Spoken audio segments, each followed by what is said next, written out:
presents Dimension X. Adventures in time and space, transcribed in future tense. Dimension X.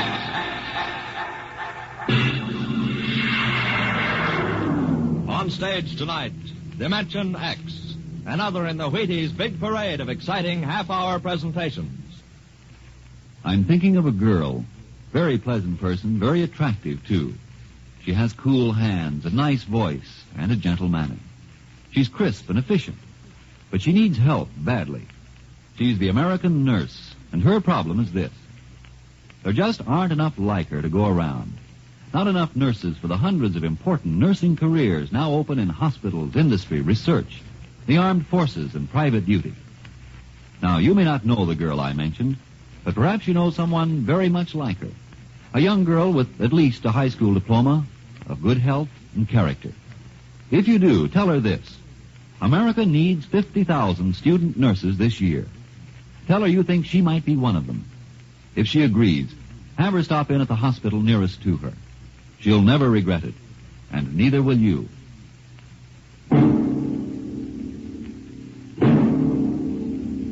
Now, tonight's adventure into the world of the unknown. The world of Dimension X. The doll shop stood on a quiet Washington side street, not too far from the sprawling Pentagon building. A woman and a child waited outside, the little girl peering eagerly through the window at the dolls inside, and the woman glancing impatiently at her wristwatch, as if expecting someone who was late for an appointment. And there was nothing about the doll shop to warn them that they were waiting to keep an appointment with doom. Oh, Mommy, look! Yes, what is it, dear? In the window of the shop, the tiny dolls. Oh, Mommy, do you think Daddy will buy me one? Well, we'll ask him when he comes, dear. He said 3 o'clock on this corner. I see him, Mommy. There he is. Oh, Henry, here we are.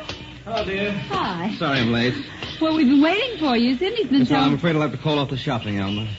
Oh, Henry, we promised. Yes, I know. Cindy. I'm sorry. It's just one of those things. You've been the wife of an Army colonel long enough to know his life isn't his own. What is it this time? Oh, some more of that flying sphere nonsense. The pilot who says he sighted it last month crashed and was killed today, so the general wants a full report. Dear, what next? Daddy. We'll have a staff meeting at the Pentagon at 3:15. Daddy, look in this window. I haven't time, dear. Just for a minute, Daddy, please. Indeed. I haven't time to stop and watch a bunch of 6-inch dolls parading around the shop. Say, they are lifelike, aren't they? Look at that, Alma. Dolls are marching around like a regular review. They've even got their own little band. Henry, your staff meeting. Oh, yeah. Yes, I've got to run. Now, look, don't go spending a lot of money on that nonsense, Alma. No, dear. Bye. Bye, dear. Bye, Cindy. Bye, Daddy. Oh, Mommy, look. Look, the band's going to play. Aren't they wonderful, honey? You know, it's funny. I must have stood on this corner 1,000 times, and I've never even noticed this shop before. Good evening, children. Well, good evening. Mommy, he talks awful funny. Hush, Cindy. Would you like to step inside the shop of Santor Perigi? Well, yes, we would. This way. Oh, Mommy, it's like fairyland. Here in the shop of Santor Perigi, creator of Perigi's Universal, wonderful dolls, the world of adult reality is blended with the world of child's fantasy. This is a new shop, isn't it, Mr. Perigi? What is new and what is old? Come, this way. Would you like to meet one of my little ones? Oh, yes. This one in the red jacket is Toto.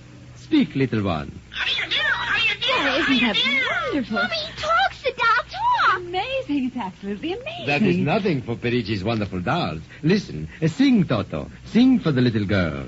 My name is Toto. Cindy, listen. Sing, Toto. Men are big and tall. Dolls are very small. When men begin to fall, the dolls will rule them all. Oh, Lord, Toto, more. how do they work, Mr. Perigi? How do they work? Ah, that is the secret of the great Perigi, greatest of all doll masters. To make an ordinary doll is nothing. To make a perfect replica, that is something. But to make a doll with intelligence, that is the work of an artist, huh? Well, yes. Well, they must be very expensive. Madame, when I construct a doll like Toto, I cannot bear to be parted from him permanently. So instead of selling, I rent my little people. You rent dolls? Precisely. $10. I have but one request. When you grow tired of my dolls, you must return them to me in good condition. Oh, Mommy, could we take him home? Take him home! Take him home! Take him home! Oh, look, Mommy, look. He's bowing and dancing. Oh, Mommy, he wants to come. Please, I'll take such good care of it, please. Well, honey, we'll have to deal with your father later. But... Well, Oh, Mommy. all right, wrap him up, Mr. Perigi. Oh, dear, I have a feeling when your father comes home, we'll be sorry. Be sorry! Be sorry! Be sorry! Be sorry!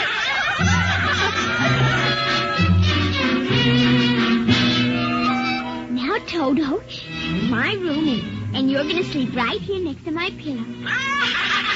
Oh, Toto, don't laugh like that. I'm going to have to teach you some manners. You be quiet, because my daddy will be home soon, and he's a colonel in the army, and he'll bust you to private if you don't behave. Now, you wait here. I'm going to introduce you to my puppy dog, Mr. Blister. To be good now. Here, Blister. Here, Blister. Come on, Blister. Mr. Blister, now this is Toto. Oh, dear, I don't think Mr. Blister likes you too. Stop it, Mr. Blister. Come over here and shake hands with Toto, Mr. Blister. Come on now. Let go. Cindy, Mr. Blister, come over here. Why, what happened, dear? Mr. Blister tried to bite my dog. Look how frightened Toto is. Dogs don't get frightened, Cindy. But he is, Mommy. He screamed. You just imagined it, honey. But he did. Well, Mr. Blister didn't mean it. You know he's the gentlest little pup alive. He isn't. He's nasty and I hate him. Cindy, you hurt his feelings. Okay. He tried to bite my new doll, and I don't ever want to see him again, ever. Oh, dear. All right, Mr. Blister, you come downstairs with me. Come on now. Cindy's angry at you tonight. I'll kill him. Why, Cindy, where did you hear a thing like that? Toto said it.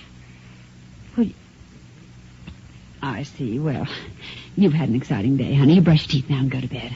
Daddy's coming home late, so we'll see you in the morning. Hmm? Good night, darling. Sleep well. I hate him, Mr. Toto. I hate him.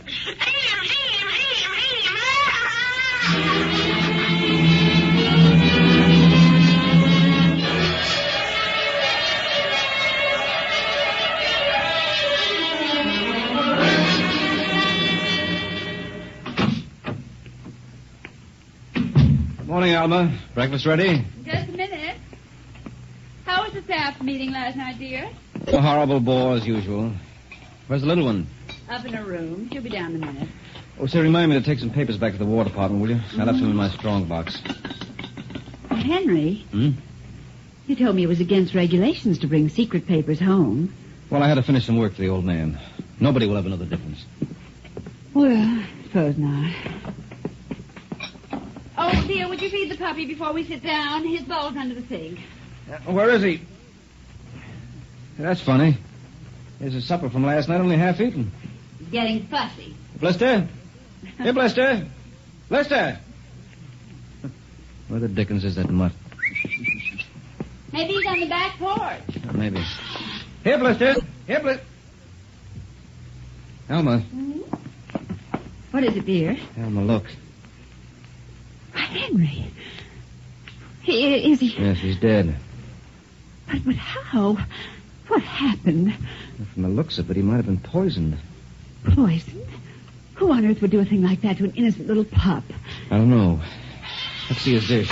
Oh, Henry. I don't understand this at all. Say, what's this? What's what? Well, look, there are pieces of broken glass in his food. Blue glass. Glass? Glass. Henry. Huh? Well, I just remembered something. What?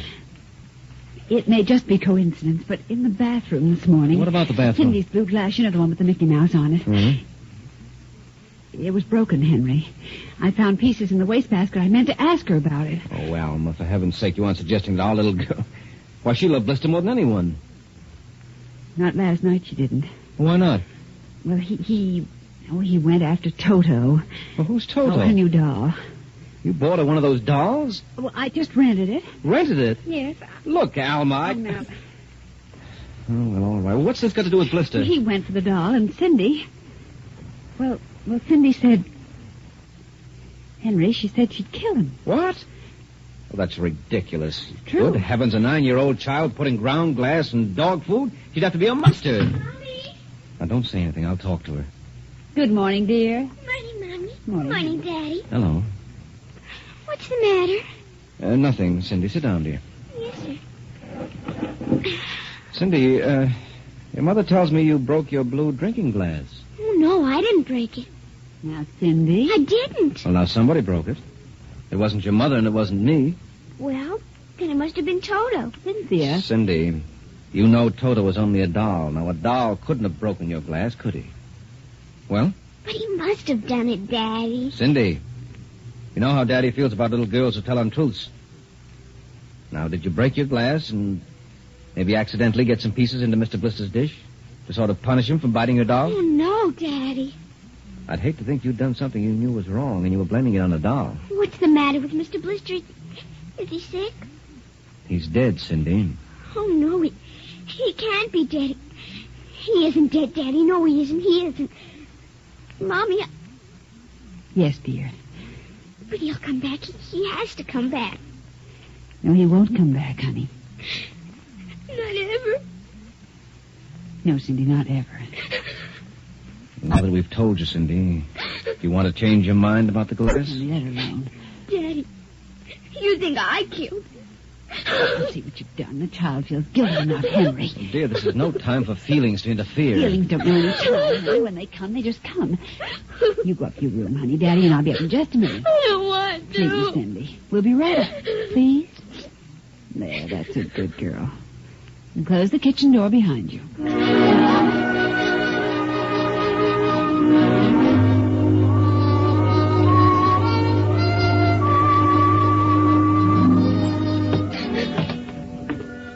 Mr. Bush is dead. And he isn't coming back.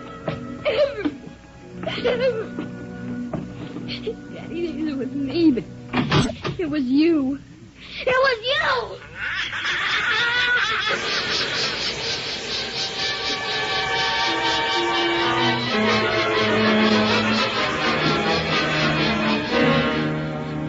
Dimension X will continue in just a moment.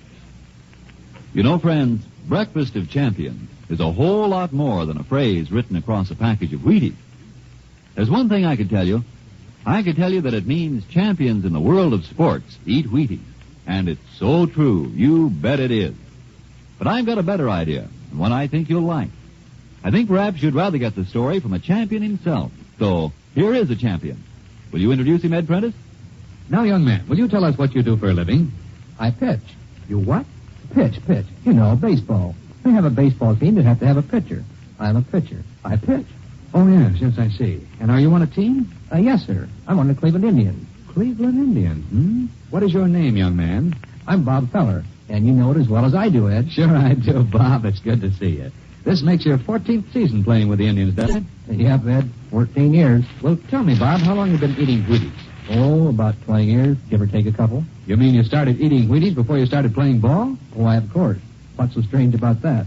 Most people start eating Wheaties before they get to playing ball. In fact, most people never start playing baseball. You don't have to be a ball player to enjoy the lift you get from Wheaties with milk and fruit. You're right as rain, Bob. No champ ever said a truer word about Wheaties. Breakfast of Champions.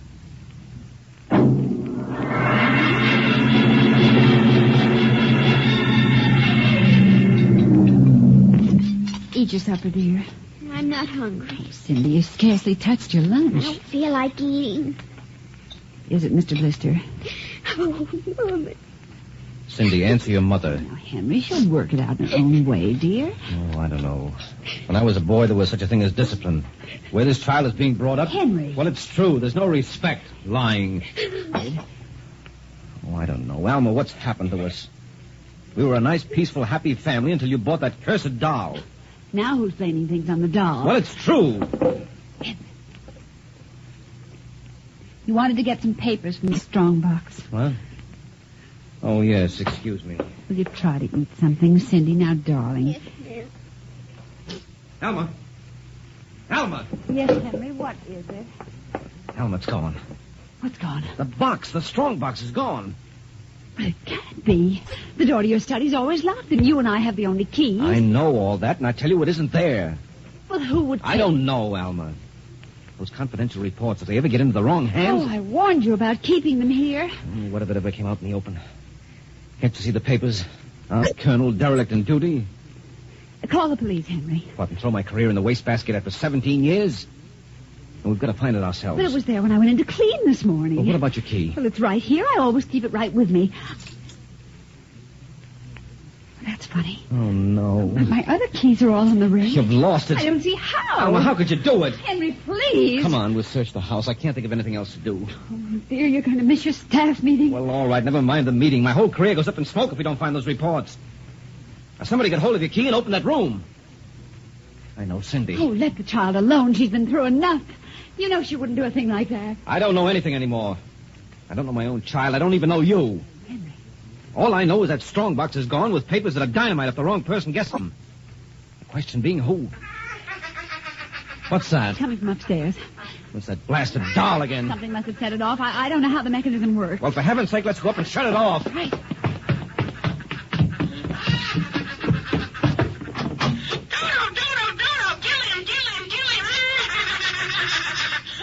Stop it.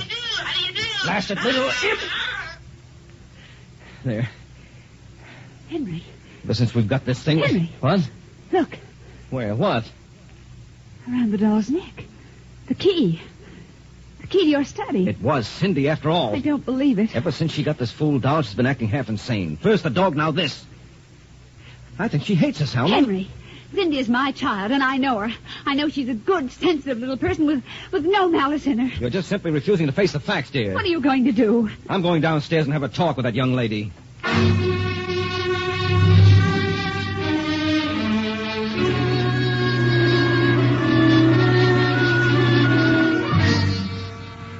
Cindy, you're not telling me the truth. Oh, yes, I am, Daddy. Now, all I'm asking is that you tell me the truth. Now, where is it? I didn't take it, Daddy. Honest, I didn't take it. I suppose you're going to tell me now that a little 6-inch doll took my strong box and hid it. Well? Cindy, I'm speaking to you. I didn't take it, Daddy.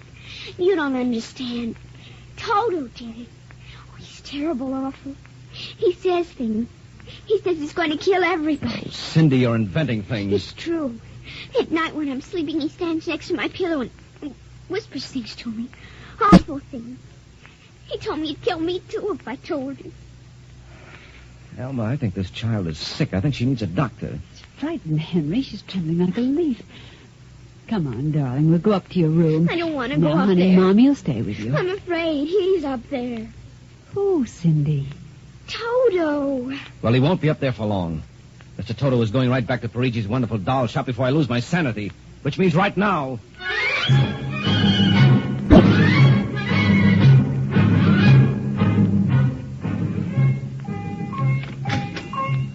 Ah, Colonel Grayson. Welcome to the home of Perigi's wonderful doll. Are you Perigi? Santor Perigi, creator of the universal doll. The doll with the mind. The doll Yes, with... well, I'm returning one of your masterpieces. Oh? If you will step into the rear of my shop. Now, what is the complaint? There's no complaint. Here's your doll. Good riddance. My little Toto, rejected, you found the world of men too filled with hate. We will change all that later on. Return to your comrades in the window, little one. And now, Colonel Grayson? I think we have no further business, sir. Ah, but we do, Colonel. Let me see. Here it is. Do you recognize this, Colonel? That's my strong box. Quit. My little Toto is very clever, sir. Are you trying to tell me your doll stole that from me? Let us not say stole. I'm merely keeping it in custody. What's your game, Perigi? Blackmail. You give me what I want, I do not ruin your career. What do you want? Information. We already know something from the reports of the War Department concerning a certain strange-looking sphere reported by one of your pilots. What government do you represent? I represent Perigi's wonderful dolls, none other. I'm not so naive, sir. Perhaps I should explain.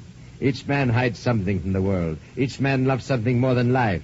With the help of my wonderful dolls, I obtain personal information which enables me to control the men who control the world. Men like you. Hand over that strong box. I warn you, I have a gun. Give it to me. You are being foolish. Put down that walking stick. Now. No closer. Now.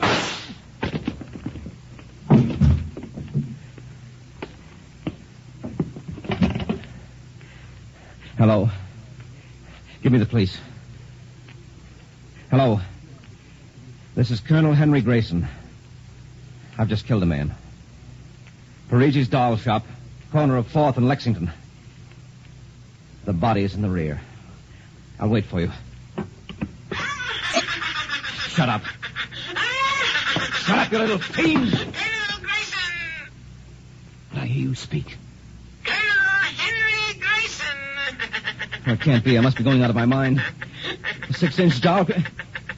Shut up! Your master's dead. You are mistaken, Colonel. I, Toto, am the master. What do you mean? If you will examine the body of Santo Perigi, you will see that he does not bleed. And he does not bleed, Colonel, because Santo Perigi never lived. Never lived? Santo Perigi is a doll. A doll? But he's a man. He talks. He walks. The people of Matrix are skillful doll builders. Meretrix? Doll builders? Who are you? I am Santos Imperator, commander of the legions of the third planetoid, Matrix. Legions? Planetoid? My people and I, whom you regard as dolls, come from a tiny planet beyond the moon. What? So small that it cannot support our population. That's true. We landed one of our space spheres on Earth 3 months ago with the intention of colonizing. Unfortunately, one of your pilots intercepted us. So that's why you wanted our information. Precisely. And you are human? Quite human. Of course, in order to deal with Earth people without suspicion, we were forced to construct Perigi, a man-sized doll. No, it can't be. I can't believe this. I'm having hallucinations. I've got to get out of here. That will be impossible. We have weapons of destruction quite unknown to Earth people. I phoned the police. They'll be here soon. By the time they arrive, my people will have prepared something quite shocking.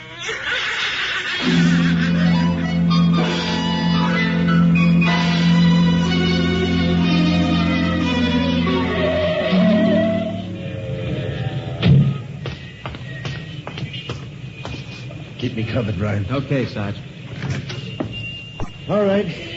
You the guy who turned in the call? Yes, that's right, Sergeant. Where's the body? Well, you see, it isn't exactly a body. What do you mean? It's a doll. What? Now, wait, you've got to let me explain. I know this sounds fantastic, but I've stumbled onto an unbelievable plot. Yeah? Keep talking. Well, you see, these little dolls, they aren't really dolls. They're tiny people. Mhm. Now, there's a big doll named Santo Perigi.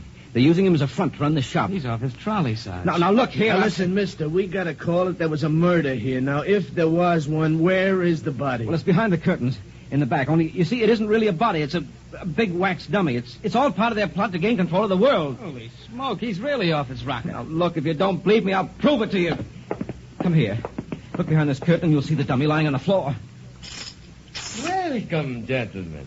Are you looking for something? Perigi! This is impossible. I smashed his skull. Do you know this guy? That's the one, the doll. What's your name, mister? Perigi, Santo Perigi, creator of the universal doll. Uh-huh. You ever see this man? Never until just now. That's not true. He's lying. I tell you, he's nothing but a big doll. The real masters are the little dolls. Ryan, are you getting this? He's wacko, Sarge. No, He's a fruitcake. I'm not crazy. I tell you, I can prove it. They must have fixed up his head where I smashed it in. Touch him and you'll see. Mr. Perigi, you know what this guy is talking about? The man is demented, obviously. No, that's not true. I tell you, there's a plot to control the Earth. I've got to call the War Department. They want to know about the flying sphere. Holy mackerel, this gets worse every minute. Ryan. Take him to headquarters? Now, save some time. Take him down to Psycho Ward. Okay, all right, Buck. Just come along nice and quiet. No, don't you see? He's nothing but a man-sized doll. Sure, and the little ones are going to take over the earth, and you're going wait and cut out some nice paper dolls. Oh, please, listen to me. You've got to listen to me. You've got to.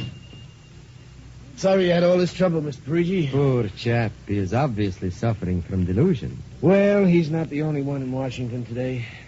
You know, we've been getting a whole string of crack-ups lately, bigwigs blowing their tops under pressure. If you could see some of the names in our confidential files. You keep confidential files on cases like this? Certainly. Believe me, they'd be dynamite if they ever got in the wrong hands. Well, I'd better be running along. Hey, is that a talking doll? Yes, Sergeant. My name is Toto. I dance and sing. Well, I'll be... Hey, my little girl would be nuts for that. So? Then please accept the doll for saving my life. That madman might have killed me. Yes, but Take Toto home with you as a gift. Well, now, I don't know, Mr. Perigi. It's against regulations for us to accept favors. But this is not for you. It is for your little daughter. And if you will only take the doll and give him a good home, you will be doing me a great favor. Well, then, if you insist, and thanks very much. When my kid sees this, will she be surprised? Yes, Toto will come as a great surprise. A very great surprise. Eh, Toto?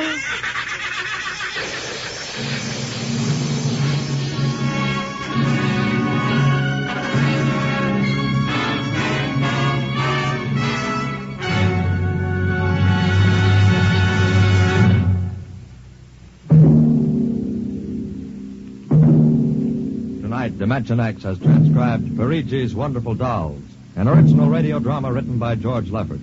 Les Damon appeared as Colonel Grayson and Joan Alexander as Alma, with Denise Alexander as Cindy. Joe DeSantis played Santor Perigi, and Leon Janty was Toto, the talking doll. Engineer Bill Chambers. Your narrator was Norman Rose. Music by Albert Berman. Dimension X is produced by Van Woodward and directed by Edward King. In a moment, we'll tell you about next week's show. And now, here is your Wheaties man, Frank Martin. Look at your Wheaties in a cereal bowl and, well, they look pretty innocent, don't they? They're crisp, all right, and golden brown. And you know they've got that wonderful Wheaties nut-like taste. But where does all that energy come from? What is it about Wheaties that give you all those vitamins and minerals and protein? I'll tell you what it is. There's a whole kernel of wheat in every Wheaties flake. Not just a portion of a kernel, mind you, but a whole kernel of wheat. Now, that begins to explain things, doesn't it? Tells you why Wheaties Energy helps you feel good all morning long, like I keep saying. No wonder they're America's favorite whole wheat flakes. Breakfast of champions and all that. Now you know why Wheaties at 7 can help at 11. Wheaties. Next week, the strange story of a curse that came true. It's the story of the castaways, another adventure into the unknown world of tomorrow. The world of... Dimension X. And this is the Wheaties man, Frank Martin, inviting you to listen Saturday, that's tomorrow night, to Joel McRae in Tales of the Texas Rangers on the Wheaties Big Parade. See you then.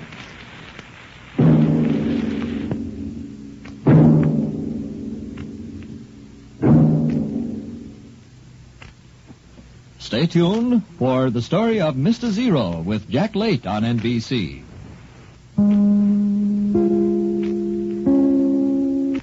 Adventures in time and space, told in future tense. Dimension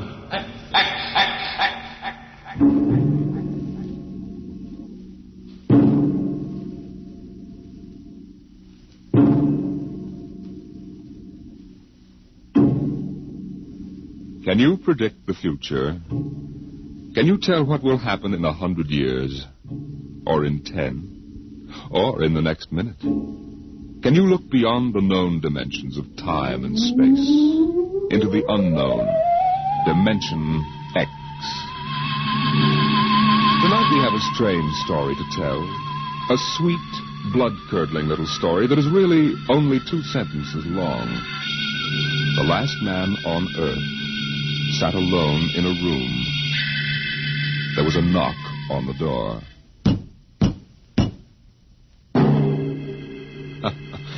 Think it over. Suppose you were the last man alive on Earth. In the universe, for that matter. The last man sitting alone in a room, and suddenly there was a knock on the door. What knocked on the door? You wonder, don't you? Your mind, faced with the unknown, supplies something vaguely horrible. But it isn't horrible, really. You'll see. The last man on Earth sat alone in a room. There was a knock on the door. What? Oh, what's that? Good morning, man. What? Who are you? You have regained consciousness. Well, who are you? I am Azan. Maybe if I close my eyes, it'll go away. I will not go away, man. No, I guess I am awake. Who? What are you? I am Azan. Well, what's that? Azan is intelligent life. Well, What happened? Where are you from? From Planet 7 in the 3rd galaxy in the 4th quadrant. Where? It is not necessary to repeat information which is correct in the original statement. Planet 7? You mean I'm not on Earth? You are still on your planet. Well, then what are you doing here? The Zans have annexed your world. You mean you've conquered Earth? Yes, that is correct. We will now prepare your planet for habitation by the Zan. Well, how about the people? There is no longer any use for large numbers of lower life forms. Therefore, we have dispensed with them. Dispensed with? You mean you've... When did all this happen? 2 days ago. You have been unconscious until now. You really mean I'm the last man on Earth? That is correct. Identify yourself now. What? Kindly provide data as to your position in the elementary social order of your planet. Well, I'm Walter Phelan, Associate Professor of Anthropology at Nathan University. How is it you speak English? We have deciphered your written and recorded records. It is not difficult to reconstruct your language. It is a primary type of auditory communication. Oh. Is there anything you want to complete your natural habitat? You mean I'm a prisoner? That is correct. What will you want further in your room? Well, do I have to stay here? Yes. The rest of my life? Forever. Well, then you better bring in my books. I gotta call you something. Do you mind if I call you, George? It is immaterial. All right, then, George. You know, I can't really believe this. That is a characteristic of low life form. I'm trying to take this in without going off balance completely. I will be back, Associate Professor of Anthropology. It's all right, George. Just call me Walter. Very well, Walter. I will be back with your books. All right, George. I'll be seeing you around. You will not be around, Walter. You will be here.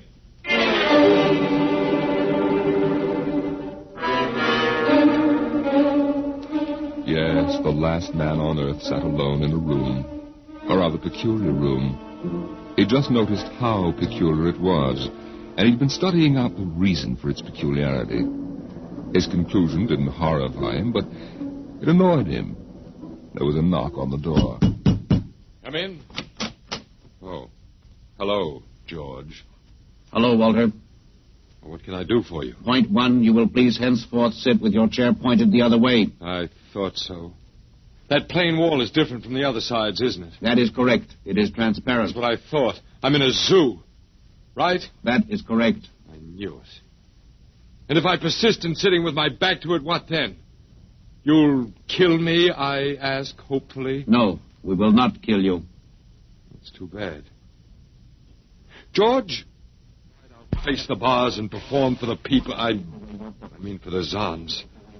How many other animals do you have here in the zoo, George? 216. A male and female each of 108 kinds. Male and female of all the animals? There is a female of your species among the collection. Anyone I know? Never mind. It doesn't matter anyway. Well, George, you started out with point 1. I suppose there's a point 2 kicking around somewhere. What is it? Something we do not understand. 2 of the other animals sleep and do not wake. They are cold. What is wrong with them, Walter? Well, they must be dead. Dead? That means stopped. But nothing stopped them. Each was alone. Sure, they just died. But I have told you they were alone. Nothing stopped them. George, do you mean to tell me that you don't know what natural death is? Death is when a being is killed, stopped from living. Maybe these animals just died of old age. Old age? I do not understand. George, how old are you? Your planet went around the sun about 7,000 times since I was born. What? 7,000 years? Yes, I'm still young. Look, George, you've got something to learn about this planet you've hijacked. Here on Earth, we've got somebody that's a stranger where you come from. Down here, our people and animals live until the Grim Reaper stops them. This Grim Reaper stopped the 2 animals? That's right. He will stop more? Oh, he gets us all, George. This is a new factor we have not considered. But you can consider it. Because when the Grim Reaper gets through, there won't be very much left of your zoo. You mean he will stop more animals soon? Well, with your lifespan, it won't seem like a minute and we'll all be gone. Oh, it looks like you made a mistake, George. I don't think there's very much you can do about it. That is not correct. The Zan is a logical being. We will take action.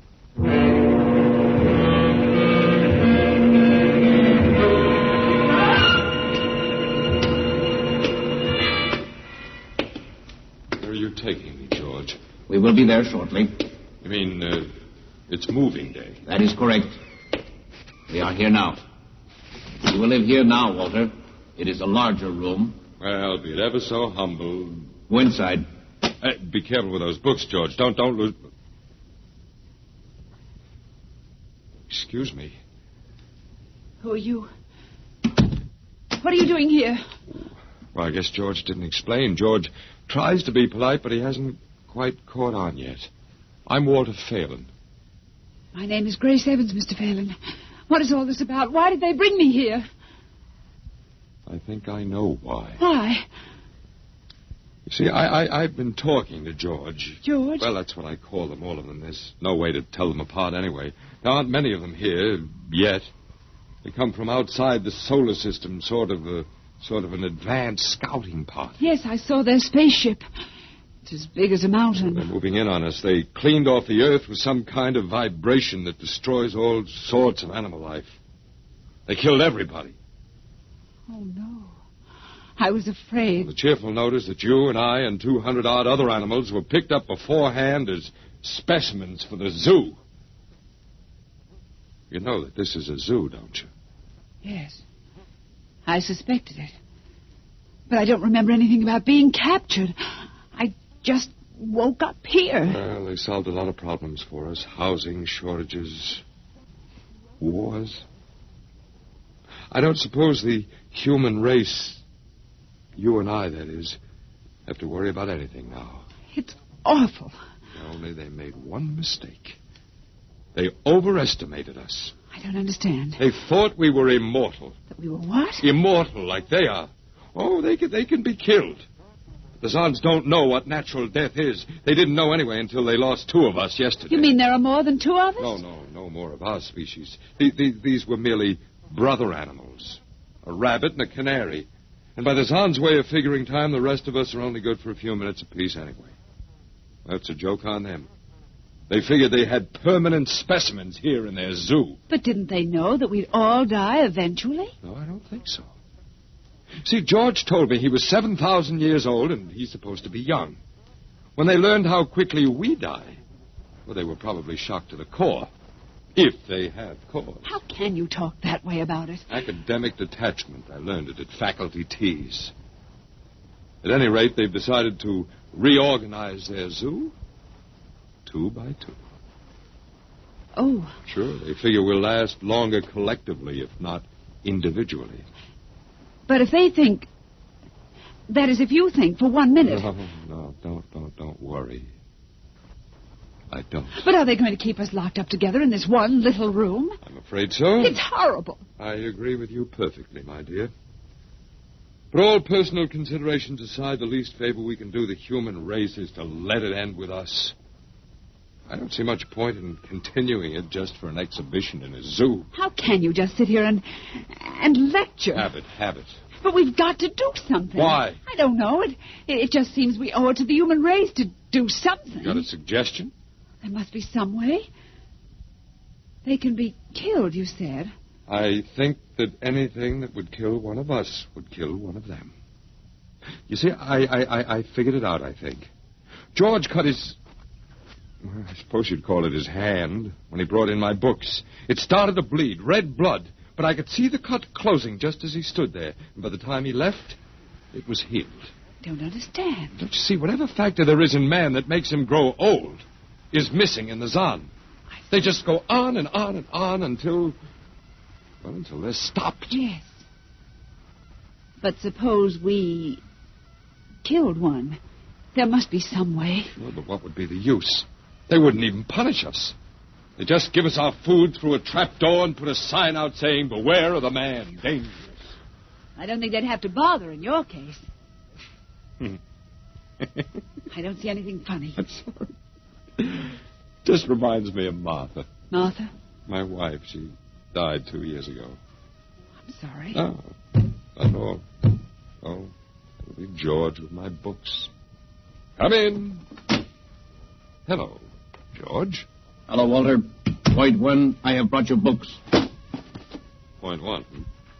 Well, what else is on your mind? Point 2, another creature sleeps and will not wake. A small feathered one called a duck. It happens, George. I warned you. Old Man Death, the Grim Reaper. I told you all about him. Walter, the Council of Zan has met. It has been decided logically that the only intelligent life to escape the vibration is you. Therefore, the logical conclusion is you are stopping these animals by some means unknown to us. George, you're off your trolley. You will tell me now how this is done. You boys afraid you're going to lose the whole zoo? It is necessary to save the remaining specimens as long as possible. If we do not get information, we may be forced to dispense with your species entirely. No, wait a minute. This means you, Walter, and the female. Now, wait a minute, George. Don't go off half-cocked. Let me take a look at these animals that won't wake up. I will take you there now. Go first, Walter. After you, my dear George.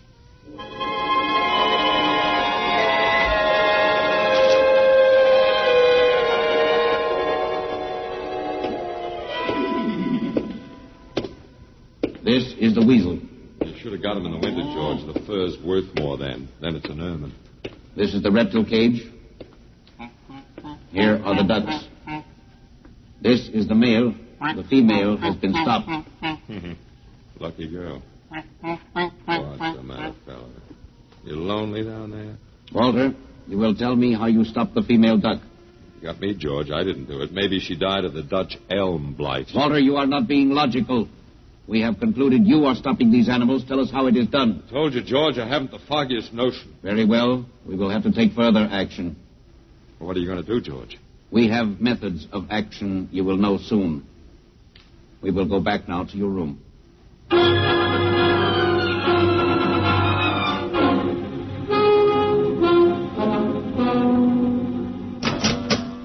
What happened, Mr. Phelan? You can call me Walter. After all, George does, and we have more in common. Oh, please, what happened? Just a duck, a dead duck. George thinks I killed her by remote control. He thinks I'm holding out on him. Good. What? Well, at least we can get back at them. At least we can do something to them. Well, why? After all, George isn't a bad fellow, if you like an ant mentality. How can you say that? They've wiped out the whole human race. They've murdered everybody. I suppose they have, but we can't change that now, so why think about it? Well, we can't just sit here and do nothing. I fail to see how we can do anything else. Oh, of all the men in the world they had to pick. Don't you want to fight back? Don't you want to keep on fighting until the end?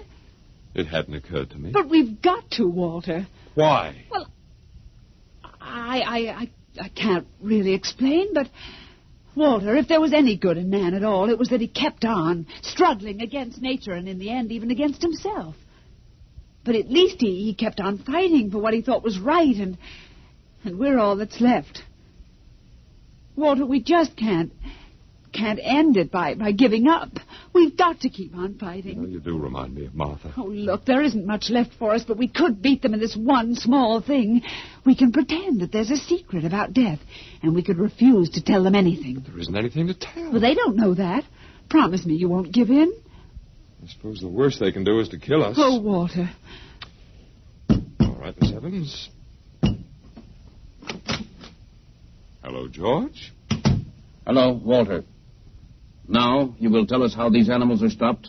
George, this may come as a great shock to you, but I've decided not to tell you. Why? Oh, call it a romantic attachment to lost causes. My grandfather was a Confederate officer. Walter, you are not being logical, but that is expected in lower life forms. You will come with me now, Walter. Where are you taking him? To the second level.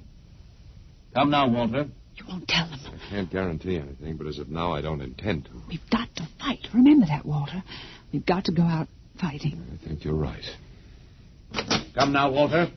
Goodbye. It's been a pleasure, Miss Evans. I am waiting. Come now, Walter. After you, my dear George.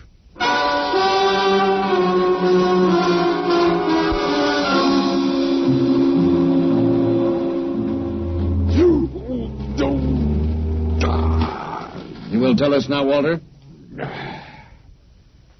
That was the first level of vibration. There are many more.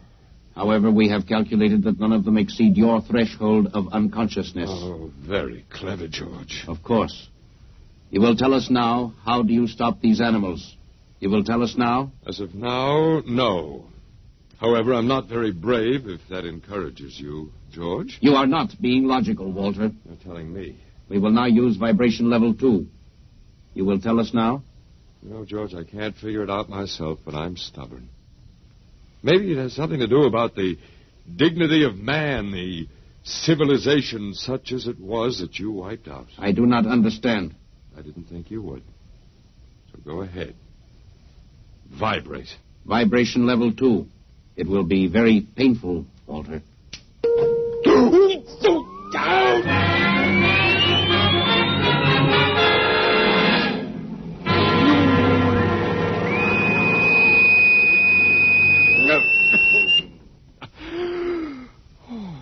Walter? Walter? You are still conscious.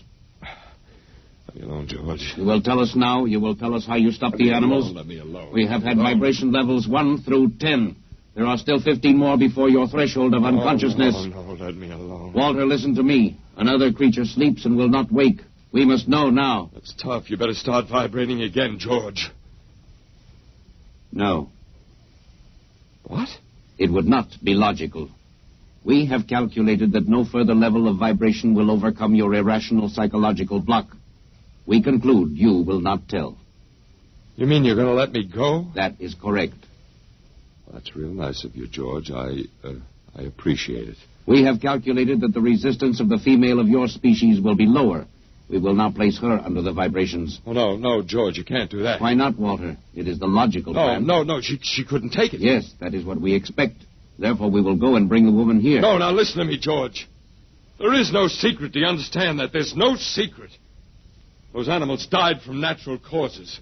And I'm telling you the truth. That is not a logical answer. We will get the woman. Well, I've told you the truth. Can't you understand? We must know now. The female animal caged next to the duck has been stopped. We must preserve the survivor. The animal next to the duck? We will bring the woman here. She will tell us after the vibration. No, listen, George. George, you want the truth? You want to know how to save the mates of the animals that have been stopped? You will tell us now? Yes, I'll tell you. Take me to that stopped animal, and I'll tell you how to save its mate. Very well, Walter. You are being logical now. We will go.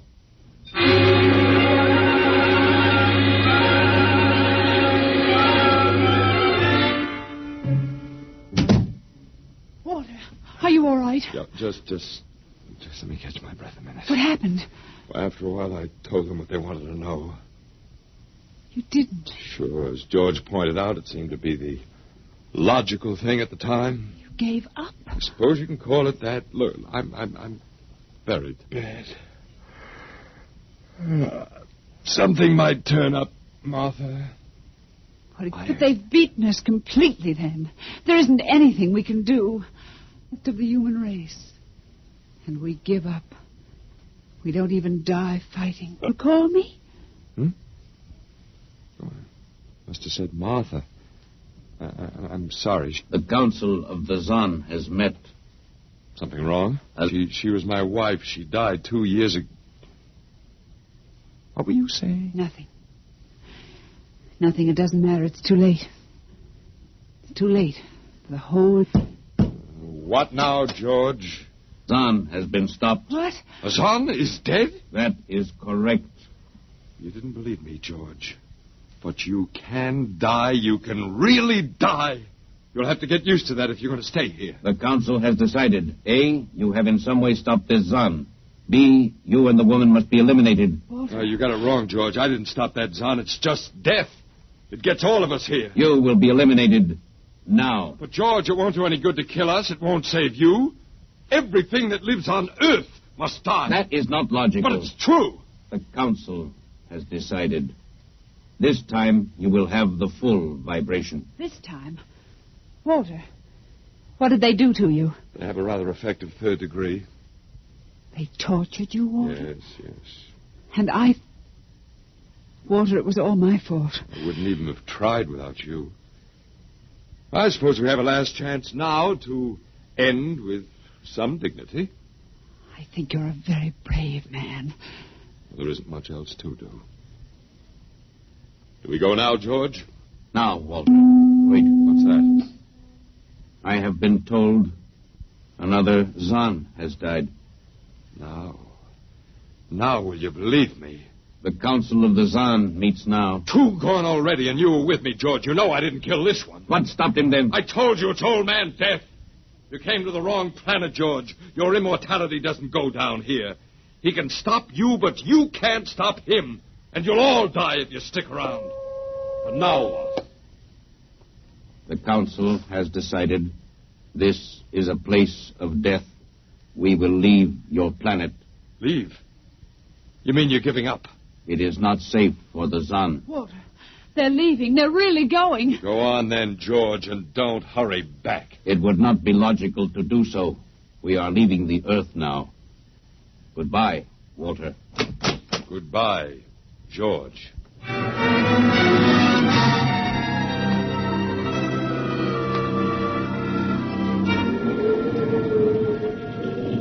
Well, they're all aboard now. Oh, it's so wonderful to feel the wind and the sun again. Close the hatches. Walter, is it safe for us to be out here? Sure, they're not interested in us any longer. They only want to get away. And I want to see this Grace, the Zan leaving Earth forever. Now they're blasting off.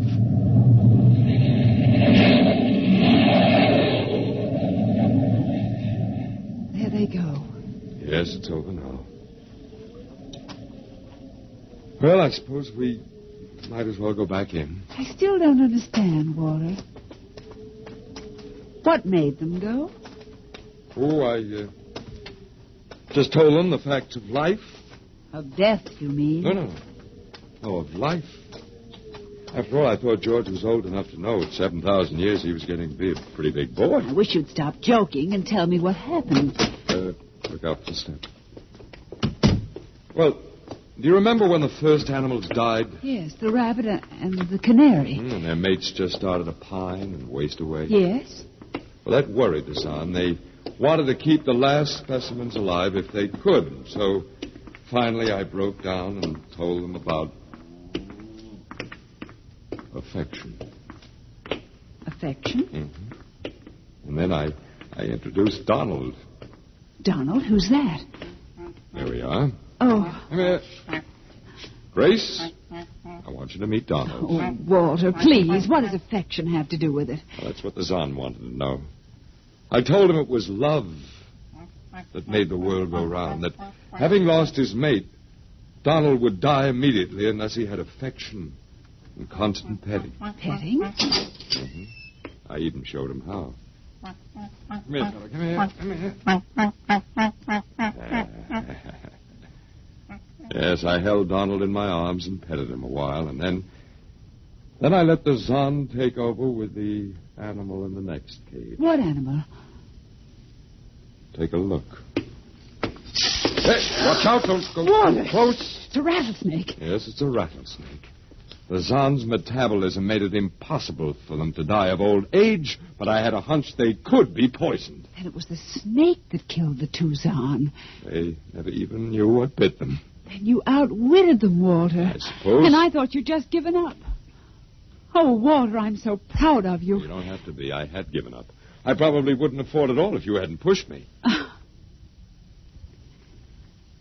Well,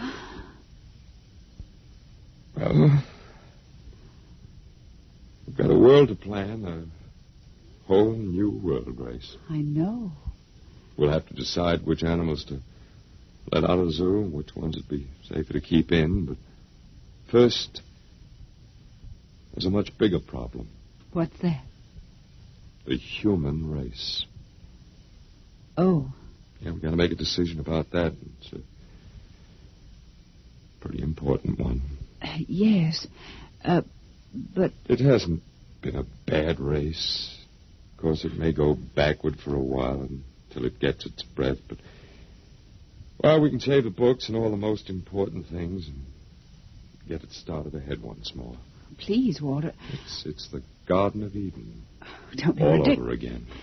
Don't be ridiculous, Walter. Funny. You even blush like Martha. Only you're stronger than she was. And prettier, too. I wish you'd forget about Martha. I think I will, my dear, if you'll only give me a little time. Now, Walter Phelan, you listen to me. If you think for 1 minute that we... I thought it would never happen to me again. But it is love that makes the world go round. And so, Grace, if you could only... I wouldn't marry you if you were the last man on earth. But that's exactly what I am. I don't care. I don't even want to talk about it. I'm going out. Well, all right, my dear, but think it over and please come back. You see, I told you. It wasn't really so horrible, our story. Remember how it goes. The last man on earth sat alone in a room. And then there was a knock on the door. Come in. Come in. Come in. My dear. You see, it wasn't horrible at all.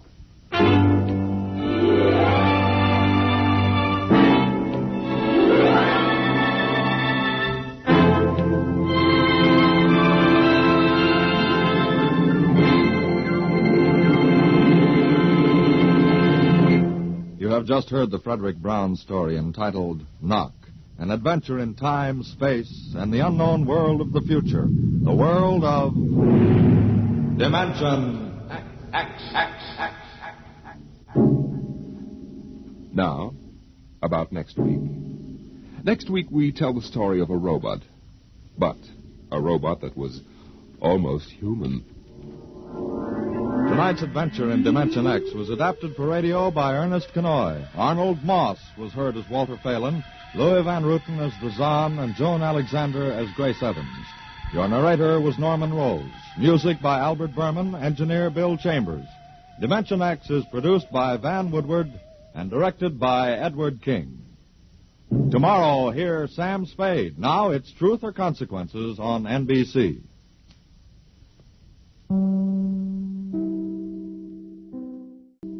Adventures in time and space, told in future tense. Dimension X.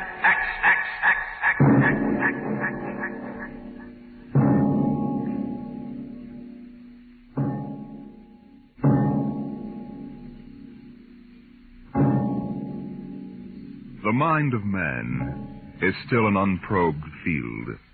Within it lie many mysteries still unsolved. But there are men today, psychologists now experimenting with telepathy, hypnosis, thought transference, who believe that in the future we may discover the existence of a force of the mind more powerful than any force the world has ever known.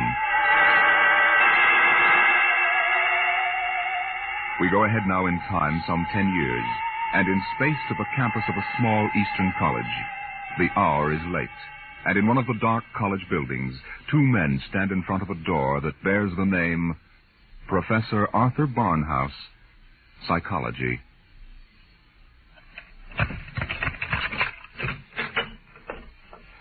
Well, here you are, Clinton. Thank you, Major. Here are the keys to the professor's desk and files. I guess you inherit everything now. You might as well dictate a full report while everything's still fresh in your mind. I'll wait and see you home. Oh, no, that isn't necessary. I'll be all right. You sure? After what's happened tonight, we wouldn't want you to have an accident, too. Major, after what happened tonight, I have a hunch the whole world is ripe for an accident. I'm afraid you're right, Clinton. Well, good night. Good night.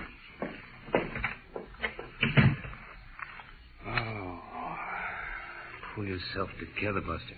Easy does it. August 21st, 1960. Restricted report from George Clinton to the Secretary of Defense, Secretary of State, the FBI, National Security Board, etc., etc., etc. Subject, the so-called Barnhouse effect, and Professor Arthur Barnhouse, who discovered it. I first met the professor 2 years ago in the fall of 1958. He was a professor of psychology here at Wilton College, and I was here on an instructor's fellowship in the psych department. They assigned me to be Barnhouse's assistant, and he needed one. He hardly ever remembered to go to a class, and he didn't seem to do anything else either. For 3 months, I watched him sitting at the desk here in his study. He'd either stare at nothing for hours or fall asleep, nodding over his mess of papers. I couldn't understand it, and it was none of my business. But one day, I thought I'd better give him a shake. What? What? I said it's 2:15, Professor. Don't you want to go to your 2 o'clock class? Don't you want to mind your own business? I beg your pardon. Sorry, Clinton. Forgive me. I don't know what gets into me. Forget the class. The kids would rather be outdoors anyway. Okay, Professor. In that case, I'm sorry I woke you up. It's all right. I just can't seem to get my sleeping done at night. Clinton, what do you know about the international situation? Well, I'm no political scientist, if that's what you mean. I read the papers when I have time. Well, that's the way I've always been. Lately, I've had to look into it. I stay up nights looking into it. Professor, I don't want you to take this personally or anything, but... Well, sir, I wonder if you'd mind if I asked to be transferred. You mean you'd rather work with somebody else in the department? Oh, no, sir, it's not that. I think maybe there's a chance for a psychologist to work on that government project. Government project? Oh, yes, that army thing. Yes, sir.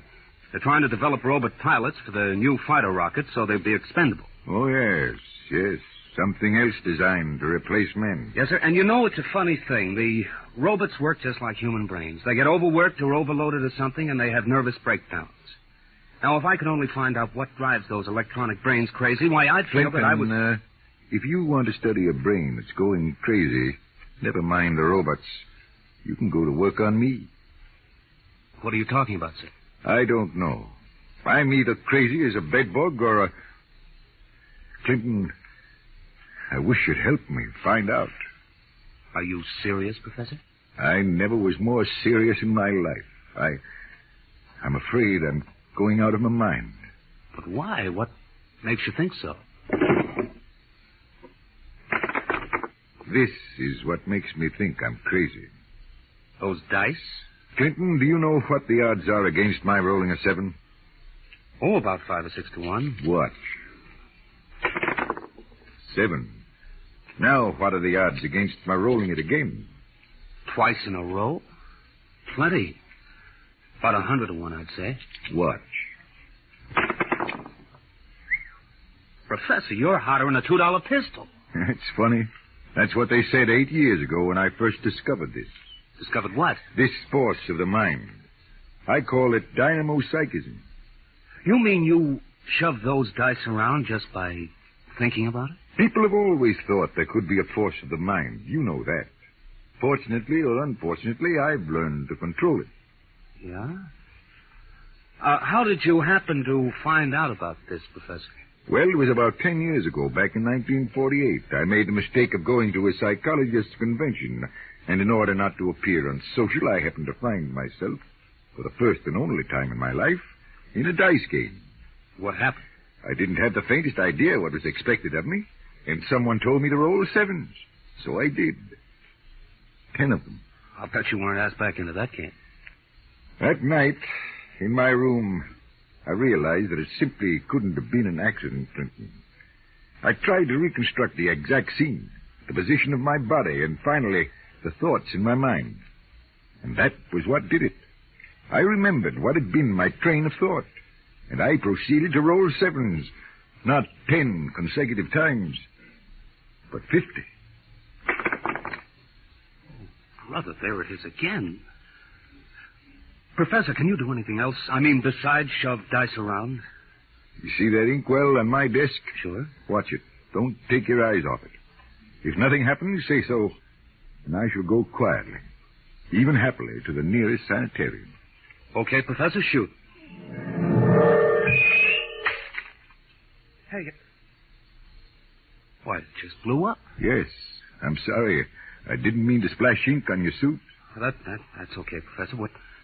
What was that funny noise? Oh, that? The dynamo psychic waves are a little like ultra-high frequency waves. Sometimes, when I turn on the power, they create a kind of static. Listen, Professor, how much power have you got? Could you blow up anything, well, you know, big? I could flatten the Great Wall of China.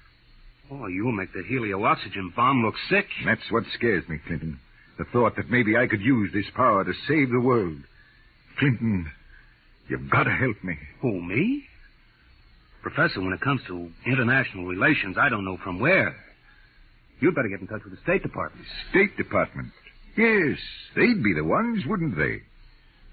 Well, you probably want to be getting home now. I'll see you to the door. I could use a breath of fresh air. Okay, Professor. You better stop brooding about this. You get somebody else to do your worrying for you. Yes, you're right. I have been brooding, wondering what to do. Just sitting and staring endlessly at that awful monstrosity across the way. You mean the old bell tower? Yes, I've gotten so I can't stand the sight of it anymore.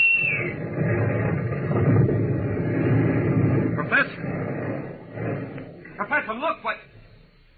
Oh, there's nothing left but a pile of rubble. Oh, my, I didn't really mean to do that. Well, you see, Clinton, it's got to the point where my lightest whim is more dangerous than a blockbuster. Professor, you get in and write that letter to the State Department right now. You packed too much of a wallet.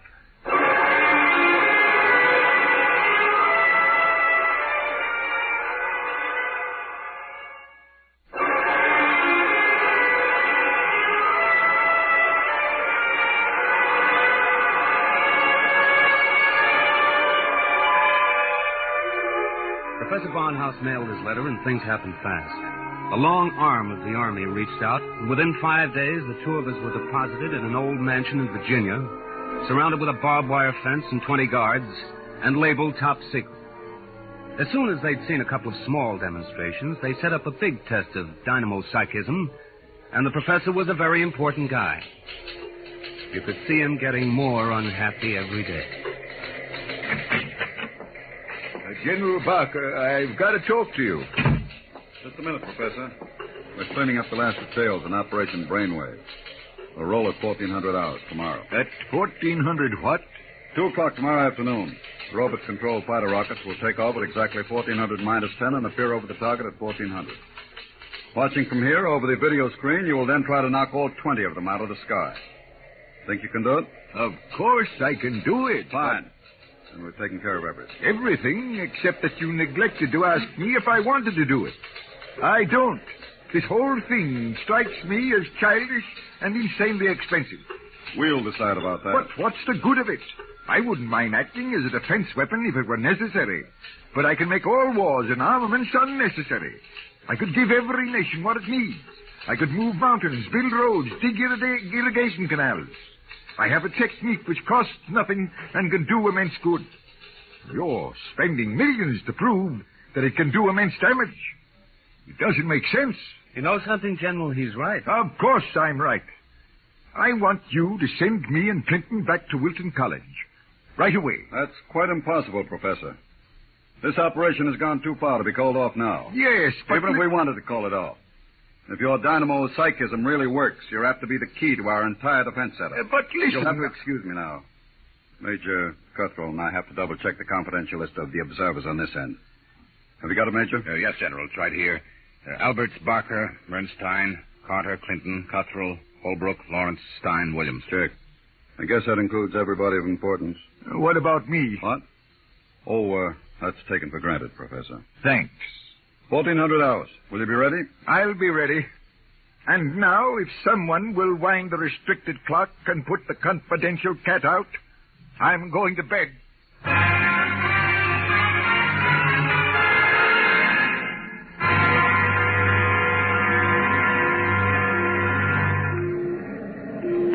One minute, 45 seconds to go, Professor Barnhouse. Are you in good shape? I'm all right, General. Good. We can all take our places in front of the video screen now. You sit here, Professor, in the center. Major Cuthrell, will you turn on the video screen? Right, General. Nothing yet, just empty sky. Hold it. I hear him coming in. There are 20 of them, Professor. You think you can knock them down at this altitude? Distance has nothing to do with it. I don't want anything to go wrong. You're sure you feel all right? General, I know I can do it. If that's all that's worrying you, let's call the whole thing off and save $20 million. There they are. They're coming in. Get ready, Professor. 10 seconds. 9, 8, 7, 6, 5, 4, 3, 2, 1. Now, wide open, Professor. Well, go ahead, Barnhouse. Knock them down. I did. Nonsense. All you've done is blank out the video screen. What went wrong? Did you give it everything you had? I was wide open, General. Then it didn't work. They're still flying. What's that? It just took a few seconds to work. That's... Holy smoke, they're dropping like flies. McKinley, the brainwave control. What's happened to these rockets? They're going down like flames. By heaven, it works. It really works. Cuthrell, get Washington on the line. Barnhouse, I want you to... Hey, where's Barnhouse? Clinton, where's the professor? Got me, General. We were all staring at the video. He must have walked out. Get moving, everybody. Alert the guards. Search the house. If anything happens to that man... General Barker. What is it, Corporal? Corporal Gray guard at the main gate. Sir Professor Barnhouse is gone. Gone? Where? He came carrying out of the gate at 40 miles an hour. Here's a note, sir. Threw it out of the car as he went by. I picked it up. Let me see it, quick. What got into that man? What does he say, General? Gentlemen, as the first superweapon with a conscience, I'm removing myself from your national defense stockpile. Setting a new precedent in the behavior of ordnance, I have humane reasons for going off. Signed, Arthur Barnhouse.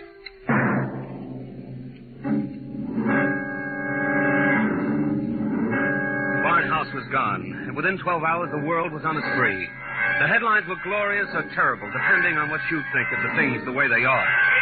Barnhouse went to Helio Bomb Factory!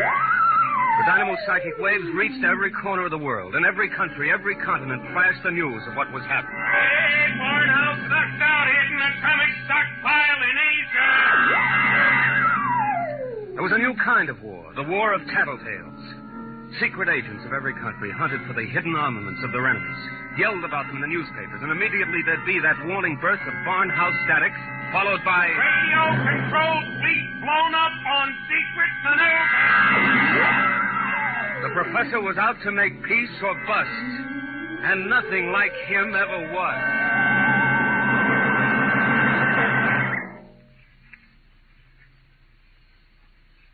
Look, Major Cuthrell, I told the FBI and the Army everything I know weeks ago. I've answered questions till I'm blue in the face. I didn't come here to ask questions, Clinton. I came to ask for your help. My help? That's right. Find Barnhouse. What if I don't want to? If you're his friend, I think you'd better. Why pick on me? You've got the FBI, the police, and Army intelligence. Why can't you find him yourself? We're trying. But you know the man well. You could spot him where we wouldn't. And you're the only one who can. Maybe. But why should I? Wherever he is, I think he's doing fine. He's making war impossible, and I like it. So do I. Yes? He's putting you out of a job. That's all right with me. I'll retire to a truck farm with pleasure. Well, then? Look, Clinton, we aren't the only ones in this race. Every country in the world has its best agents out hunting for Barnhouse. Nobody can beat that kind of a manhunt. He seems to be doing all right so far. Sure, but how long do you think he can keep it up? A week? A month? Sooner or later, he'll be spotted. And if the wrong people find him, Clinton, we're done for. You know what kind of weapon this is. Whoever controls the Barnhouse effect can control the world. Well, all right. Suppose they do find him. He'd never give the secret away. Never give it away. Are you out of your mind? You think these fellows are playing for marbles? Well, no, but... Read the papers, Clinton. Don't you know what's going on in the rest of the world? Yes, They'll get the secret out of Barnhouse, all right. What happens to him in the process won't be very pretty. Well, he must realize that, then. He'll never let himself be taken alive. He may not have the choice. And if he doesn't, God help us all. All right. All right, I'm in. Good. Now, do you know anything that you haven't told us? Anything that might give us a lead? Only this. It was addressed to me. I found it here on his desk the morning after he escaped. You mean he came back here? Yes. I guess he needed to pick up some personal effects. Anyway, the files were open, and he left this note on the scrap of paper. Anything to do with the Barnhouse effect? Read it yourself. It's Greek to me. Just these few lines scrawled on a piece of paper, and the last one breaks off right in the middle of the sentence. This stuff doesn't make any sense at all. You know, from the looks of this, I'm beginning to wonder if the professor isn't going off his rocker. I thought of that, too. All the more reason why we've got to get to him quick. He may be helpless, and the whole world's on his track. Come on, Clinton. We haven't much time.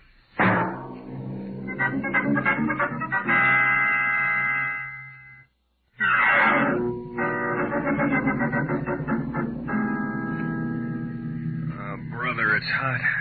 What a way to spend an August afternoon, huh, Major? Give my eye teeth to be at Jones Beach.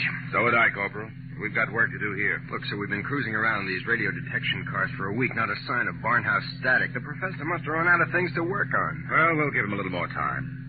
Switch to shortwave. See if there's anything special coming through. Yes. Try the 9 millimeter. Radio Miranda calling. Let's hear that. Our American enemies who have hidden behind the unjust and diabolical persecution by Professor Arthur Barnhouse will tyrannize us no more. I wonder if the professor's on Today, our glorious leader takes up his residence in a shelter, shielded with lead against all dynamo-psychic rays. With his protection designed by our brilliant scientists to be absolutely impregnable against the Barnhouse effect, he will once again lead us on the path of our glorious death. Quick, triangulate it and get the affix. I've got it. Let me check this chart. Quick, man. 3.9, 1.7. Oh, my aching back. What is it? We haven't got a prayer of finding a Major. He'd have to be picked out of 2 million people. Where is Barnhouse? Right where I was wishing I was. Right smack in the middle of Jones Beach.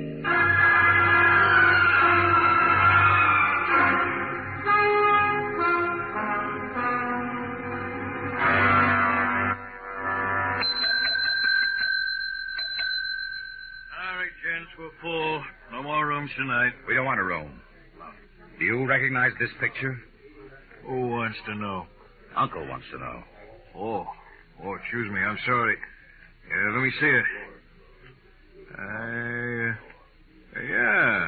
Yeah, it looks a lot like room 417. About 5 feet 8, thin, sandy hair, glasses, little scar right across the bridge of his nose. Yeah, that's 417, all right. You mean he's here now? No, not anymore. He checked out 2 days ago. But he couldn't have gone far. What makes you say that?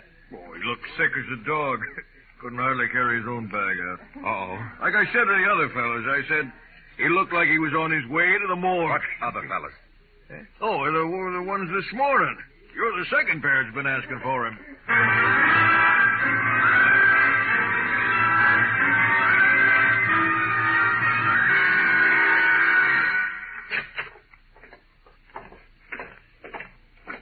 Here we are, Ward 15. This way, gentlemen. You're sure he's here, nurse? Oh, yes. Thank heaven we're in time. Well, I wasn't on duty when he came in, but one of the other girls told me he collapsed in the street. The ambulance brought him in. Okay, he must have really had it rough. Oh, here you are. Bed number 78. This is your man. Wait a minute. This isn't Barnhouse? But I was perfectly sure. Oh, wait, let me check his chart. Dismissed 8 p.m. Only an hour ago. Oh, dear, now I remember. Remember what? If he was sick, why did you let him go? Well, 2 of his friends came and took him away. They didn't want him in the charity ward. They said they'd make sure that he was taken care of.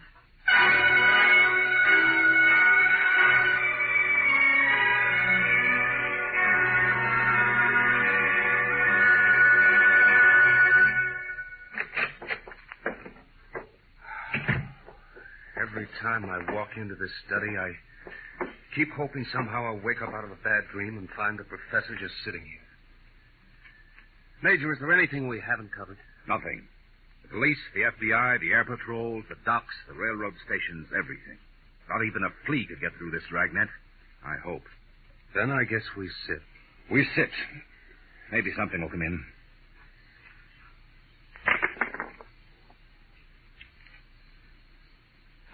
You have to roll those dice. I'm sorry.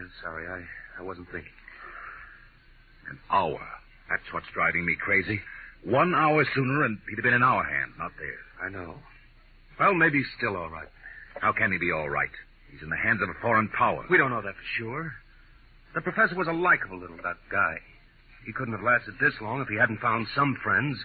Maybe they came and took him away. Well, grab that. Hello? Yes? Clinton, is that you? Professor Barnhouse. Clinton, they've got me. Who's got you? Where are you, Professor? I don't know. They said something about taking me to an airport. An airport? Which one? Listen, Clinton, I've got to tell you. The inkwell. What are you talking about? Remember the inkwell? Professor. Professor Barnhouse. Operator. Your call, please. Operator, that caller just came in here. Can you trace it? I'm sorry, sir, but I'm afraid it's too late. Your party has been disconnected.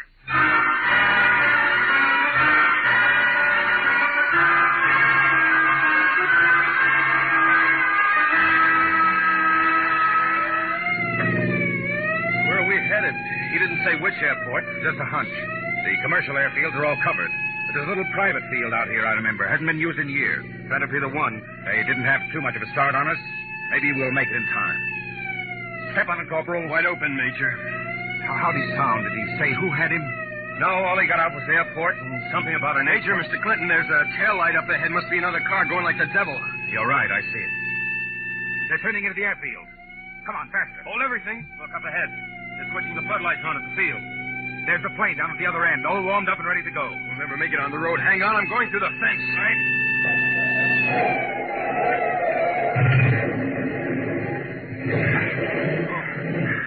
Well, what's the matter? Get going. Sorry, sir. Must have cracked the axle. They're taking off. Get out the submachine gun. You can't. Barnhouse is in that plane. You'll kill him. We've got to take that chance. That plane's headed straight for us. Hit the dirt.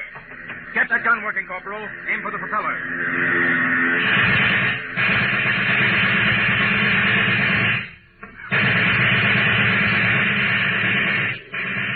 Couldn't get him, Major. Well, there goes the old ball game. I'll get through to air patrol, sir. Maybe they can intercept the plane. No, not a chance. By the time the fighters got off the ground, the plane would be out of range. No, we've lost, Barnhouse. And nothing can save us now. Hey, what?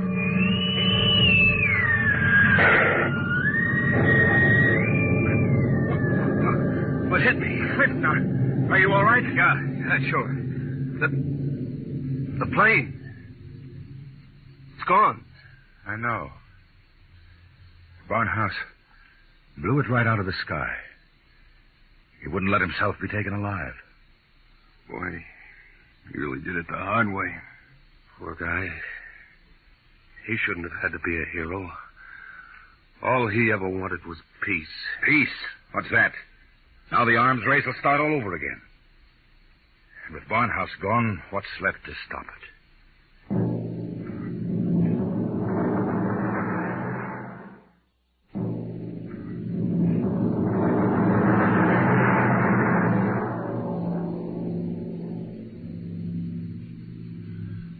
So they brought me back here to the professor's old study to dictate this report.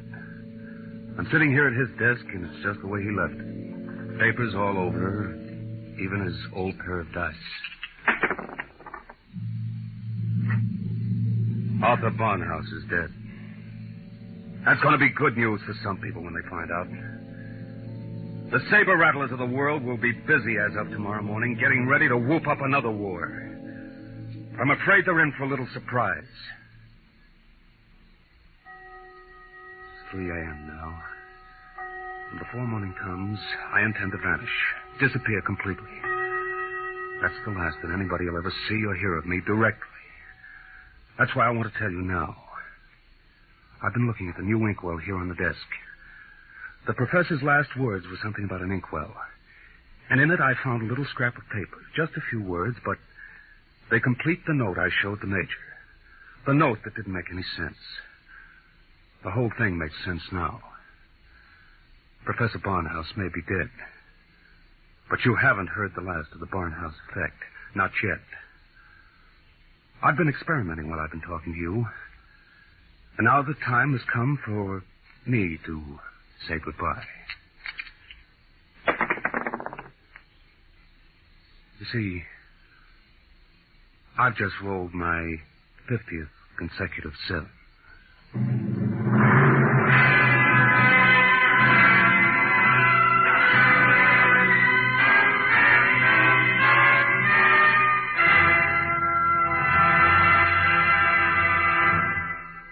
You have just heard Report on the Barnhouse Effect by Kurt Vonnegut, Jr. An adventure in time, space, and the unknown. Dimension X.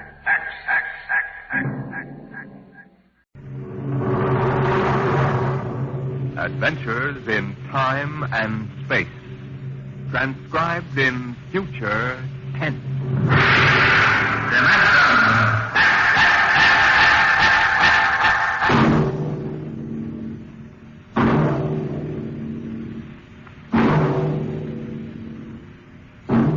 The National Broadcasting Company, in cooperation with Street and Smith, publishers of astounding science fiction, bring you Dimension X.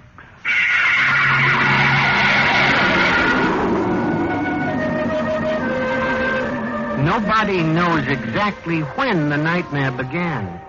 They must have planned it for years, though, because looking back, you can find little incidents here and there. Like the concrete mixer in New Jersey that killed the bricklayer. And the time Senator Milburn was sucked into the roto-press at the Capitol office building. Unrelated accidents, we thought at the time. But they add up now.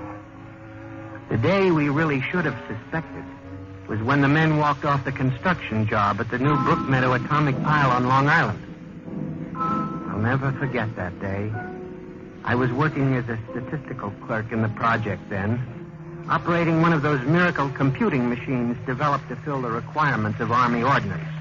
They called it ENIAC. Mr. Gurney? Huh?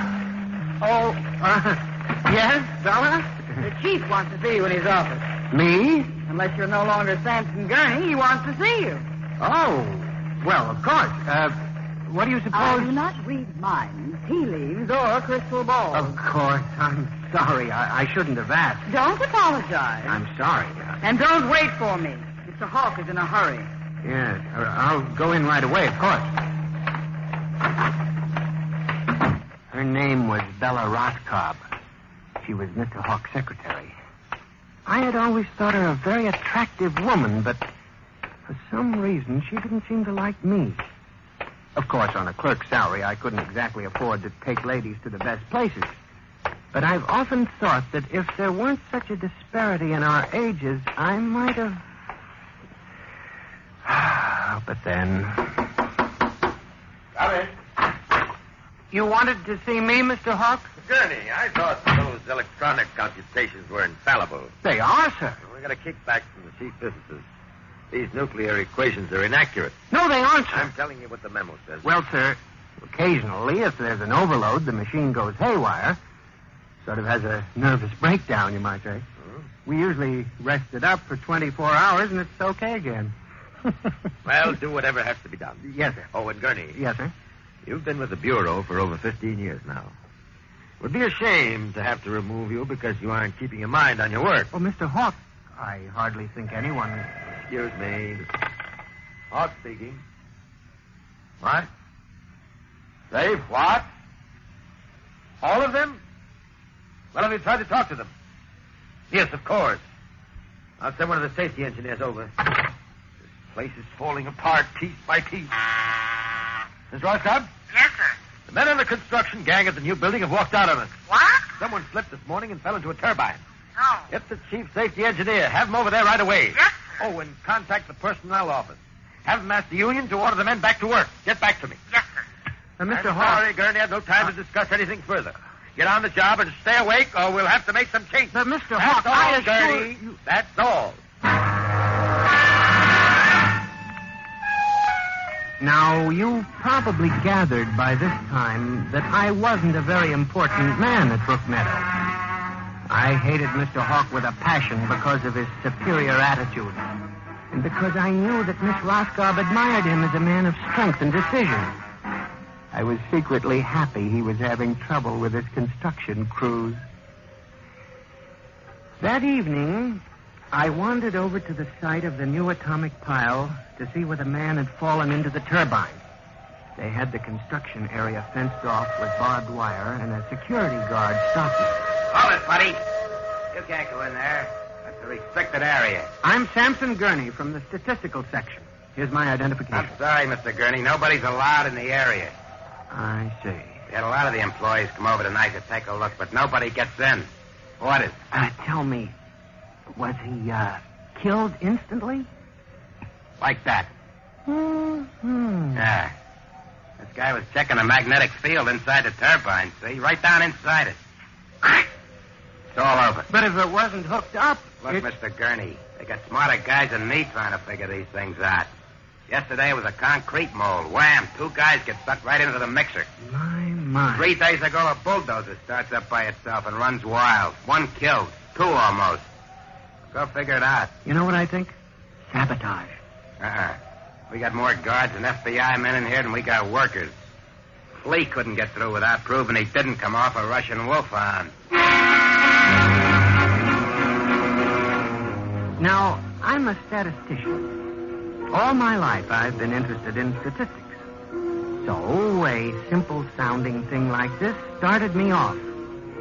I went back to the office that evening instead of going home, and for the next 2.5 hours, I computed figures on the probability of industrial accidents for the types of machines we were using.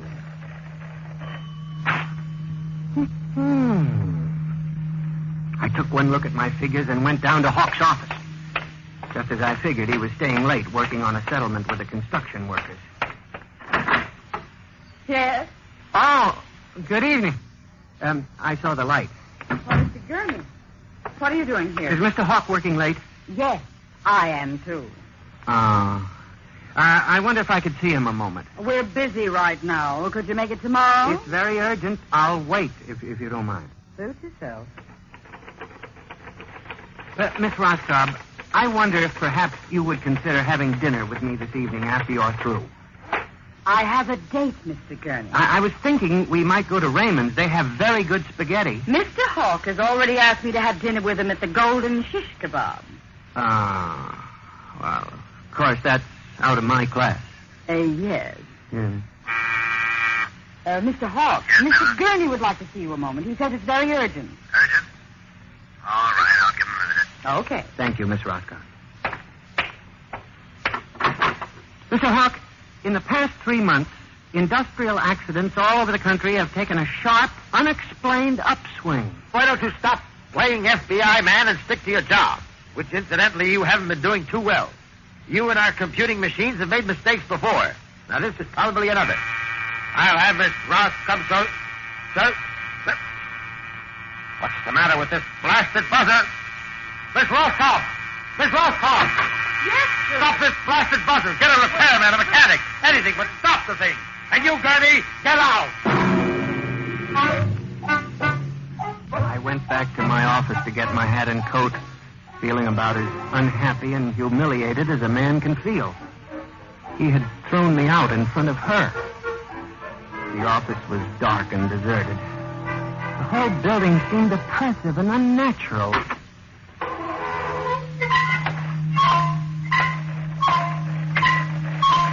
I walked across to my desk. In front of me, the ENIAC glowed and chattered eerily as it worked on the equations we had set it that morning. Its many-fingered circuits hung against the wall like some great octopus. And the thousands of tubes glowed orange and blue in the dark like 1,000 eyes staring at me. It almost seemed alive. Then it increased its tempo a moment, and a fleeting notion crossed my brain that it was laughing at me. Laughing like all the others.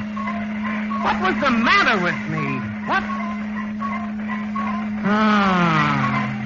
I shut my desk drawer and began to put the cover on my ENIAC typewriter when an amazing thing happened. The most amazing single incident of my life. Alone in the darkness, with no one at the keyboard, the ENIAC typewriter began to type. Am I going crazy? This can't be. There's nobody here. There's nobody here. Oh, no. I'm just imagining it. It's in my mind. But I hadn't imagined it. The paper was there in the carriage. Did I dare read it?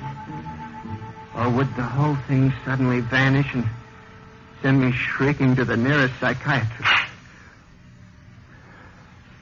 Sampson Gurney, there are some equations better left unsolved. The answer to yours is death. It was not until I turned to go that I was suddenly aware of the utter and complete silence of the room. Then it dawned on me. The ENIAC had stopped working.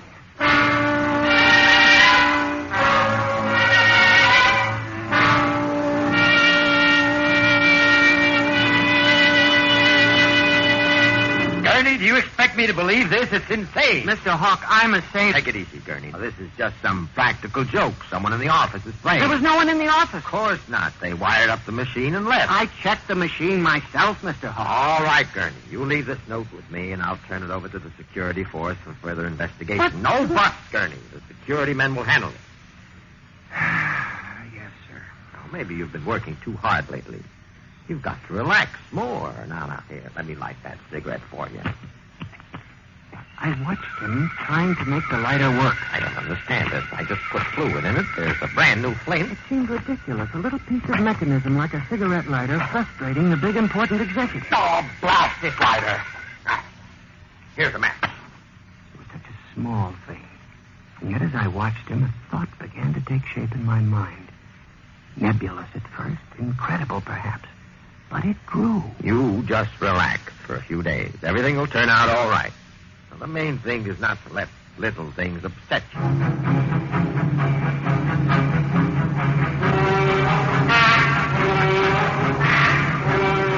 It was the cigarette lighter that gave me the idea. And what Hawk had said about little things. For the next week, I observed 1,000 petty little annoyances around the office. The door handle that wouldn't turn, the telephone connection that cut off in the middle of an important call, the power failure for no explainable reason. Suddenly, these things began to fall into a pattern. I, Sampson Gurney, knew that I had stumbled onto a secret so monstrous in its implications that I was almost afraid to pursue it. On October 12, 1956, I established communication with them. I will curse the moment to my dying breath. Who's there? Night security guard. Oh, hello, Henry. Oh, hello, Mr. Gurney. What are you doing here so late? I'm just doing a little repair work on my ENIAC computator. Huh. Sure some mess of wires and tubes. Yes, it is. Well, I gotta finish my rounds. Don't forget to turn out the light, will you, Mr. Gurney? No, Henry, no, I won't forget. Night. Good night. When you were a child, did you ever try to imagine that you were all-powerful? I felt like that when I finished hooking the input of the typewriter to the main vacuum tube of the ENIAC. Then I turned on the currents that sent 1,000,000 volts of pulsing energy into the electronic nerves of the machine. I am certain that if anybody were watching me in the next moment, he would have thought me a raving maniac. I still wonder if perhaps it is not all a nightmare. Now, you! If what I have guessed at is true, if there's life and intelligence in this home, make a sign! There was nothing. Nothing but the hum of the machine and the dull glowing of the tube.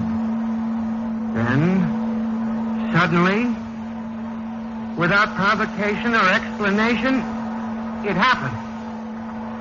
The ENIAC typewriter began to respond to the impulses from the machine. The letters were Y, E, S. Yes. It had happened. Samson Gurney had communicated with a machine.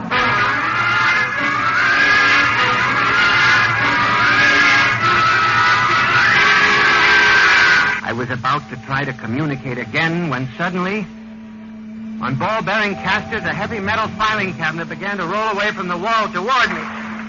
I started to move to one side when another cabinet slid out from the wall, and then another surrounding me. That was when I realized that they cooperate. We taught them that, you see, on the assembly lines and in the factories. There was no way out. How could a mere man reason with some machine? Still, they needed it. They needed us to oil them and repair them and build them. They hadn't gotten to the point yet where they could exist without man. I had to make them understand that before they killed me. Listen to me. You must listen. What good will it do you if you kill me? I'm only one man. But I can help you. I can be useful to you. Do you hear me? Do you hear me? Good. You're going to need men to oil you and repair you. I'll do anything. I'll do absolutely anything you want, but in the name of God, don't kill me. If you can understand this, answer me. Answer me. The appeal captured the longing of centuries. Man as slave to the machine. And after a moment, the circuits glowed more brightly. The cabinet slid back to the walls. As I tore the tape from the machine and read it, the words were almost pathetic in their longing, but most ominous in their implication. They read, "Address me as master."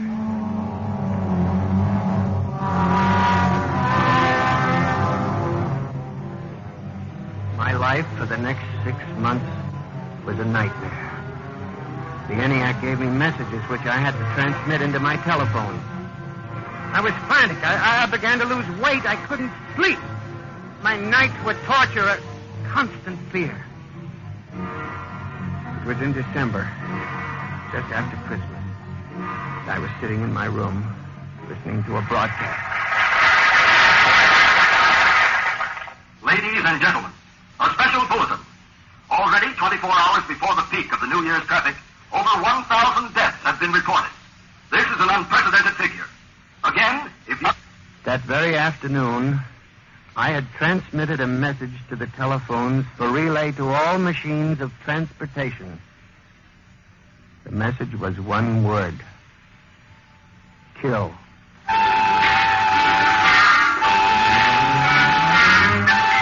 Next morning, I avoided my office. Instead, I went directly to the office of Mr. Hawk. I was highly agitated. My lips trembled as I spoke. Well, Gurney? Mr. Hawk, what I'm going to tell you sounds crazy. I know it does, but I must say it. All right, say it then, for heaven's sake. Mr. Hawk, Have you ever heard of resistentialism? Resist what? Resistentialism. You're not making sense, Gurney. Mr. Hawk, I'm trying to tell you. All these accidents, the trouble with the machines, Mr. Hawk, they're alive. They think, they cooperate, and they hate it. Who? The machines. Gurney, you've got to believe me. I've communicated with them. I know. What are you doing? Now, just relax, Gurney. Everything will be all right. What are you doing? Miss Roscoe, send for the plant physician at once. Mr. Gurney has had a nervous collapse. But, Mr. Hawk... Everything will be all right, Gurney.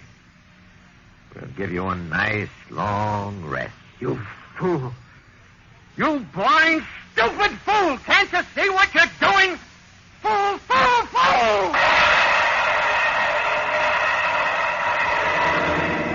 When the plant physician arrived a few moments later, Lucius Hawk was found at his desk, strangled to death in a nest of telephones. The wires were still humming softly.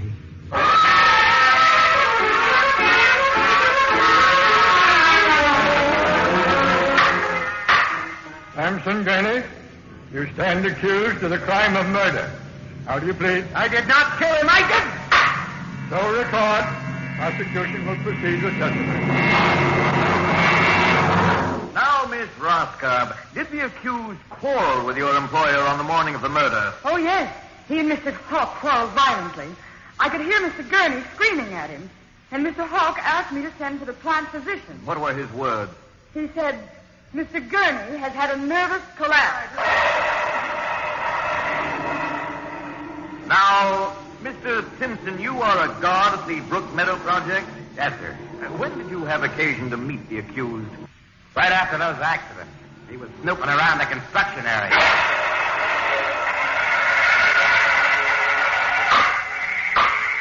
Samson Gurney, court hereby finds you guilty of murder in the first degree. Recommendation that you be examined, committed to the state hospital for the criminally insane at Matawan.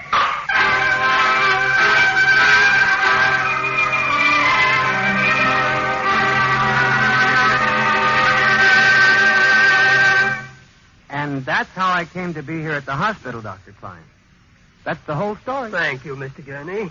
You can see that I'm not insane.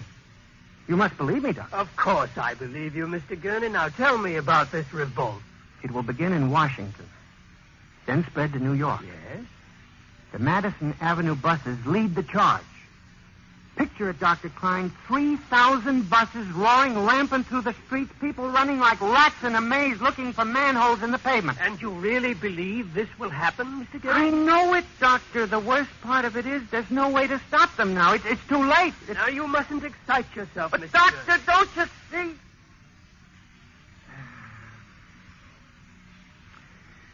It's fair enough, I suppose. We built them. We taught them to think for themselves. It was bound to come. I guess the female machines will be worst of all in the beauty parlors. They're more high-strung, you know. Well, since there's nothing we can do about it, Mr. Gurney, suppose you go to your room and Maybe if I went to my old Plymouth, I could make a deal before the police cars got me. Yes, Doctor? Would you take Mr. Gurney to his room, guard? He's already been given sedation. Yes, sir.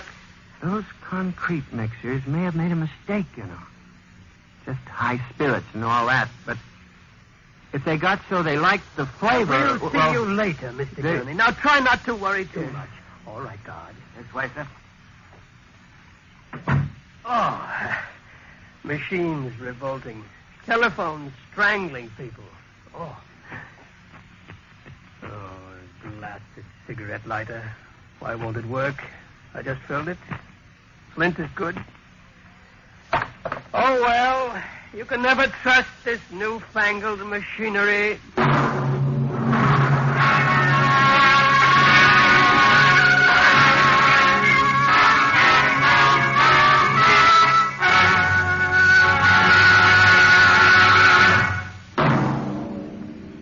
Next week, Dimension X will present a story of the future.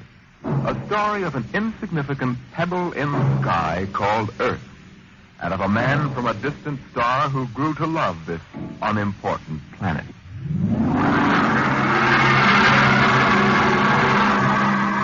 Dimension X is transcribed each week by the National Broadcasting Company in cooperation with Street and Smith, publishers of the magazine Astounding Science Fiction.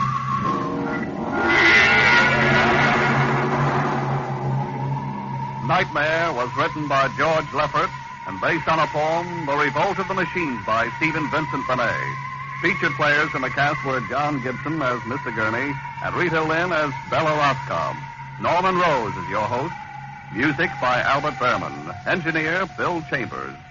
Dimension X is produced by William Welch and directed by Edward King.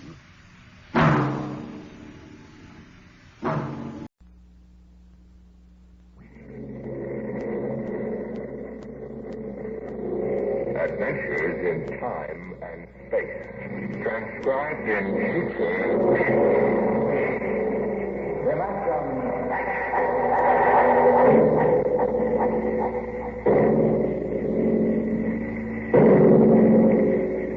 The National Broadcasting Company, in cooperation with Street and Smith, publishers of astounding science fiction, bring you Dimension X.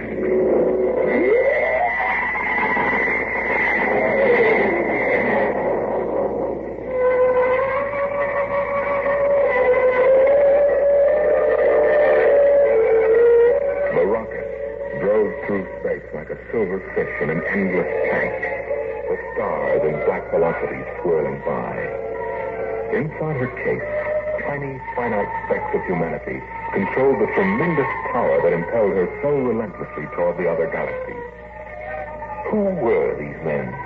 What mad, fantastic need and desire that caused them to abandon Mother Earth and venture to the ends of the universe? Captain Hollis. What is it, Stone? Magnetic storm. Get ahead, sir.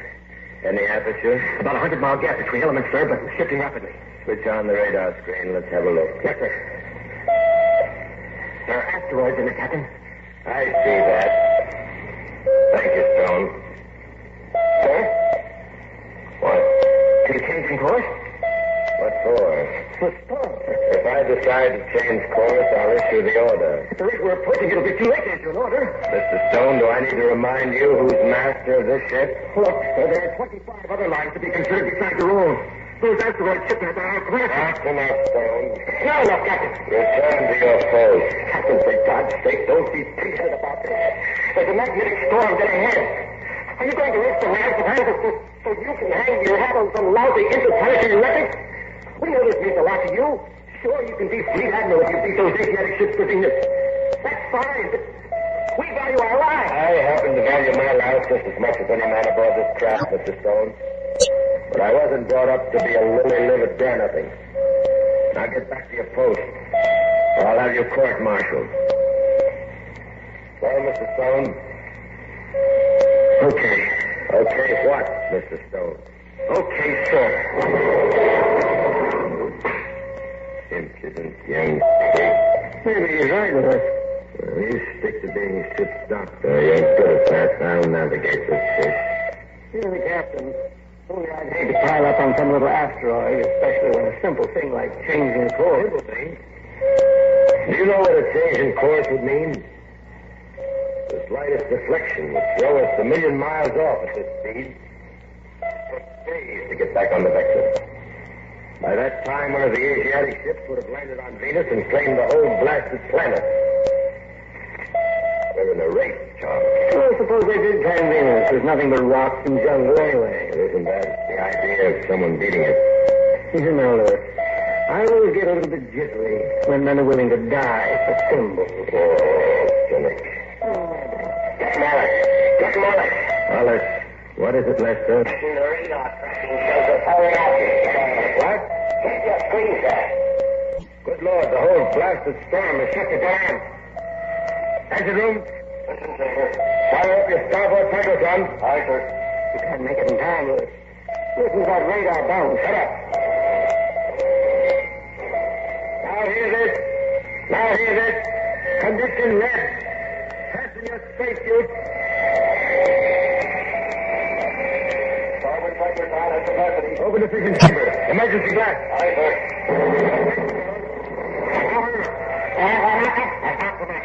Will you shut up? Another 5 seconds. 4, 3, 2. Oh, it's a meteorite. Good God. Look out!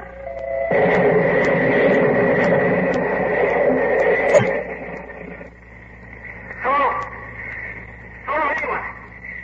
Can you hear me? I can see you floating out there. Can you hear me? I don't want to just float out here alone. Stone, is that you? Who is it? Captain Holler. Where? We struck an asteroid. Ship blew up. Anybody else on it? I don't know. I can see some spacesuits floating in space not far from me, but I don't know if they're alive. Maybe they just don't hear. Their radios are working, they do. Hello? Hello, somebody. Doc, is that you? Louis? Yes. Hey, Doc. Anybody else alive? Stone. Hello, Doctor. Oh. Are you all right? Okay so far. That's 3 of us, anyway. Louis? Yes? We seem to be moving away from each other. That's right. I can hardly see you now. It's the momentum. So we're all thrown in different directions. Since there's no friction, we'll pick up speed. Some way we can stick together at least? I'm afraid not. If there's no friction, then there's nothing to stop us. That's right, Stone. But then we'll just keep falling. Maybe forever. Not forever. We'll fall until you get into one of the gravitational fields of some planet. After that, you'll fall toward the planet. What a way to die. Nobody's going to die. Those Asiatic ships will be along this way. We can radio to them when they get in range. Aren't you forgetting something, Louis? Oh, what's that? The commanders of those other ships may not be quite so willing to run through a magnetic storm. They may hold the course. If they have, they won't come within a million miles of it. Well, let's take our chances on that. It's a long way down. A long, long way down. Let's have no talk of that kind, Stone. I don't want to die. Stone, I said can it. Stop. What? This is a mutiny of one. Don't try to be right on me now, but maybe we can 6,000 miles away in another hour. So help me, I'll have you court-martialed when we're picked up. It's not cash, though. Nobody's going to be picked up. I've got a few things to get off my chest before we lose contact with each other. Don't let it drop. Let him talk. Your ship was a bad ship. You were a bad captain. I hope you break what you hold. Thanks for the goodwill, Stone. Listen off. I believe there are different kinds of death, Captain. Just as there are different kinds of lives. Yours should be pretty interesting because you can differ here. No. Let him. What is the last time you had an honest human feeling, Captain? I'll bet you don't even remember it. I don't think you're capable of any kind of strong feeling. Do you have a wife, Captain? I'll bet she won't miss you one bit. I have a son, little boy. Maybe he'll grow up to be a hero like his daddy.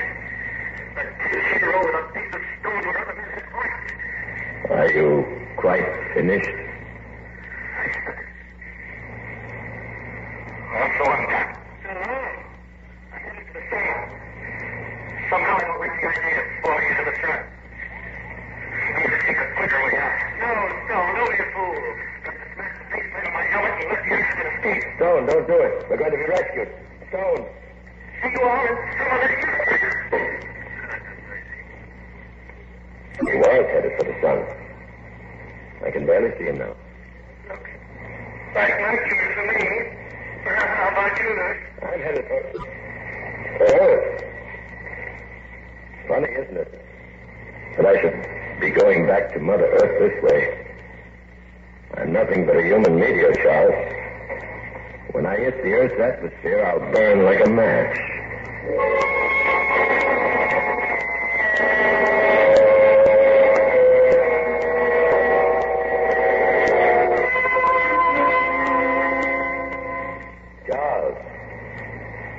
Charles, can you still hear me? I can hear you. Ready season now. We must be several thousand miles apart. We should be able to talk for another 20 minutes or so if we're furling away from each other. What are you thinking about, Louis? I was thinking about Stone. What he said. Not that, Captain. You know, in a way, he was right. He was insane. The shot knocked him off balance. Each of us dies in a different way. Each of us has his own life to look back on. Huh?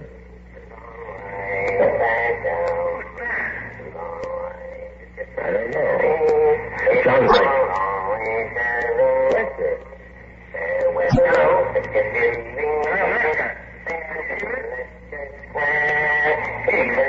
I don't think so.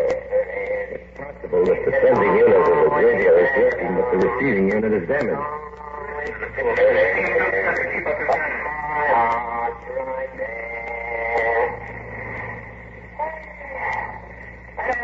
Hello, anybody alive? Is it like Harry Lester? Hello? There's somebody that talked to me at least. Lester, can you hear me? No. Listen, anybody. If you can hear me, this is Mike Harry Lester. We had an accident. We were... Oh, what He doesn't even know we can hear him. Poor Joe, I forgot to switch on the receiving unit. Well, there are three of us again anyway. There isn't much comfort. Maybe some going here back. Don't be a fool. They're going to be picked up. They must. I must. I've too much to accomplish in life to die like this. A fellow like Stone or Lester, they come a dime a dozen. But I was in line to be commander of the whole fleet. You know what that means, Charles? Commander of the hemisphere. No, I don't know what it means. I never wanted to be commander of anything but myself. And I never even came close to that. Helen was counting on us. Stevie, too, in his own little way. It's hard for Helen. Stevie's too young to understand. He'll know. He'll know when he went out with his ship. Like a man. They'll give him a medal. No, it's hard to get anything. Maybe Stone was right about Charlie. Huh? What do you mean? Nothing. No, Charles. I want to know. We've shipped together a good many years. You never told me what you really think of me. Whether or not you've envied my success. I'd like to know now. We've nothing to do but talk anyway. I have never envied anything except the fact that you're falling back to earth, Louis. I've admired you as I admired some sort of perfect machine. But that's where it stopped. You know the trouble with you, Louis? Well? You can't cry. What? You can't cry. Well, men don't cry, only children. That's what I mean, Louis. You can't cry. I don't know what the devil you're babbling about. I'll skip it. No, look here. There's one thing. I had a wife on Jupiter. And I had a wife on Venus. Every one of them had money and treated me swell. What's he babbling about? I don't know. He seems to be talking about his life. That's not times I did. Oh, Roxy. She didn't know about any of them others. Roxy. Married 15 years and she's still like a schoolgirl. And there's a boy, too. What are you doing now? Roxy's not some mischief. I don't know what I think of her. I said to myself, now my son, take good care of your mom and don't get fresh with the girls. It stopped me if he didn't wink at me and smile that weird smile of his and say, bye, Dad.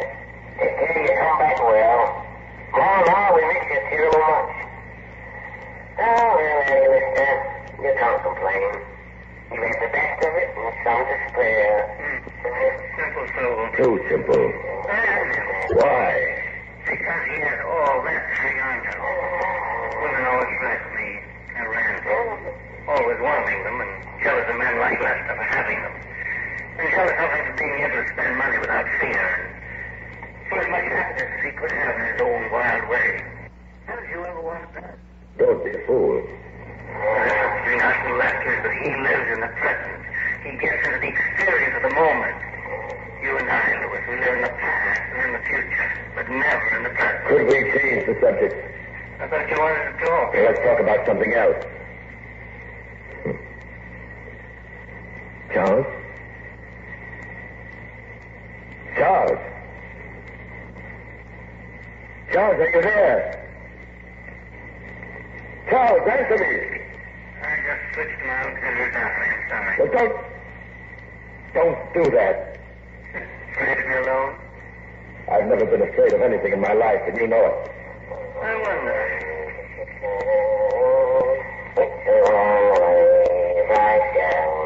Why doesn't he shut up? What? Meteors? I think it's that Magno that goes out past Mars and swings in towards Earth once every 5 years. It's right in the middle of it now. It's like a big kaleidoscope. All kinds of colors and shapes and sizes. That is beautiful, all that metal. I'm going with them. That takes me with them. Yeah, I'll be doggone. Remember when you were a kid, Louis? You held the kaleidoscope to your eye? You gave it a twirl? That's what I'm proud of now. Keep talking. I can barely hear you now. It's taking me off, Louis. Oh, no. Charles! Charles, don't leave me alone like this! Charles! Charles! Charles!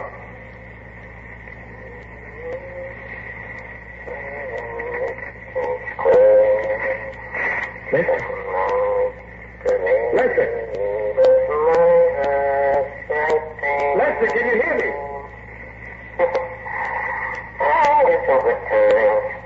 I got burglars and gambled away $1,000. Why don't you shut up? And there was a time Roxy and I made love on the stand down at Oldgate Bridge. It's all over, Lester. Just as if it never happened. And Eddie, you've no regrets, really. What good does it do you, you fool? When everything's over, it's not good anymore. You're no better off than me. Look at what I've accomplished. Roxy. You floating there languishing over some skinny, misbegotten slut of a wife. My wife is beautiful. Understand? Beautiful. Like marble. Like chiseled marble. You'll find yourself another man. She'll have some more good times. No, she won't. She'll be faithful to my memory. Helen, you will be faithful, won't you? You'll never forget me. I won't listen. I switched off my radio.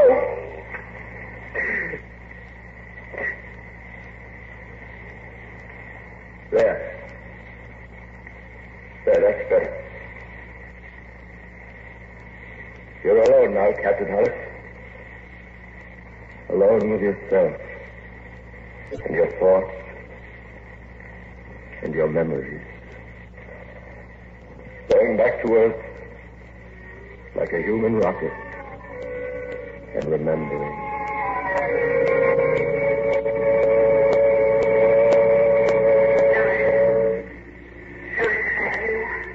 Yes, Helen, it's me. Have you? No. But I thought... we quarreled. Oh, I've forgotten about that. I had some trouble, Helen. We won't talk about it. You're home now. That's the important thing. Stevie is so excited. Stevie, where is he? Right here, darling. Stevie. Hello, son. You're going to sit. You're going to sit in and we'll go fishing and play water. Well, Stevie...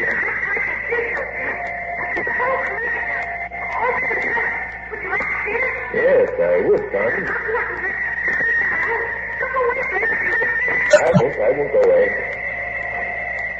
He's quite a little guy, isn't he? Finally getting together with him. What do you mean, Helen? You've always been so... Well, detached from him. He's a sensitive creature. All he ever wanted from his living was just a little affection and respect to him. Just a little respect for things he felt and wanted. I've been a good father. Nobody can ever say I haven't been a good father. Certainly not you, not after what happened. Don't get sensitive, please. I'm trying to bring us a little closer together. I've given him everything a boy should have. Toys, boxing gloves. I've taught him to hunt and take care of himself. Yes, you've done all those things. Well, then. Well, sometimes when he's come to you, he feels so alone. All he wants is for you to put your arms around him and reassure him. He's going to be a man. I I don't want him to be soft. What is it, Louis? What is it about being soft? This piece of soft. Try to put soft. Now, don't start that business again, will you? I'm trying to make you understand. I understand what you're trying to do. You're like all of them. They want to make you a woman, like them. They want to drain you of your manhood so they can control you, manipulate you. You won't understand, will you? You won't. Me or anybody else, including yourself. I'm not just talking belly wash again. We're not built that wall between us, Louis, not this time. Because all we can. We cannot speak. We cannot talk where we used to swim. You know that you can see the water all bluish and green. And we can't speak to each other there, just you and Stevie and me. Stevie could sleep on the blanket, and we could go for a swim. Maybe we could recapture Louis. It wasn't always like this. Maybe if we went back. I'm sorry, Helen. I'd like to, really. But, well, I'm shipping out tonight. I've got a new command, a new ship. Having lunch with the Admiral this afternoon. This is an important thing, Helen. This is the most important thing that ever happened to me. More important than going for a swim. You don't get a chance of being fleet commander every day. You can go for a swim anytime. Yes, but we never do. Oh, look, honey. Ever since I was a cadet, I've been pointing toward this job. It's big. If I'm a success, you can name your own ticket. Big house up in Connecticut, chauffeur, the finest schools for Steve. I want you, Louis. Now, don't be unreasonable. Don't you be unemotional. What? Don't be unemotional. I don't understand. No, I don't suppose you ever will. Let's not quarrel. Why do we always end up quarreling? Well, it's almost time now. Once more. Goodbye, Helen. Say goodbye to the boy. Goodbye. Helen. Where are you, Helen? Helen? Oh, no, I must be going out of my mind. The whole thing was nothing but a dream. Only I had someone to talk to. Is that you? Lester? Yes. No, it's just another part of the same nightmare. Alistair, can you hear me? Why must I be tortured like this? If you can hear me, for heaven's sake, answer. I found a tube loose in this receiver. I can hear you talking to yourself. Lester, is it really you? Yes, sir. Thank heavens, Captain. Are any of the others still alive? Others? No, all gone. Stone went to the sun. Dr. Carter went off with a meteor swarm. The others are scattered all over the universe by now. I've had it right for Earth. I'll be in the orbit soon. It's good to hear you read, sir. I was going insane all by myself here. Seems like I've been singing and talking the old bloody night. We heard you. I'm glad we can reach one another. Yeah, me too, sir. Are you really glad, Lester? I should think you'd hate and despise me. Why, sir? I could have saved us all by changing course. Well, the way I see it, Captain, you did what you believed in. That's the way each of us has to do. Thank you, Lester. Yeah, how long do you figure we got, sir? Not long, I'm afraid. At least not me. It's a terrible thing, ain't it, Captain? I mean, knowing you're going to die and not being able to do anything. At least you've got pleasant memories. Me, sir? No, I never imagined we'd ever been. I should think you'd have some good thoughts to remember yourself. I never lived, Lester. Sir? It's true, I never lived. But you were wise. We were strangers. We never knew each other. Sir? It's done. Lester, would you believe it if I told you I'd never put my arms around the boy and let him know how much I loved him? Oh, it's hard to believe, sir. It's true. It's hard to you talking like this, Captain. I always envied you your position. You were commander. I thought so too, but I know better now. My whole life was nothing but a running away from my own feelings. I had everything I really wanted. All I had to do was reach out my hand. There was Helen, Stevie, pleasures. And I turned my back and looked at the stars. And when they came to me filled with their love and their warmth, I ran. I fled to the stars and to the ends of the universe. It's all so wrong. How do things like that happen to us, Lester? I don't know, sir. We were going to be divorced, Helen and I. Oh? You idiot. Or maybe you'll be picked up, Captain. There's lots of spaceships taking off from Earth. Maybe one of them will reach you before you hit the atmosphere. I dare to hope. We aren't that lucky, Lester. Not many get a second chance. Well, keep I on. can see you now, Lester. Mother Earth, big and green and rich. Won't be more than a few minutes at this rate. Oh, still something. Captain, you still there? Yes, I can feel the friction starting now. I'll burn in a minute. I'll be scattered like ashes all across the land.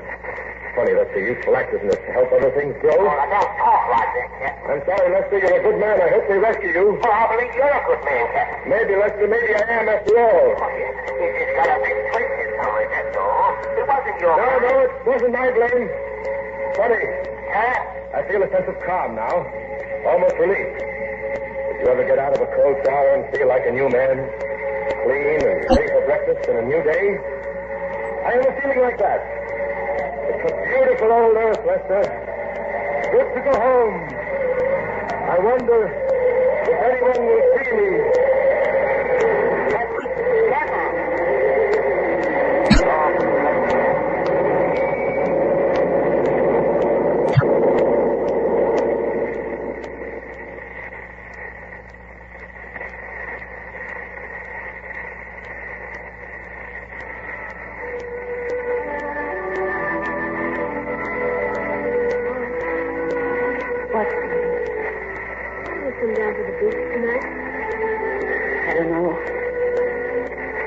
To see the ocean and stars. Are you cold? No. Mom? Yes, darling. When's Dad coming back? I don't know, Steve. I don't know. Mom? Mm-hmm. What's the matter between you and Dad? Matter? Oh, nothing to understand. Don't you love each other? I suppose in a way we do. It used to be quite different. Long ago, you were a tiny, tiny baby. Your father and I used to come down here and swim at night. I was the first girl he ever loved. And then somehow, something happened. He got frightened or something, and we sort of lost each other. Oh. Come here, Steve. What's that? Oh, I just feel a little chill. Perhaps we'd better be getting back. It's almost your bedtime. Okay, Mom. Mom, look up there. A falling star. Yes, I see it. It's so white it's red. Did you see it move? Oh, a star. Make a wish, son. Make a wish.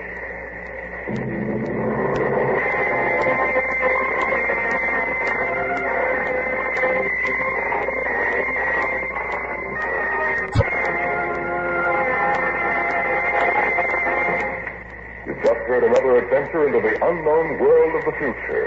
The world of...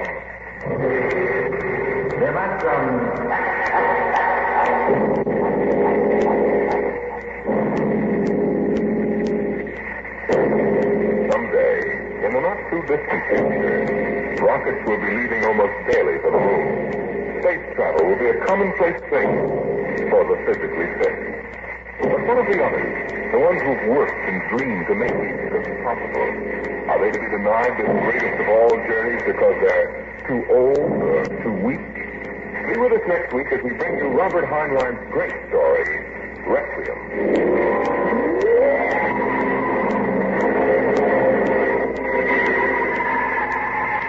The next text is presented transcribed each week by the National Broadcasting Company in cooperation with Astounding Science Fiction. Today, Dimension X has presented Kaleidoscope, written for radio by George Lefferts from the story by Ray Bradbury. Featured in the cast were Joe DeSantis as the captain, Dan Janney as Lester, and Joan Alexander as Helen. Your host was...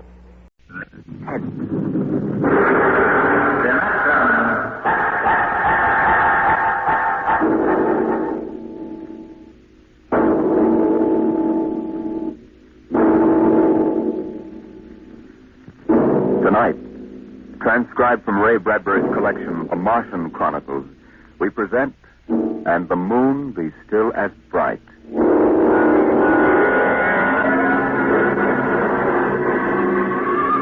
The first 3 expeditions to Mars left Earth in a mushroom of flame, arced through the atmosphere, and finally dwindled to tiny specks in the big eye of Mount Palomar telescope, and then were lost to sight forever.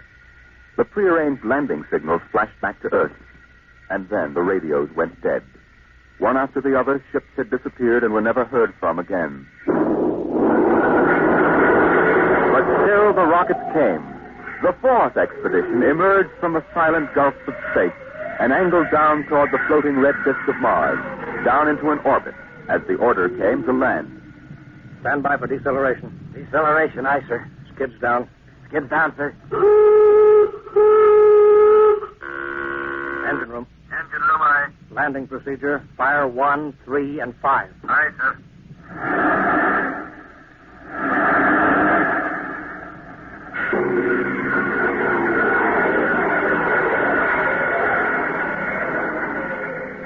The last blast of the bow jets broke red against the blue desert sand, and the ship slid to a halt at the edge of a vast city that reflected the icy glare of the moonlight. For a while, all was still. All right, Parkhill. Open the airlock. Aye, sir.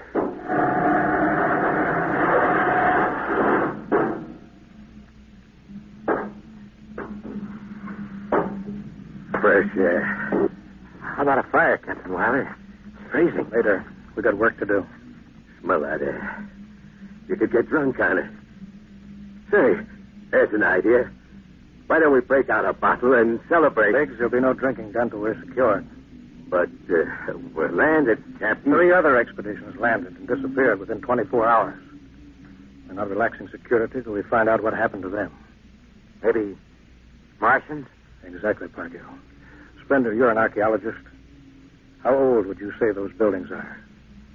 Somebody built these cities.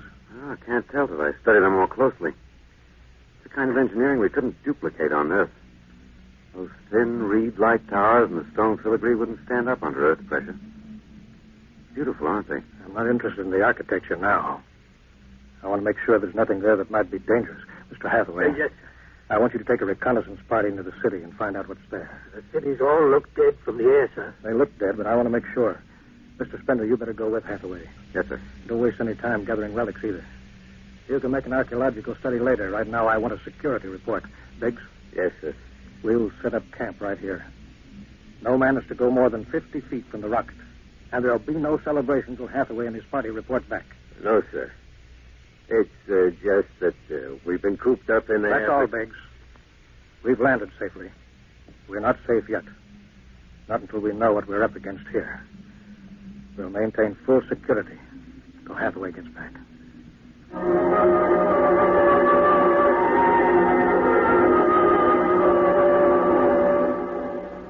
In the sea bottoms, the wind stirred along faint vapors, and from the mountains great stone visages looked upon the silvery rocket and the small fire. The sky was black overhead as the 2 racing moons threw knife-edged double shadows on the desert. All right, come and get it, chow. You got to eat, Jackie. Sawdust, smothered in cold lamb fat. Good. I thought it was something I couldn't eat. Hey, you guys, pipe down. Captain, Mr. Hathaway's back. Captain Wilder. Over here, Mr. Hathaway. Well, most of the city is dead, sir. Spender says it's been dead a good many thousand years. But we found one part about a mile over. What about it? People were living in it last week, sir. People? Martians. I see. Where are they now? Dead. We found the bodies, thousands of bodies. They haven't been dead more than 10 days. What did they die of? You won't believe it. What killed them? Believe it. What killed them? Chicken pox. Chicken pox? Yes, I made tests. It worked differently on Martians than on Earth people. Burned them black and dried them out to brittle flakes. But where could they get chicken pox? From Earth, sir. And the other rockets did get through. Yes, sir. I don't know what the Martians did to them, but I sure know what they did to the Martians. Gave them chicken pox and wiped them out. They just didn't have any resistance to an Earth disease. Right. Any of them left? There won't be any. When a thing like that starts spreading, sir, there's no stopping it anywhere. It's 1,000 to 1 that's killed them all. This planet is through. Incredible. Think of it, Captain. For a dirty, silly child's disease like chicken pox. It isn't right. Thunder, take it easy. No, it's like saying the Greeks died of mumps or the proud Roman Empire collapsed because of athlete's foot. We didn't even give them a decent excuse for dying. We just gave them chicken pox. Fender, get hold of yourself. We didn't see those bodies, Captain. It must have been a shock, I suppose. You need a rest, a little relaxation. Martians are dead. There's nothing you can do about it now. Hey, you hear that? The Martians are all dead. Well, come on, let's break out a bottle and whoop it up. How about it, Captain? Well, all right, man. All right. Hathaway, see to the security guard. Yes, sir. Good Lord, do they have to do that now? It's been a tough trip. It's only natural they'd want to celebrate a little. Celebrate because the world died? Because a rotten little virus from Earth wiped out a whole civilization? Well, they're not thinking of Isn't that. it time later to throw old beer cans into the canal? A civilization died here. It's like butchering a pig in a churchyard. Brenda, you think too much. We're lucky to get to Mars without catching a meteor in our bulkhead. Let us go at that. Save on Mars. The first statement, save on Mars. We've got to celebrate.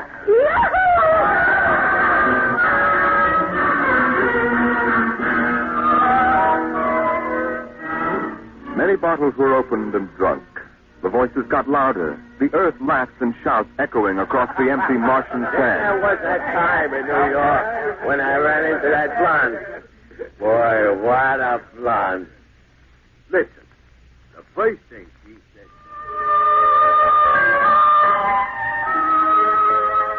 Spender listened to the wind over his ears, cool and whispering. He felt the land getting cooler. The stars grew closer, very clear. The air smelled clean and new. He looked at the cool ice of the white Martian buildings over there on the empty sea land. What a woman. Hey, what do we do with these empty bottles? Save them. There's a 2-cent deposit. Throw them away. Hey, wait. How about that building? Do the one for $1 I can heave one right through that window. You're right. Here goes. Who's that? I am a buck. Double or nothing on the next yard? Put that bottle down, Biggs. Who's that? Mr. Spender? Stop smashing those windows. What's the difference? Planet's ours now. I guess I can do anything with it that I want. Drop that bottle, I'll knock your teeth out. Yeah? Just watch me. I warned you, Biggs. Thunder, what is it? I hit him. He's crazy, Captain. He just walked up and slugged me. Biggs wasn't doing All right, let go of him. You men go back to your party. Spender, come with me. I like that guy. Walked up there and slugged me. Spender, suppose you explain. What was the idea? Oh, the noise, the drunken brawl. I guess I was ashamed of the spectacle the whole crew was making. Where's their respect for what's happened? Their sense of what's right? Men are tired. It's been a long trip. You've got a different way of seeing things. I'm seeing things all right. I'm seeing how we'll ruin Mars. We'll rip it up, rip the skin off the way we've already ruined Earth. We Earthmen have a talent for ruining big, beautiful things. Is that why you hit Biggs? Yes, I couldn't stand the idea of them watching us make fools of ourselves. Them? The Martians. The Martians? They're dead. All dead. But they know we're here. Doesn't an old thing always know when a new thing comes? We've come a long way to smash their windows and spit in their wine. Well, maybe you're right. I'm fining you $50 for that fight. Now suck in your shin. We'll go back there and play happy.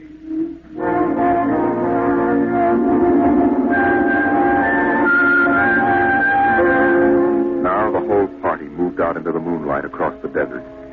They made their way into the dreaming dead city. The light of the racing twin moons glinted on the barrel of a pistol, the long blade of a machete, the round, gurgling shape of a raised bottle. Their shadows under them were double shadows on the ice-blue sand. They were waiting for something to stir in the dead city, something to rise, some ancient ancestral shape to come galloping across the vacant sea bottom on an ancient armored steed of impossible lineage, of unbelievable derivation. Look at it, Captain. Down those avenues in the mist. You can almost see them. The mind's eye populated the dead city. Each window was given a person who leaned from it and waved slowly, as if under some timeless water, at some moving form in the fathoms of space below the moon-silvered towers. There were faint murmurs of sound, and odd animals scurrying across the gray-red sands. The wind blew in from the Dead Sea bottom and brushed through the silvery wire filigree of the towers. A strange music drifted down to the double-shadowed streets, a thin, haunted music that played as it had played through the uncounted years of time. Nobody moved. The moon held and froze them. The wind beat slowly around them. Hey, out there. You people in the city. X. Why, I just wanted to make a little noise. Come on. They built this city thousands of years ago. And now where are they? How did they die? Who cares? They're dead. It's good enough for me. Lord Byron. What? Lord Byron, an old 19th century poet. He wrote a poem that fits this city. Might have been written by the last Martian. So we'll go no more a-roving so late into the night. Though the heart be still as loving and the moon be still as bright. For the sword outwears the sheath and the soul outwears its breast. And the heart must pause to breathe and love itself must rest.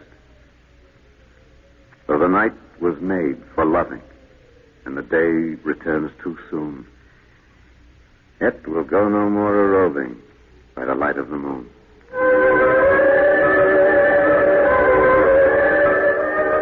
Without a word, the Earthmen stood in the center of the city. It was a clear night.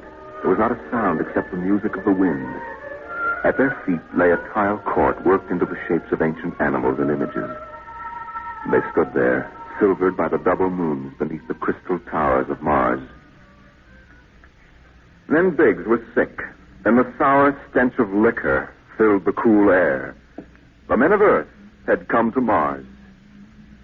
And Spender turned and walked away into the city, alone in the moonlight, never once stopping to look back.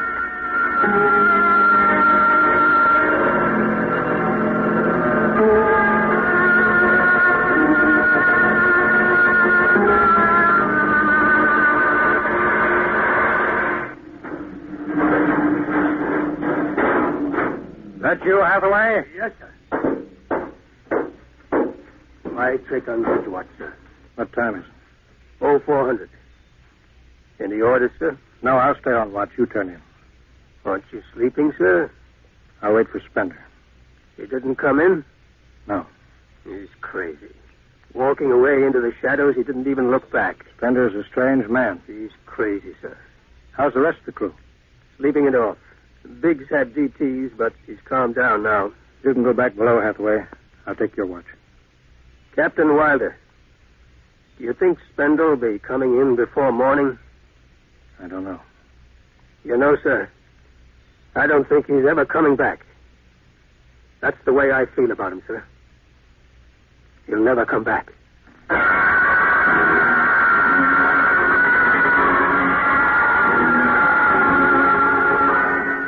It was a morning that might have been a Monday, or a Tuesday, or any day on Mars. Biggs was on the canal rim, his feet hung down in the cool water, soaking, while he took the sun in his face. What are you doing back here, Biggs? Didn't you go out with the search party? Yeah, I come back. I got a blister. Sure. What do you mean? Look, Cherokee, you see that? Anyway, I had enough searching. 4 days hunting for that screwball Spender. Didn't find him yet, huh? Nah, good riddance. Oh, my feet, I'm gonna soak 'em good. If I was wild, I wouldn't worry about that nut Spender. Let him go. He's a crackpot anyway. A little foggy upstairs, I guess. Why don't you take your feet out of that canal, Biggs? I gotta make coffee out of that water. Coffee? You call that stuff coffee? I had a motorcycle once that dripped grease that tasted better than that. Wait a minute. Biggs, look over there. Where? By that bush. There's someone there. Hey, it's him. Hey, Hey, Spender! Spender? Yeah, he's coming over. Why didn't he stay lost, that crazy jerk? Hi, Spender. Long time no see. Hello, Cherokee. I've been exploring some ruins. You and them ruins. You're like a dog in a boneyard. What's the matter? Where you been? Up in the hills. What would you say if I told you I'd found a Martian? Where? Never mind. Let me ask you a question. How would you feel if you were a Martian and people came to your land and started to tear it up? I know how I'd feel. I've got Cherokee blood in me. My grandfather told me lots of things about the way they kicked the Indians around in the Oklahoma Territory. If there's any Martian around, I'm all for him. How about you, Biggs? They're dead. They're all dead. A good thing, too. Well, I found a Martian. Up in a dead town in the hills. I've been reading their books. They're easy to understand. I've learned their language. Then I found this Martian. He said, give me your boots, and I did. He said, give me your uniform, and I gave him my uniform. You're crazy, Spender. Hey, Cherokee, he's crazy. And the Martian said, give me your gun, and I gave him my gun, and then he said, come along and watch what happens. And the Martian walked down into camp, and he's here now. I don't see no Martian. I'm the last Martian. What? Biggs, I'm going to kill you. Cut it out. Kind of a lousy joke, is it? Stand up and take it. Hey, put that gun away, Spender. Cut it, Spender. No. Put that gun away. You're joking. You're kidding, huh? Spender!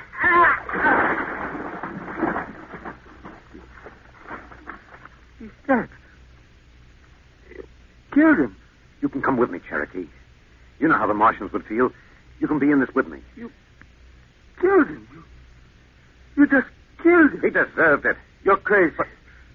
Well, maybe I am. But you can come with me. Come with you? For what? Go on. Get out of here, you crazy murderer. All of them. I thought you'd understand. I thought you'd remember what happened to your own people. You get out of here, you crazy murderer. That guy.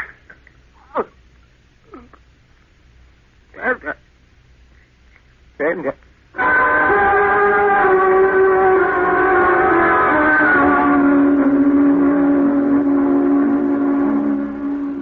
They're both dead, Captain Wilder. Who's missing? Only Spender. It must have been him, sir. Why didn't he come and talk to me? Why didn't he talk to me? I'd have shot his brains out. That's what I'd have done. He took him by surprise. There's no sign of a struggle. Hathaway, break out the arms locker. Issue pistols, rifles, and grenades. Yes, sir. You better get the Bible out of the navigation chest. We'll have to bury these two. Parkhill. Aye, sir. You start digging a grave. How about Spender? We'll have to go up in the hills and find him. Let me at him with my bare hands. Crazy murdering lout. That's enough, Parkhill. The man is sick. He must be. Sick my eyes. Now grab a shovel. Start digging.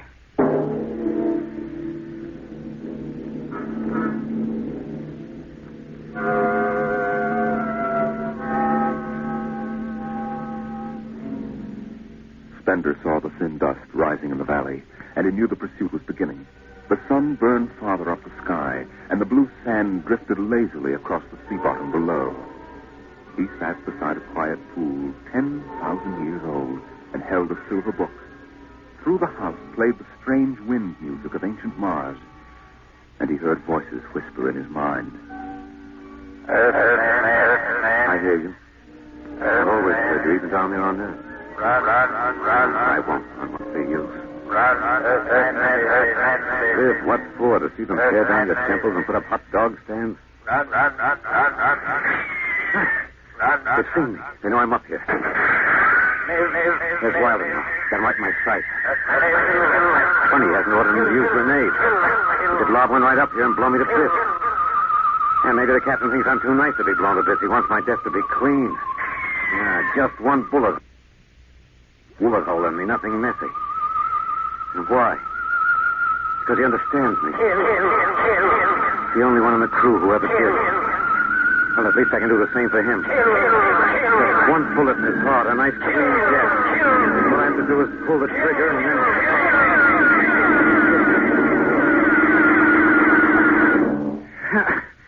It's no use. I can't do it to him. Spender! Spender! Can you hear me, Spender? Yeah, I hear you, Captain. What do you want? Talk! Truth! All right, come on up. Keep your gun down there and keep your hands up.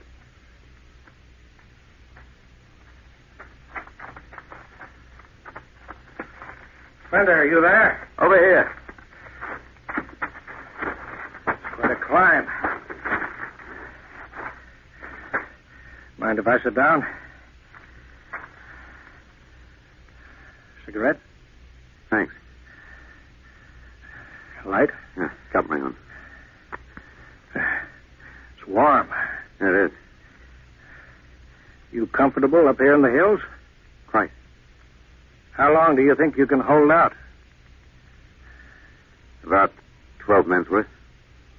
Why didn't you kill all of us this morning when you had the chance? You could have. I know. I got sick.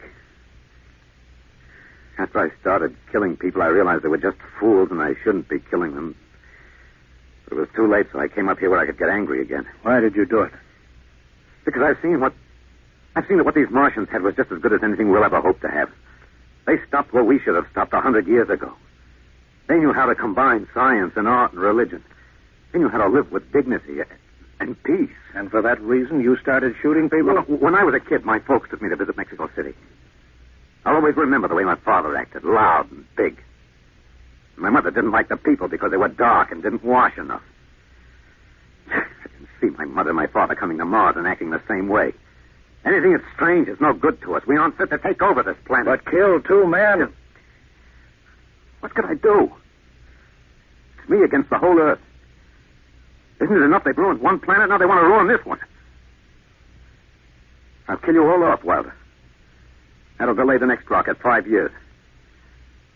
And I'll kill them, too. If I'm lucky, I'll live to be 60. I'll meet every expedition that lands on Mars. I'll be very friendly. I'll explain that our rocket blew up one day. And I'll kill them off. I'll save Mars for half a century. And by then, maybe the Earth people will give up. You got it all planned. Yes. Yet you're outnumbered. We already have you surrounded. In an hour, you'll be dead. I found an underground passage that'll take me back into the hills, Wilder. I'll go back there, and then I'll pick you off one by one. We'll see.